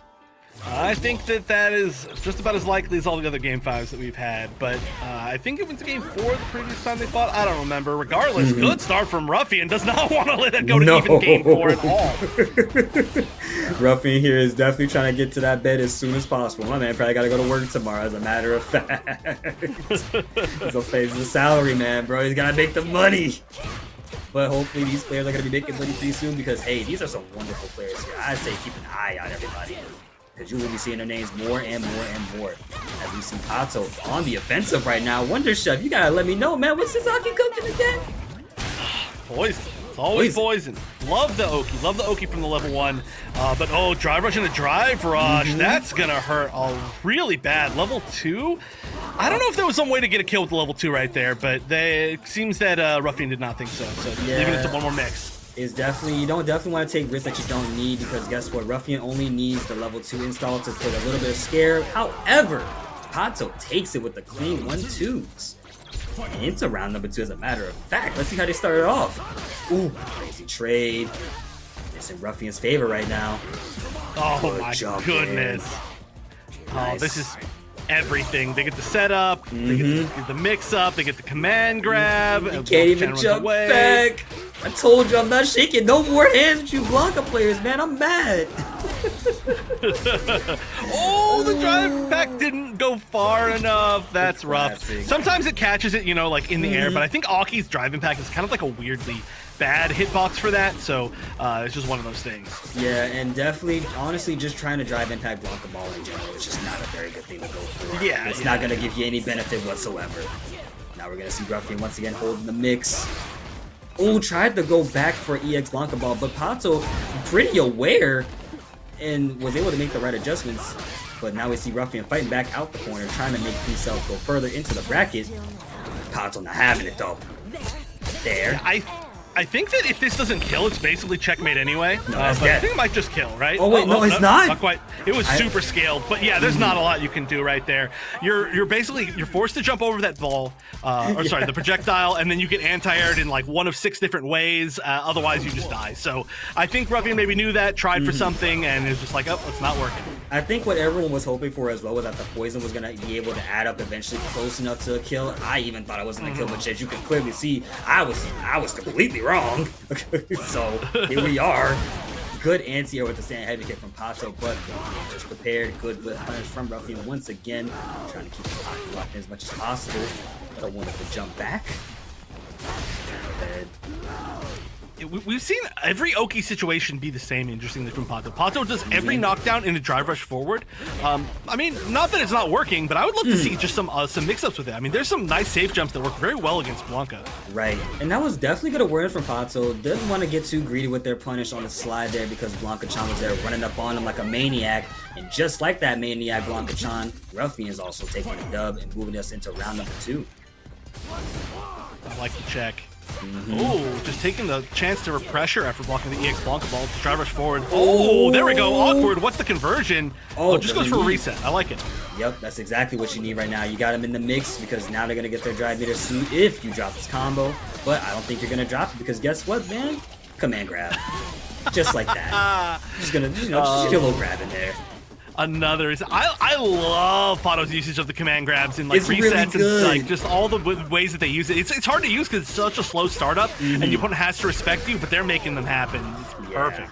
That's definitely what they're making happen right now. Gonna go on to another final round territory right here once again. Both players sitting on a comfortable 3 bars of butter right there. Definitely trying to get in there at the moment. Good punish on that Blanca Ball from Pato. Nice, gets all those extra juicy hits in. Trying to cook up with some poison chefing. Back off. Not sure how to really guide the matchup at the moment, but it's definitely in Pato's favor, and Pato finds another good mark into level 3. Now, this is tough. This is definitely tough. Acupuncture simulator once again. Drive rush in there. Goes for the throw. Keep it classy. Wow, okay, so Ruffian was the one who knocked Pato into losers, and now Pato's up 2-0 very, very quickly. And it's weird, too, because it feels like Ruffian's been having really good round starts and then losing for whatever reason. Yeah, Ruffian's definitely had the round starts immediately really well, but I think Pato is just adjusting on the fly and is calling out the shenanigans whenever he sees them. Only time he can't do nothing is just when Blanca-chan is active and in the corner. But I'm pretty sure Ruffian's going to make some adjustments right here. Already starting to solve. Taking a bite out of crime earlier. Taking another one. Nice, trying to keep him locked in there. Yes, indeed. Ooh. Oh! Yeah, that was a good reaction for sure. Definitely saw that drive impact come out and realized that they could punish it and just hold on to this corner, which has been super key to winning. And look at this, Pato does not find a way out. No. Was that it? Was that a counter hit? No. That wasn't counter hit. That was counter hit though. Took a risk right there. Not sure what he did. Move on to round 2. Yeah, I'm not sure what button came out either. Probably a jab or something like that. But once again, the jump heavy punch working so well. And an attempt to bait, but I think EX Up might connect in that situation. So I'm not 100% sure. I think we've seen that happen before in this matchup. Yeah, and definitely, you saw earlier that Ruffian definitely did drive impact there. Pato did want to punish, but unfortunately, no punish would work. Now we're in a very sticky situation. Never mind, no longer sticky for Pato, for Ruffian rather. Blanca Ball's out. I don't want to deal with it no more.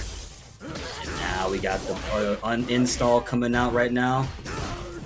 This is where I alt F4 the game, I say. Yep. I mean, not Pato though. Those are good blocks altogether. Gets hit by a grab, but the only getting hit by a grab in that situation is pretty good. Although I say as immediately they die. But regardless, that defense was pretty solid against the Blanca level 2, which can just be an absolute nightmare. But Ruffian put themselves on the board, and we've seen 3-0 sweeps, reverse sweeps, I should say, already today, like multiple times. Yeah. Yep.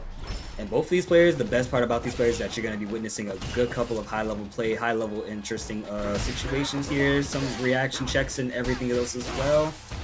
Look at Ruffian already on a tear. No whiff punish on the whiff throw there from earlier, but it doesn't matter. Pato finds that mark. Really backing up right there. Took a risk right there. Wound up getting kind of hit by the block ball. Oh, got too greedy. Oh, got greedy again. No, stop. Stop! Why do you hit so many times? If you see Blanca-chan, just look, it's okay, just block it out. I know you don't want to lose your turn, but you gotta let it rock, bro, because telling you get too greedy, it's not gonna work out. Good job. Oh no. Oh. All right, that was good because I think if that was blocked right there, that would have not only gotten the wall, but it would have knocked into burnout, and then like it would have basically been GG checkmate situation. So I like the reset attempts, but I like the defensive option better. Right, and as you can see, just like how we were saying earlier, we've seen a bunch of reverse 3-0 sweeps. It's looked like Ruffian is working on another round 2, is what I would say. I'm not gonna say just yet. I'm trying not to curse this man, whatever. But Ruffian is definitely trying to put in some effort right here, trying to make sure that Pato doesn't go any further. But Pato with a victory of his own because he got poison off again. Yep, and Oki in the corner, but yeah, gonna do the up ball. It's been really good read so far. Very few blocked up balls from Ruffian at the entire day, but that was definitely a situation you wanted to get out of. Right. Good check on the drive rush from Pato right there, but unfortunately, it's looking like Ruffian is cooking right now. Wait. Oh, good chose job. the right one, too. Yep. Chose the light one. That could have gone far and then done nothing, but because of the poison! No way! What a read! That was crazy, Chad. I don't know. So, you can block a ball. I can kind of block a ball, too, and mine gives me a combo sometimes. Yep, that was a great read. Auto on match point now because of that. Right, and now once again, we're in a final round situation, just like we've seen every other time. No challenging on that stand heavy kick from Blanca, however. You can't do that, man. Don't work like that. Good job parrying the side swap because Blanca's dash is just annoying, basically. Yes, parry can make you guys a little bit less. Oh, speaking of double side switch, is that enough? Yeah, that's definitely a... No? There you go. Didn't have the life. It was a good reaction, but yeah, just left it like 1 HP basically. And Ruffian 2 games straight, despite Pato having an amazing comeback in that second round, has to do it again and again and again as we're going into another game 5 up tonight. Man. All these game 5s are so wonderful because everyone is just showing off their stuff. I love seeing this stuff happen right here in front of me.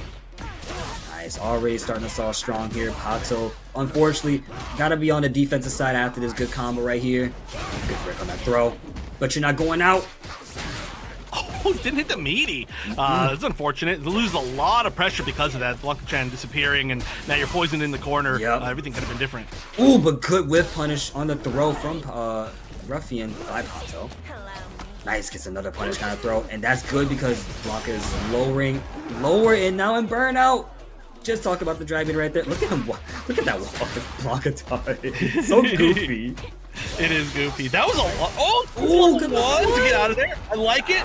Oh, they're both burned out now. This might be a chip situation. You've got 2 bars. That might be enough if you can lock them in. Oh, this is not good. Not good. Blanca-chan is not the... Don't you do it. Oh no, it doesn't work like that, but I think what they wanted was that right there, the trail! Oh no, twice now! That has closed things out. Match point once again for Pato. Level 2 is a little bit late, but now, okay, only 1 bar on board, but it's for Ruffian, and it has to win 2 in a row, so Pato can even play this a little bit patient to build some meter. And as you can see right there, unfortunate from Pato. Definitely had the patience to block everything earlier, but made the wrong call there, and now we're going to be seeing them low on the life bar, potentially on a final round scenario right here, but let's see if Pato can make a strong comeback right now. Like it's gonna happen. Oh, okay. Snips. Jumps up. Nice. Win for the Oki off of that purely knowing that they had to get a lot more mix-ups, but final round in game 5 for losers finals. Yep, final round once again. Now we're just gonna be moving around a lot. Ruffian gets the first hit in, of course. Backing off, trying to figure out where we're at right now, keeping the control of the pace. Gets the electrical charge into calling on my install right now. You get mixed up. What did I tell you? What did I tell you? The burnout, that's so bad for Pato right now. Gotta get out of this situation. Level 1 might hit high enough. No, not enough! Oh my, unfortunate situation at hand. It's gonna be Ruffian that takes it further into the bracket tonight. Yeah, Ruffian with 3 games straight, being down from 2-0, winning it all the way back. There's a reason why they are our player who has won the most games. Incredible stuff, incredible adaptation. But again, another amazing set tonight. I loved some of the last minute changes that I saw from Pato, Yes. like using a lot of these full screen options. Obviously, the drill doing a lot of good work, but altogether, it just seemed like Ruffian controlled a lot more of the end of the set than previous, and it wasn't quite enough just to clutch out a few rounds. So good stuff from Ruffian, but also congratulations to Pato, first showing here, getting top 3, and easily could have been higher than that. So I do hope we get a chance to see them every week basically from here on out. Yep, and definitely, as you see in the replays in this match right here, definitely a lot of crouch medium punch, crouch heavy punches, because those buttons reach stupidly far, stupidly active. And you know, like you were saying earlier, Ruffian made some pretty quick adjustments on the fly, and Pato was definitely making some pretty crazy reads too. But it was just Ruffian's adjustments that were, well, it gave him the rough win, and it wasn't even really rough like that. And that right there, the double side swap, I got hit super badly there, man. Yeah, I just get hit by everything that Blanca does, to be honest, but I'm okay. Now Ruffian has one more opportunity to try and make a comeback. They are going to have to win the reset and then win the entire tournament up against Jimmy TR, which is going to be tough. Going to have to really, really wake up as far as, I mean, they already have, right, making the 3-0 comeback, but you got to put a ton of effort, and they might get burned out, honestly, in real life. Not Street Fighter 6 burnout, real life burnout to make all these comebacks.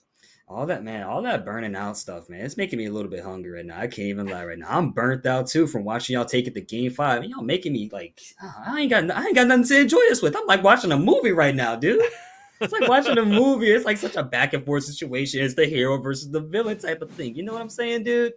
But we're going to go right into our recent results here. So as you can see, Jimmy DR has played 7 matches tonight. That win rate is looking stupidly wonderful. And of course, in the grand finals, which is racing comfortably at, he's got to get 3 games to take it home, and he's also one of the many winners for Breakout Series, as you can see right here on our results screen. And we got him first place finish at Tourney Palooza 3 and the 7th place finish at Bato City number 48.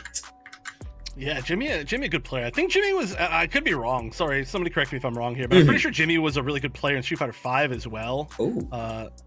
Winning, I think they won like a World Warrior or something like that. I don't know. Maybe I'm thinking about somebody else, but yeah, looking great with the Marisa, who's a character that we certainly don't see very much, but I love watching and also love playing. I think she's super fun. Saw her a lot less after, I'd say, the first few weeks of the game. Unfortunately. But she's still sick. She's still super sick. She has a lot of wonderful things about her that still makes her very fun to play, very enjoyable at the end of the day. And, well, when you're fighting Marisa, it's momentum based, because, again, you have to get yourself started. You got to know what buttons to place and what moves to place for you to even get like the overall experience of Marisa. One whiff punish from their opponent and hey, shake my hand, GG's, I don't want to play you no more. I move on. It's the old effect that is now the M. Bison effect, but still happens with her. But on the other side, Ruffian, my goodness, we've seen Ruffian so much in the Breakout Series. Oh, yeah. You can see up there 3 times Breakout Series SF6 champion. And, oh, look at that. 2nd place, a Mexican World Warrior. Interesting. I wonder who won that one, actually. I'm curious to see that. But their stats overall, I'm sure, are extremely good. But right now, a lot of it is just based around the fact that they did lose to Jimmy earlier today.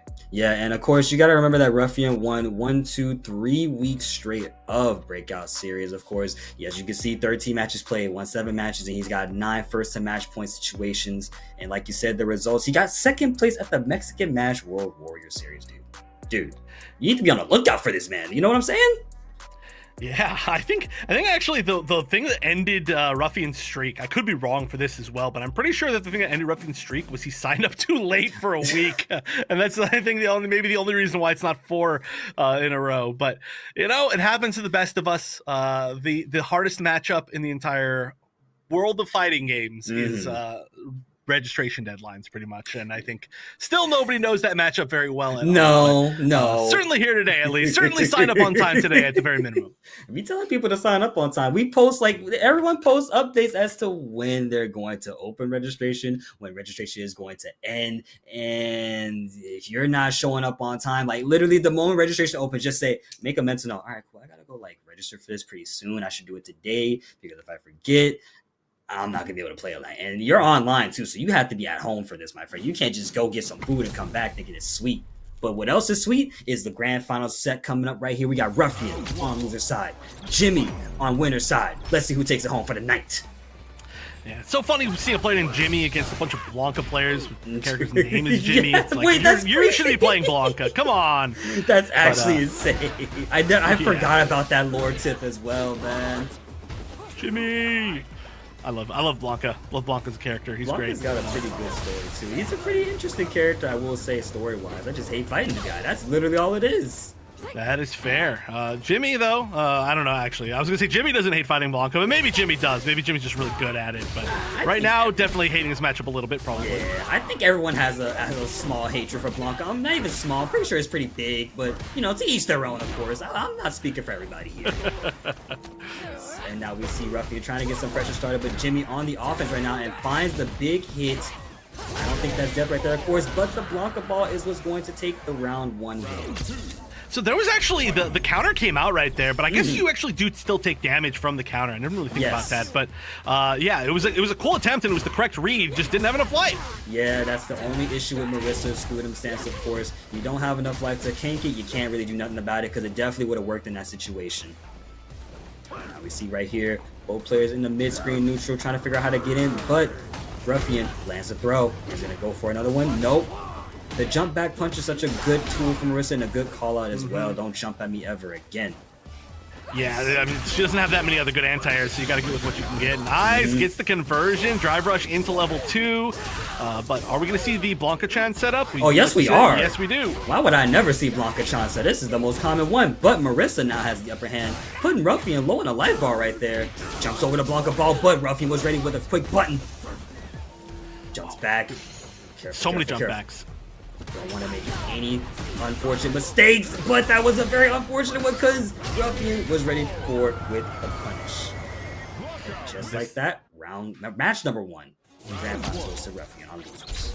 Yeah, it's the first step in what could be a very long series. I mean, it has to win the entire reset and then the entire game.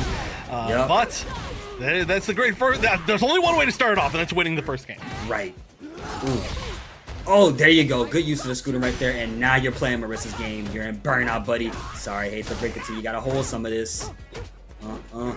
Oh, good jump back. But Marissa's keeping you locked in that corner. And now, GG, my friend. So sorry.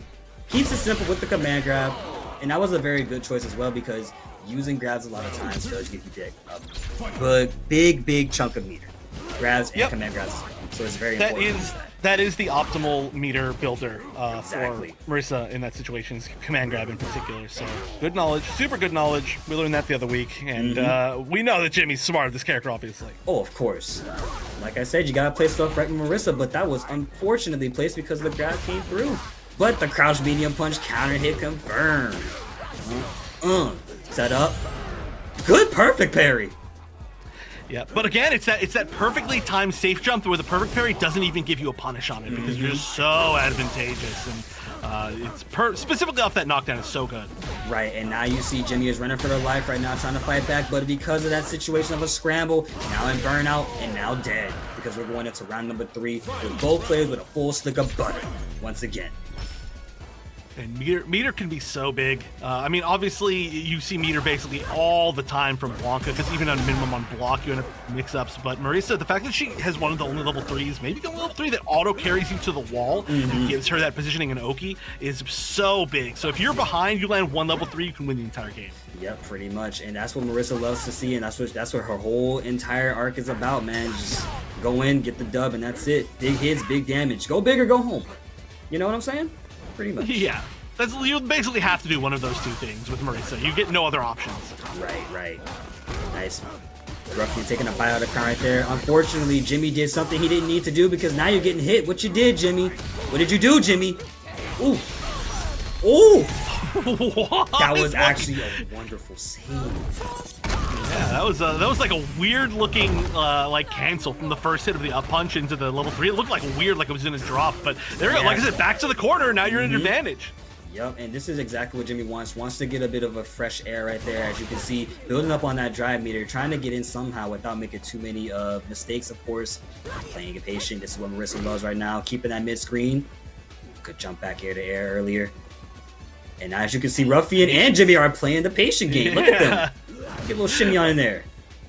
Oh, both of them playing so patient. I mean, I love the forward heavy punch. It's like always an unexpected normal to see. But you can see there's no charge being held. So yeah, kind of an advantage as far as knowledge for Jimmy, but does get hit by an EX up ball. Yep, and of course, when you're fighting these charge characters, the ideal method is to just let them come to you. Because now we got 10 seconds on the clock. Timer slowly letting up, but Ruffian makes the hit, and just like that, he takes it and is moving us into game number 2. He's got 2-0 over Jimmy right now. And hey, he's cooking up pretty good right there, Chef. How you rating the recipe right now, my friend? I'm thinking it's looking pretty delicious, and well, it's a good start, right? It needs a little bit more salt, but you know, one more win, and I think we're just about perfect. Oh, of course, I think we're gonna be perfect as well, but I don't think so now because I think that's what Jimmy wants right there. It's that momentum. Oh, the parries, wonderful parries. Yeah, I mean, parrying also very important in both of these. In this matchup against both of these characters. Right. Oh no! The burnout with the back grab. Parry, that's rough. Shot set up. Now you gotta hold all of this. Jimmy, what's it gonna be? How are you gonna get out? Oh, I don't know if you even can get out. That's the question. Nope, you can't block the pressure. It's so scary. Oh god!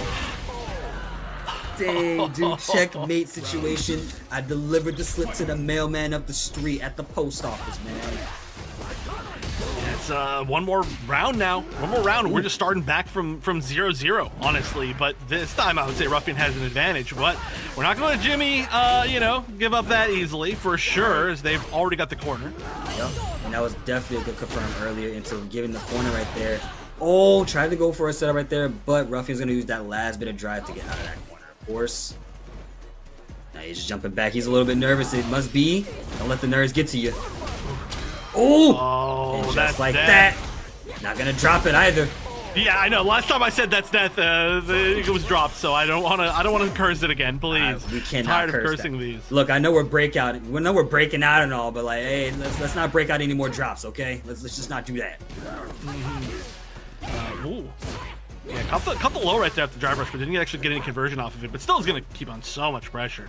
You gotta respect Jimmy for playing this matchup pretty well. Look at them just taking their time. Of course, not always prepared for certain situations, but Jimmy's definitely doing the work. Moving a lot of back and forth right now. Good jump back. Can't believe it was time to get that jump back. Yeah, that was huge. It's one of roundhouse max range. Nice job. There you go. Once again, jump back light punch. One of Marissa's best things to use because it's really quick. Gets her out of sticky situations that she doesn't want to be in if those arise. Nice jump. Call is active. All right, this is a commitment. This is a huge commitment right here. This is like, I'm gonna end you within the course of this level 2, or I'm losing maybe. Yep, and as you can see, Ruffy is just throwing out that hand right there. Like, hey, come here. I just want to talk to you. I just want to talk, bro. Please let me talk. I just want to jog. Just want to get something done. Almost over. It's over the level 2. I mean, that was just such a long time to wait, but we're down to 30 seconds. I mean, we haven't seen a timeout this tournament, but if there's any match, it could be this one. It could definitely be this one. And it was crazy enough that they waited that long for that too. That just goes to show that they were both ready, but it's looking like Ruffian has the upper hand. Are we going to see a bracket reset right here? Grand Finals reset? Oh, look at that. Look at that button. Just It's scary because you're still one hit away from death right here. There's a CA on board. 8 seconds left though, and the press is a normal. Honestly, I would have just waited out the time maybe, but Ruffian was confident. Ruffian was very confident. Resets 3-0. That's a huge statement. Huge reset indeed, my man. Honestly, bro, like Ruffian at that last match made pretty good adjustments. Definitely was playing not even just patient, just hey, you gotta get in. You gotta make the move. I'm not coming over to your house.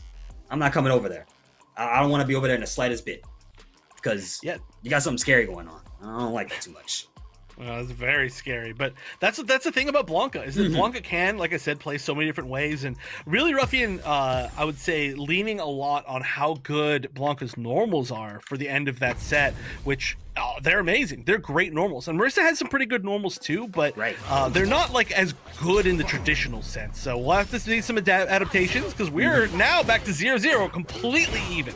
And let's see if Jimmy has gotten the download. Let's see if they're going to make any crazy adjustment. And it looks like they are. They're doing more back heavy punch, but it doesn't matter. Ruffian, he's gonna get out that corner, get another throw off, take a bite out of crime, and your drive gauge as well. Oh, but I got something too, a throw as well. Ooh. We have like a 100% success rate on EX up ball from Ruffian. I actually don't know if like any of them have been blocked and No, punished. they haven't. Wild. It's crazy. Every time Ruffian does an up ball, it always works. It never is wrong. He makes such crazy reads. Oh, he gets kicked in the chest. In the command ground, you're not dead just yet. One more chance. Huge foot to the chest. Oh my goodness, this is so scary. I think we're gonna see so much patience here. How long can we go without a hit? We're already at 5 seconds. Oh, they're both drivers. What was that? Y'all cut that out over there, bro. I got a family to feed. I want. Oh. What the parry? That was such a good reaction going into the scutum or whatever it's called. That was ridiculous. That was like instantaneous. That was definitely Scutum. Definitely was ready for it as well. I love to see it from Jimmy. Marissa gameplay is what I'm all about. Nice. Keeping the pressure and decides to back off. Wow. Nice. And now Jimmy has it right where they want him, trying to keep them in that corner, locking it out. But I got drive reversal of my own. And Jimmy is now sitting comfortably on a good life lead. But that whiff was all Ruffian needed, and I think this is the rally right here. Ooh. Oh, it has to be. Oh, nice. It doesn't hold it either into level 3. Gonna be super scaled. Not a lot of damage, but enough to make them scared. Yeah, and maybe burnout again. Really close, but not quite. But burnout. Yeah, getting out of burnout is a bigger thing for Jimmy right here. Getting the corner, and now you have to worry about blocking. You have to worry about everything. Everything is against your favor as Ruffian. Right, and you notice that Jimmy is not rushing in too hard on Ruffian anymore. Kind of just letting him get out the corner. Because guess what he has? Scutum, he's got a big chunk of health to work with. But it doesn't matter. Jimmy get one good jump back, and just like that, we are moving into round number 3. Final round. How many final rounds have we seen so far today? It feels like we're just watching a repeat. At this point, I can't even keep count because all I know is someone's going to win, and I'm going to be cheering for him either way. And as you can see, Ruffian's trying to play it a little bit more patient. Not trying to make any obvious mistakes like he did before. And this is exactly what happened last time. Ruffian was starting to play more slow, more careful. Oh, that was a huge shimmy. Huge, gigantic, infinite damage, safe jump, everything about it. Oh, I got one of my own. Here, take this. And just like that, we are going to see Jimmy moving on forward into our set tonight. Yeah, okay. That was a lot of confidence. That wasn't going to be a drop right there. But you were right. You were correct. Jimmy does not drop combos. It's just a matter of fact. But yeah, finally, after getting like swept 3-0 pre-reset, finally puts himself back on the board. So maybe they were just using a lot of that first set as knowledge, and now they're just taking advantage of that knowledge. Yeah, and also another thing, and plus Marissa combos are sometimes can be easily dropped, but that's the thing, they're not hard to drop at all. Well, not hard to drop, but rather not easy to drop. Either way, look, you're not dropping no combos, right? That's what I'm trying to get at. I'm dropping them. Trust me. I played plenty of Marissa and dropped plenty of combos. I'm gonna blame online. I blame online for that one. I don't believe you. I blame online. That's fair. Ooh, the correct community punch hit, but no commitment with the drive rush after that. Nice break on that throw a little bit earlier, of course. Keeping it patient right there. Look at Jimmy just playing it slow, not making any obvious mistakes. Goes for the Superman punch. Oh, he was ready. Ooh, just like that. Wow, that's the first level one we've seen from Jimmy, by the way. I need you to know this. That's the first level one I've seen. I've been waiting for it.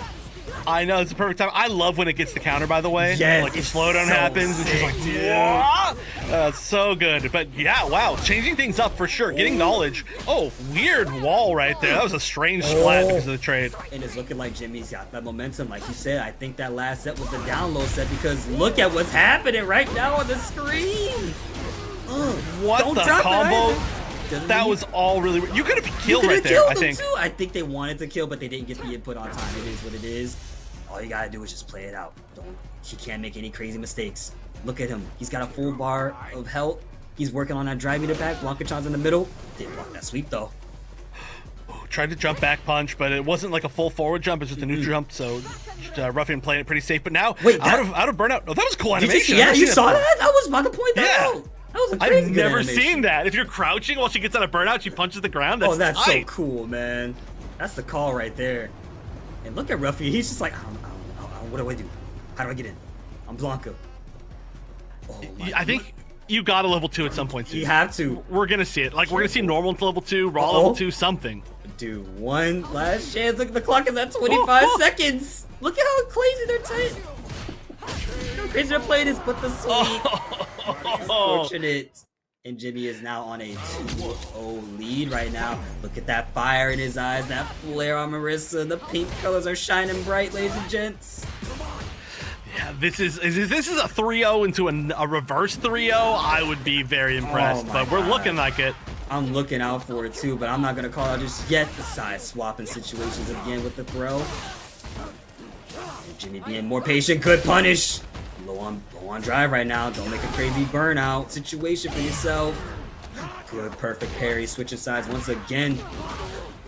And Marissa low on burnout. One more block move. Oh! Just not blocking to not go to burnout. and it worked. It worked. Oh! The EX Blanca ball comes through and takes it home. Yeah, I guess you gotta block something eventually, but they took like 4 or 5 hits just to be like, no, I'm not gonna burn out. I'm not gonna burn out. I'm not gonna burn out. I don't care. I don't care. I was like, hey, look, I understand. If you don't want to get hit, that's okay. That's okay. He just didn't want to hold Blanca no more. Ooh, good whiff punish. Nice, keeping the pressure strong right there. Keeps him in the corner, and once again, we've seen a situation before. No drive impact from Jimmy. How's this? I don't know. How is it? No punish. Get back over there. Oh, the command grab! Crazy. Here we go. This is what they want. Ooh, throw. Do it again. No, I don't need to do it again. I'm gonna open you up one way or another. I mean, you're getting close to burnout as well. Gotta be careful. Yeah. Oh, that's exactly what I think is what Ruffian wants right now. Just like that, he finds the right mark. But you know what Jimmy has? No, he didn't do. Oh no! Oh, I was thinking he was level 3 on the wake up. I thought he was prepared. It's alright. Honestly, it's still doing okay. Still has the life lead. Both life. Jump back, but no drop down. Wait. Oh, jumped over the drive reversal, and that's it. Well, I did not know you could do that. Just completely went clean over that drive reversal. Even though she's so tall and it looks like she's hitting pretty high in the air, just completely not hit. Those are those Blanca shenanigans, man. I'm telling you, all them banana peels are coming out of the woodwork in that forest, dude. Alright, nicely done right here. Ooh, good scoop. And that's been definitely carrying Jimmy a lot. Jimmy's been paying very good attention to the Blanca balls from Ruffian with the scoop. And that's been carrying him a lot, as you can see. Look at the health lead already. Health difference is very massive. Yeah, that's a cool little trick, because not only does it actually parry the ball, but if they try to whiff the ball in front of you, you OS it into the command grab and you punish it on its recovery. It's a super cool little bit of tech. So spacing is very much important right here. And as you can see, there is a good bit of spacing done. Ruffian has been trying to keep that space as much as possible, but Jimmy's trying to be disrespectful about it, trying to get in there somehow, some way. Ooh. Punish on the drive reversal. Oh, this is a very similar situation we've seen multiple times before. Let's see if Jimmy can either escape the situation or make it work out in their favor. Got half of that drive gauge back. We need a stat of like how many times Jimmy's won from burnout. This is a pretty high percentage. Oh no, this is okay. Tough though. Blanca-chan's gone. That's what matters. Oh, he oh no! Oh, just too far over. It was, I mean, I like the fact that we finally saw it, but we've seen a lot of Ruffian just kind of just jumping forward, honestly, especially in the corner, knowing that it's hard for Marisa to deal with that, and it very much is. Playing Mr. Leapfrog over there. Shout out to Leapfrog. Hope he's doing all right now. Hope he's doing all right over there where he is. Yeah, killing organizations, apparently, it's specialty. Another bite out of crime from Ruffian right here. Because he is a bit of a Ruffian, and there's no way, right? There's no way, right? Oh, this isn't a kill, but it's one mix-up for sure. Scary situation to be in, and the just grab? like that. That's it. 2 games straight from Ruffian. All right, I've been waiting so long to make a joke here, but Tofu Mocha Morning, because the Ruffian's waking up. Boom, got it. All right, I've been saving it, but he is waking up because we're game 5 in Grand Finals reset. Just needs to win one more for either side. Tournament point for both players. And I love how Jimmy is trying to keep the EX version of the Scutum overhead in check right there. Doesn't want to keep that. Doesn't want to get rid of Ruffian being in front of them so they can keep them in their mix. But it doesn't matter. Ruffian is doing wonderful, trying to keep Marissa out of his face as much as possible. The Lively is getting massive and massive. Blancachan's running over to him like a maniac. This is a lot of patience. Jimmy's playing a lot slower this time. Like, even having the corner, just a lot of walking back. Right, and that's the thing though. You don't want to make Blanca walk back because what do they have? Blanca ball, but you took a risk there. There you go. That was death. That was blocked, by the way. So, good read. And I think Jimmy is getting a little bit more impatient right now. He's making a couple mistakes, gets opened up low, and just like that, Jimmy is on match tournament point to take it home for the night and make himself a 4-time champion at Breakout. But I'm not going to count out Jimmy because guess what? He's got Marissa. He's got big damage. Ooh, has a corner as well. That's super important right now. Okay, grab. A bunch of good options. And yeah, if you guys start blocking this, you are just getting burned out, basically. So you've got to squeeze away somehow. That's not the way. Yep. And Chad, I hope y'all are paying attention because I don't know who's going to win. I need y'all to think who's going to win for me because guess what? There's a throw happening on our screen. And Ruffian is on a life. Y'all want Ruffian to win? You gotta say some, make some noise. As a matter of fact, let me hear the beats. Ooh, careful. All right, Ruffian's holding back as much as possible, but good response from Jimmy. Good on the Lipo right now, but catches the throw. Yeah, that was not the OS and Scutum, and now they have got to deal with the level 2. One more shot. Oh, he tried to read the Blanca ball. Maybe he did so. No. Oh.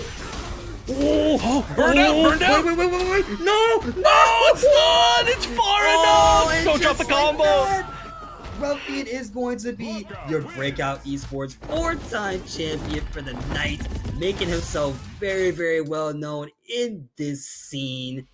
Gotta give it out to him. GG's all around. Yeah, what a huge comeback, too. Losing to Jimmy in the winner's side and then making the full reset 3-0 and then a game 5 win post-reset. I mean, Ruffian had to really work for that. That was a tough bracket going all the way through as well. Also, I mean, like, final game against against Pato, final game against, I think it was somebody else, but just a lot of tough matches for everybody today. Yep, and that's crazy enough. Ruffian played super well tonight. It's wonderful to see them win a 4-time. I'm glad I was here to witness that because, again, a lot of Ruffian's adjustments came from them playing patient and trying to drag out that timer, especially with that match right there. You saw the clock goes to 7 seconds, of course. And Jimmy definitely tried to make some approaches and get in towards a little bit towards the end of their sets, but it was Ruffian who came out on top in the end. And I gotta say, man, Ruffian and Jimmy, solid players. Both made crazy adjustments, had me on the edge of my seat right here trying to figure out what's going to happen next.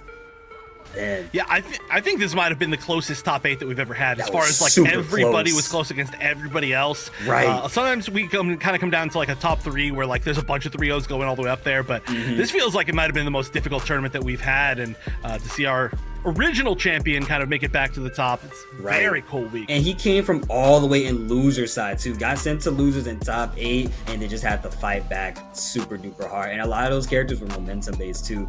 As you can see right here, Ruffian's putting the hurt on, and this situation right here is exactly what Ruffian wanted. That was insanely well timed for him. Yeah, I mean, this was just a huge back and forth, obviously. I mean, there was a lot of information gained from pre-reset, but it was, once we got to the reset, then it was like a truly huge back and forth where like both players used the information from that pre-reset to make a bunch of adaptations, like what they were doing, like how they were anti-airing, how they were baiting wake-ups, and I mean, it came down to the end. It really did come down to the end. And just like that, as once again, you will see Ruffian MX on that Breakout East site, Breakout Entertainment site, of course, as week number 9 champion. Man, I was happy to be here to witness that in real time. I've seen some wonderful players tonight, man. Chef, thank you for honestly keeping it up, man. Chefing it up over there, dude. Yeah, no, this is, like I said, this has been one of my favorite top 8s for sure, of all of the ones that I've watched or casted, just because it's been so even. And I'm sure pretty soon we're going to see the stats of kind of like the top 8 characters for the month, because this is the final one of this month. Obviously, we're like 2 days away from Halloween, so it's all spooky time now. But we can just see first how it all played out. Of course, Ruffian, you can see making it all the way through the bracket reset, but losing to Jimmy 3-1 right before that. Had to play Pato twice. No, I'm sorry. Yeah, right. Pato twice. Yeah, had to play Pato twice. Yep. Both very, very close sets. Had to play against Liquid. It was just a tough path up to be our champion. But like I said, everybody in this top 8 was like doing really well. And we see, I mean, there was only like 3 sweeps. Oh no, there was a few more than that, but there was very few sweeps altogether throughout the top 8. Look at all of those 3s on this top 8 graphic, man, or like on this screen right here, dude. It's just, there's just so many, and all the way up to the end as well. Jimmy putting in the work. I love to see it happen, man. I think everyone here did wonderful tonight, man. Chef, hey, dude, I have no words. I can't even find the right words. It was just so wonderful. Well, we can talk about the words we can talk about are like our characters, right? Blanca is a word, and Marisa is a word, and obviously up in the grand final. Yeah, this is interesting because normally we do have at least a few repeats, but the only repeat in our top 8 this week in particular was Ken. So this week impacted this chart a lot, and we can really see kind of who impacted which. But Blanca, just one of our most popular characters throughout the season, and again, this is for all of October, and we had 5 this month, I believe, right? Because it's week 9, maybe I'm wrong, but I think it was one of those months where you just end up having 5 weeks instead of 4, and a lot of zombie, a lot of obviously Ruffian, but the consistency of Jimmy is entirety of Marisa. I don't know if we have another single Marisa player. Most of the other ones we've had a few others. Bato was by far the most that Aki has had, and the coolest Aki showing that we've had. So pretty cool as far as our placements. We got a pretty wide spread, I'd say. A lot of cool character specialists. Yes, we do indeed. And it's always a wonderful thing to have like multiple characters as well in your arsenal, because you never know what situation you're going to be put into that will either lead you to greatness or it may lead you into a sour note. However, if it does lead into a sour note, you have that knowledge with that character you just use so you can take it into the next set. And that's the main point right there. As long as you adjust at every given point, as long as you make those right picks, as long as you're paying attention as well, it will all go well for you. I promise. Do not doubt playing other characters. It's very good to play other characters. It keeps it healthy. And the Aki pick as well. Like that was the only Aki we've seen in top 8 too, hasn't it? That was the only one Pato was just putting it in there. I think there might have been one more Aki in top 8 earlier this month, but like not super far into it. I think I could be wrong on that, but like I said, I unfortunately had to miss a lot of those from being sick. But regardless, it's a cool spread, and that's the end of October for Breakout Series. So I just want to remind everybody out there, this is not the only thing that Breakout Series does. Of course, it's gonna be every Tuesday. We do have this tournament. It's free to enter. Always gonna have money via that match Reno. Be sure to sign up for that. And then also on Thursdays, there are the Tekken events, which are the real big pop-off events here at Breakout Series. We're talking about Mr. Leapfrog. He's always going to be a big part of that, but those are huge. Lots of great players in that. So especially if you're a Tekken player, be sure to sign up for those or just watch those on Thursdays. And then I don't know if the finals is still going on, but I think it is. That's going to be on Saturdays. So lots of different games, and of course, lots being added over time. A whole bunch that's going down with Breakout Esports. So be sure to follow them here on the Twitch, on all their socials, just to see if any of the games that you want to enter are going to be run, which I do believe there may be some things in the works, but I can't say anything for sure because I actually genuinely don't know. But that's the end of, like I said, October for us, the end of this tournament. Any last things to say before we close out? Any last things to say? Honestly, thank y'all for having me. Thank you, Breakout Entertainment, for letting me onto the stage right here. I'm Muraku Maban. You see the ad right there. Of course, I'm about to get mixed up right there. There it is. Always. You can follow me right there. Check me out, man, and check out Wonder Chef as well, and also check out Breakout Entertainment, dude. We out here. We trying to break out this for real, man. You know what I'm saying? So that's all I'm all about, and that's what we love to see. And I hope to see people out here next time. So have care, take care, have a wonderful night. Yeah. Also, of course, one last shout out to our. Yeah, just to make sure, one last shout out to our sponsors, One Shot Energy, Bloodline Card Shop, and Mad Cats. Gotta give them a thank you to all of you for completely filling out the match Reno tonight. And then, of course, the last congratulations to Ruffian, our 4-time champion and our final champion in October. But that's been it for us, and we'll see you all next month. Have an excellent Halloween, and be sure to tune in for Tekken coming up in just a couple days. We'll see y'all. Peace. Peace out.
Every morning we drive. Being on the grind, know I had to survive. We had to win. Started from the dirt and the rubble.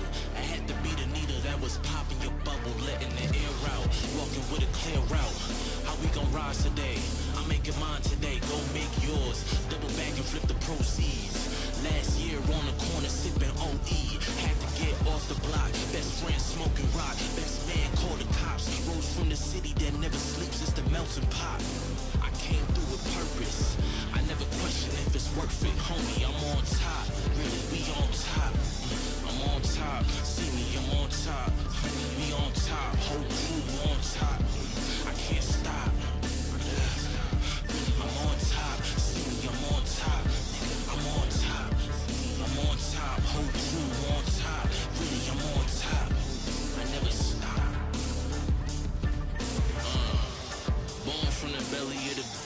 the streets, had to make it out. Only knew a vacant house. No heat, cold winters. Grew up a winner. I never lose, only learn a lesson. I'm a mutant, master splinter. Past the finning, now my goal infinity. Victorious, mine in the future. My crew own DeLoreans. Any person who want war, throw in the gloves. You ready to spar? I've been a rose in the thorns, holding the keys. Time to succeed. Now the haters on their knees. Cause really we on top. Really we on top. I'm on top. See me, I'm on top. We on top. Whole crew on top. I can't stop. I'm on top. See me, I'm on top. Nigga, I'm on top. I'm on top. Whole crew on top. Really, I'm on top. I never stop.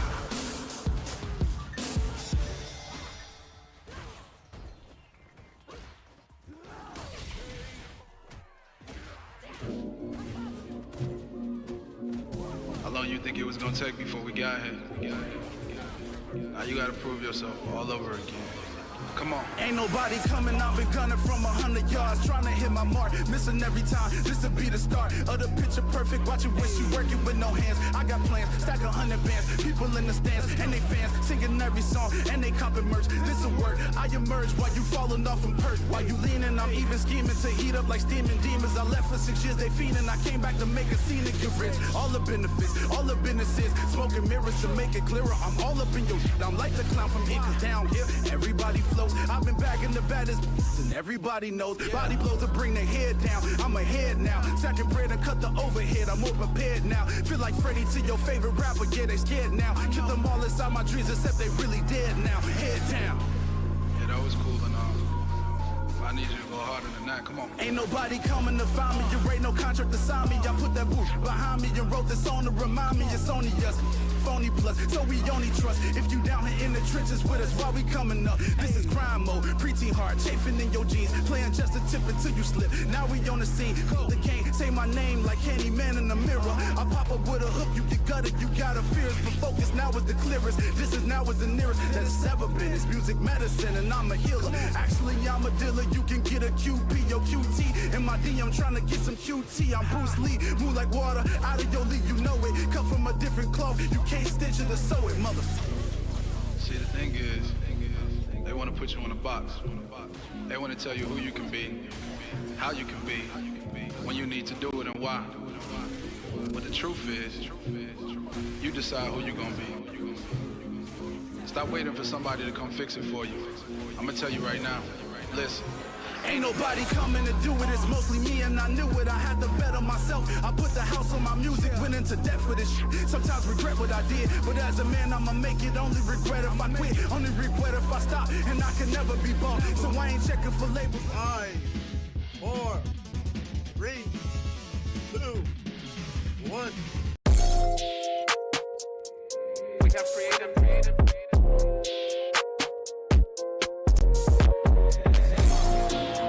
I'm needing hundreds on hundreds, cause that's what I'm worth. Show me the finish, I'm getting it first. Show me the best, and that's me and my worst. I need that money, I'm getting it now. I'm at the top, but I started way down. I told them hundreds of times that I'm really done waiting. I swear that I came for the crown.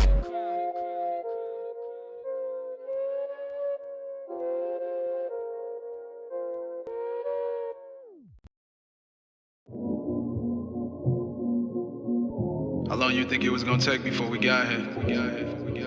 Now you gotta prove yourself all over again.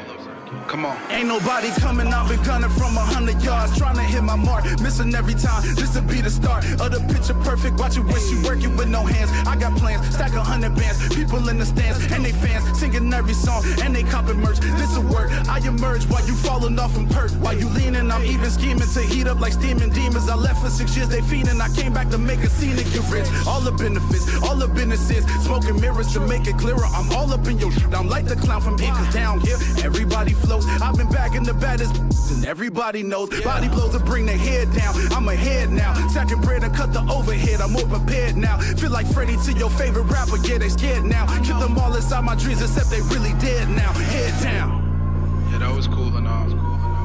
I need you to go harder than that. Come on. Ain't nobody coming to find me. You ain't no contract to sign me. I put that boot behind me and wrote this song to remind me it's only us. Phony plus, so we only trust if you down here in the trenches with us while we coming up. This is crime mode, preteen heart, chafing in your jeans, playing just a tip until you slip. Now we on the scene, the game, say my name like Candyman in the mirror. I pop up with a hook, you get gutted, you got a fears, but focus now is the clearest. This is now is the nearest that it's ever been. It's music medicine and I'm a healer. Actually, I'm a dealer. You can get a QP or QT in my DM, trying to get some QT. I'm Bruce Lee, move like water out of your league, you know it. Cut from a different cloth, you can't stitch it or sew it, mother. See, the thing is, they want to put you in a box. They want to tell you who you can be, how you can be, when you need to do it and why. But the truth is, you decide who you're gonna be. Stop waiting for somebody to come fix it for you. I'm gonna tell you right now, listen. Ain't nobody coming to do it, it's mostly me and I knew it. I had to bet on myself, I put the house on my music, went into debt for this shit. Sometimes regret what I did, but as a man I'ma make it. Only regret if I quit, only regret if I stop, and I can never be bought. So I ain't checking for labels unless I'm controlling the pot. I mean I own all my masters and plus my publishing too. Before I sign them away, I cut back to 40 and shoot like poof. Now here's the proof, I'm Superman in the booth. The Mike Tyson, the mics, you cannot handle the truth. I'm ruly and uncouth, and cold as a front tooth. With an ice cream in your face, stay in your place or get moved. Like I'm Luda, I do you bad in a second. You can't compare with my methods, my mind's a magnetic weapon. So keep relaxing, I'm coming back with an axe and a sword at your front door, declaring that we at war. We at war. And that's exactly how it's gonna be. Don't ever let them underestimate you. Don't ever let them doubt you to the point that you start believing what they say. Don't ever tell yourself that it's actually only you, because really, it's you and everybody else that ever believes in you at one time. And you gotta channel all of those people into everything you do, so you can be the face of it, so they can be proud of what you're doing, because they gotta believe in it, and so do you. Psychosis, mostly me too.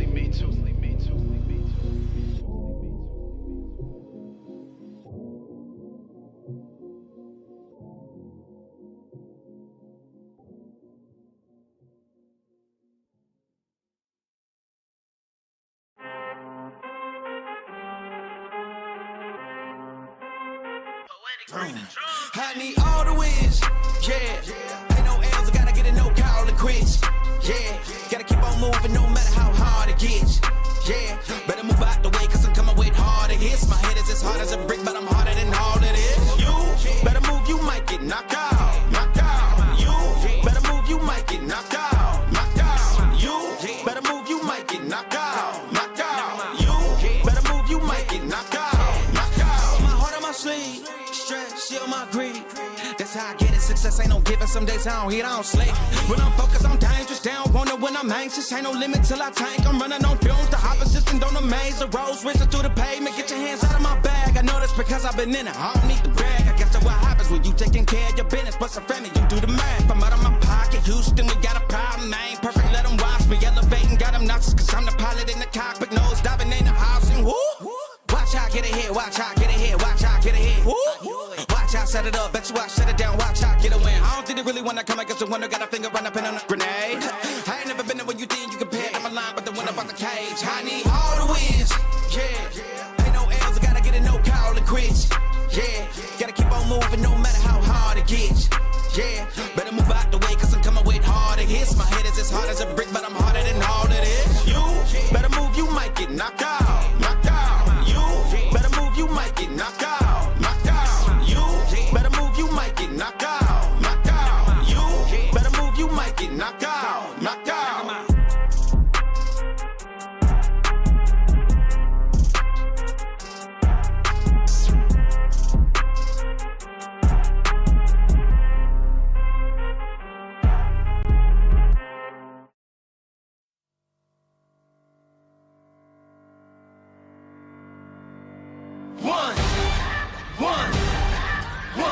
One shot, now the future is yours. Go! Yeah, I was building on a lecture. Verses coming daily under pressure. Working on applying the scheme. The true style trademark is at the edge of your dreams. I'm talking one shot for the kill. The breeze cut, freeze up, straight dropping the chills. I'm talking taking over pieces and shares. A ball break sky high. Check the movement is here. Yeah. It's one shot. Now the future is yours. Go.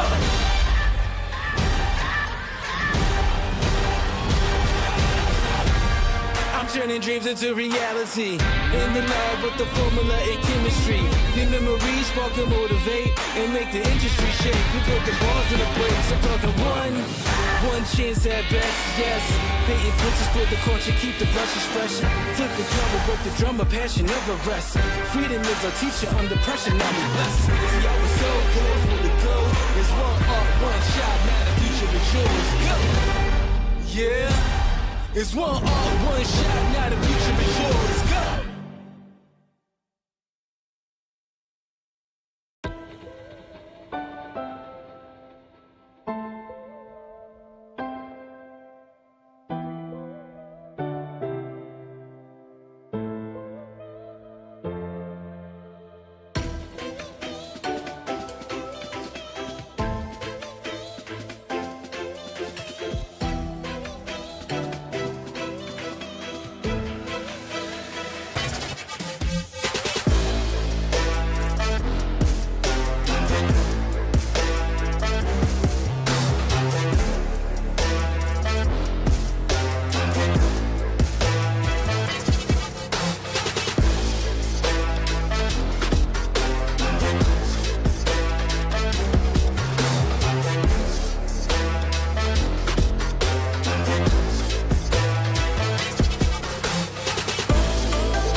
Running, I can't take no loss. I don't even know what it costs. I hit the ground, then it go off. Yeah, hit the ground, then it go off. Yeah, I can't take no loss. I don't even know what it costs. Yeah, I hit the ground, then it go off. Yeah, hit the ground, then it go off. Yeah, run it. Ooh, I really feel it's my time, think it's my year. Yeah, I really feel it's my time, think it's my year. Yeah, I really feel it's my time, think it's my year. Yeah, I really feel it's my time, think it's my pen ready. Used to hold myself back, my self-esteem been patted. Gotta keep on chugging, ran through everything in front of me. Might smoke bed in heaven, got a whole agenda. Can't aspire to get ahead, so bump that, it's no surrender. Got a dollar flipped up, I'm trying to get it in FT to get them when they're in hand and crypto. Learn how to fix that. I don't really hold out of books, but I'ma learn how to fix that. Some opportunities and never come unless you paying attention, so no, I can't miss that. Moving, MVP, I got the record, I might have to pro something. Big jumper worthy, they gon' have to retire my jersey early. Whole crew coming, had to work something, cause I had nothing in my pocket, yeah, I did all that. Big plans, partners trying to make profits, yeah, I did all that. Work, sweat, and tears breaking, even no wins, yeah, I did all that. Had to make it happen, putting hours in my practice, I did all that, yeah.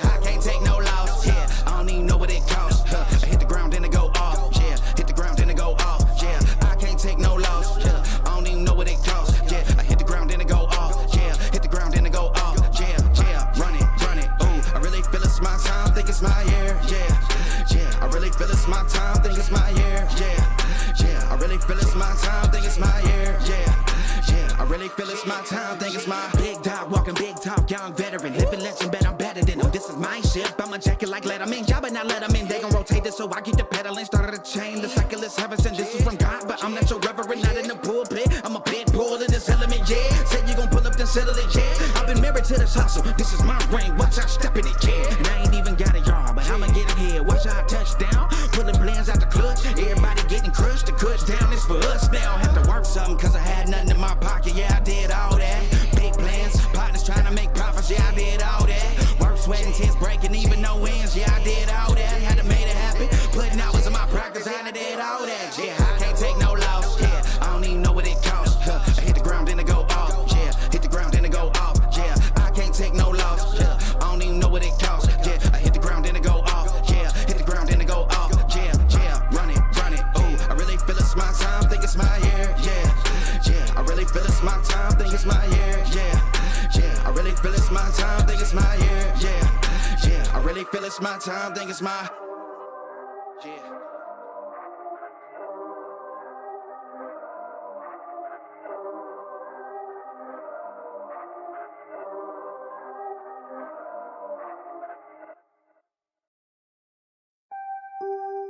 Yeah. Yeah. After I get it, I reinvest. After I get it, I reinvest.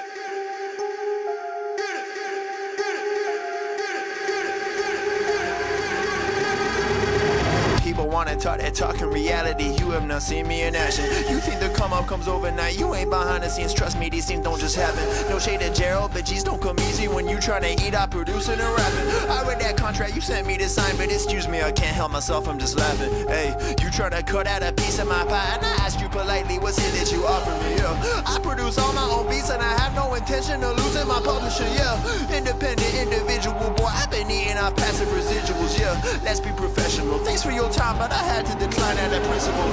I've been scheming up a plan, hey. I've been saving all I can, hey.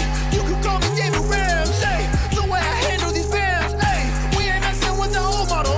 You wear a new kid, we full throttle. Just know that the come up is not a flaw. My amigos, they focus, know what to do. After I get it, I reinvest. After I get it, I reinvest. After I get it, I reinvest. Stack and put it back in it. After I get it, I reinvest. After I get it, I reinvest. After I get it, I reinvest. Stack and put it back in it.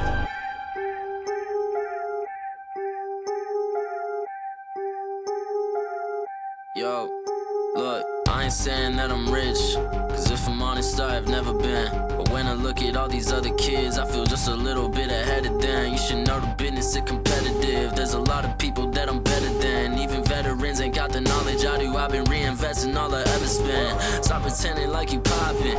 Who been out here making profit? Told my mama that I got this. I wonder if she noticed what my job is. I don't know how I'ma make it, but I know no matter what, I'm finna find a way. All my homies finna eat and I ain't letting no one on my team look at an empty plate. Yeah. Went from a boy to a man, ayy. Every day been making plans, ayy. They don't really understand, ayy. Gotta look out for the family. I won't fall for any scam, yeah. Only worried about the fans, yeah. I won't compromise the brand, yeah. I've been saving up the bands, whoa. After I get it, I reinvest. After I get it, I reinvest. After I get it, I reinvest. Stack and put it back in it. After I get it, I reinvest. After I get it, I reinvest. After I get it, I reinvest. Stack and put it back in it.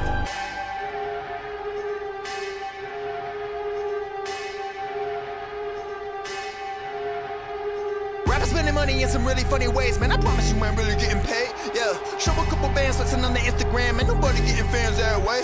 Yeah, well, you really dumb if you spending all your funds on some clothes and your tape need work. Yeah, you ain't gonna stand if you ain't a businessman, man. I promise you the plan ain't gonna work. Yeah, rappers spending money in some really funny ways, man. I promise you ain't really getting paid. Yeah, show a couple bands flexing on the Instagram, and nobody getting fans that way. Yeah, well, you really dumb if you spending all your funds on some clothes and your tape need work. Yeah, you ain't gonna stand if you ain't a businessman, man. I promise you the plan ain't gonna work. Yeah.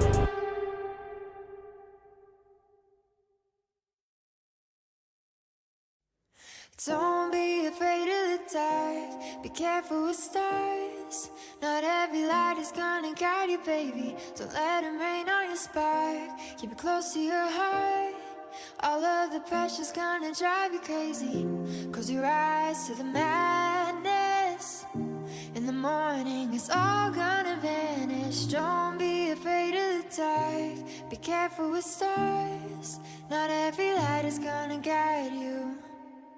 Not every light is gonna guide you. Yeah, when I blow up, I'ma soar high like Peter Pan. In real life, be living out my dreams. If I'm waking up, it's in a foreign land. Whole wrist covered up in ice. Dealership, never ask the price. I hit the mall and ball with my dogs. Yeah, I swiped it once without thinking twice. Cause this what I was made for. Man, I know this what I came for. On a big stage, couple thousand people, and they do whatever I say so. Have chicks that color of the rainbow. Yeah, chains on me like Django. Be a long way from my tank low. Cause my Tesla charge for them bank rolls. And I'm grinding, money on my mind, and I'm headed to the top. I won't stop until I find it. Write my name in diamonds, but all these lights are blinding. I wonder, is it worth it? Feel like I'm losing my mind. Yeah, remind me. Don't be afraid of the dark. Be careful with stars. Not every light is gonna guide you, baby. So let them rain on your spark. Keep it close to your heart. All of the pressure's gonna drive you crazy. Cause you rise to the madness. In the morning, it's all gonna vanish. Don't be afraid of the dark. Be careful with stars. Not every light is gonna guide you.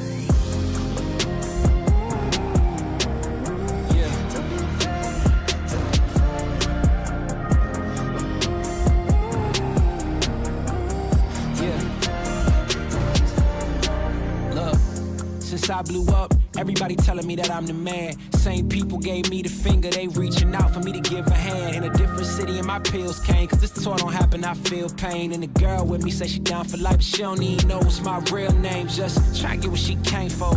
And ain't nothing I got safe though, cause when the money go wild, everybody get a piece. But it's looking like I ain't on the payroll. Got a big house made out of Play-Doh, and a plastic crown for my halo. But still a long way from my tank low, cause my Tesla charge for them bank rolls. And I'm grinding, money on my mind, and I'm headed to the top. I won't stop until I find it. Write my name in diamonds, but all these lights are blinding. I wonder, is it worth it? Feel like I'm losing my mind. Yeah, remind me. Don't be afraid of the dark. Be careful with stars.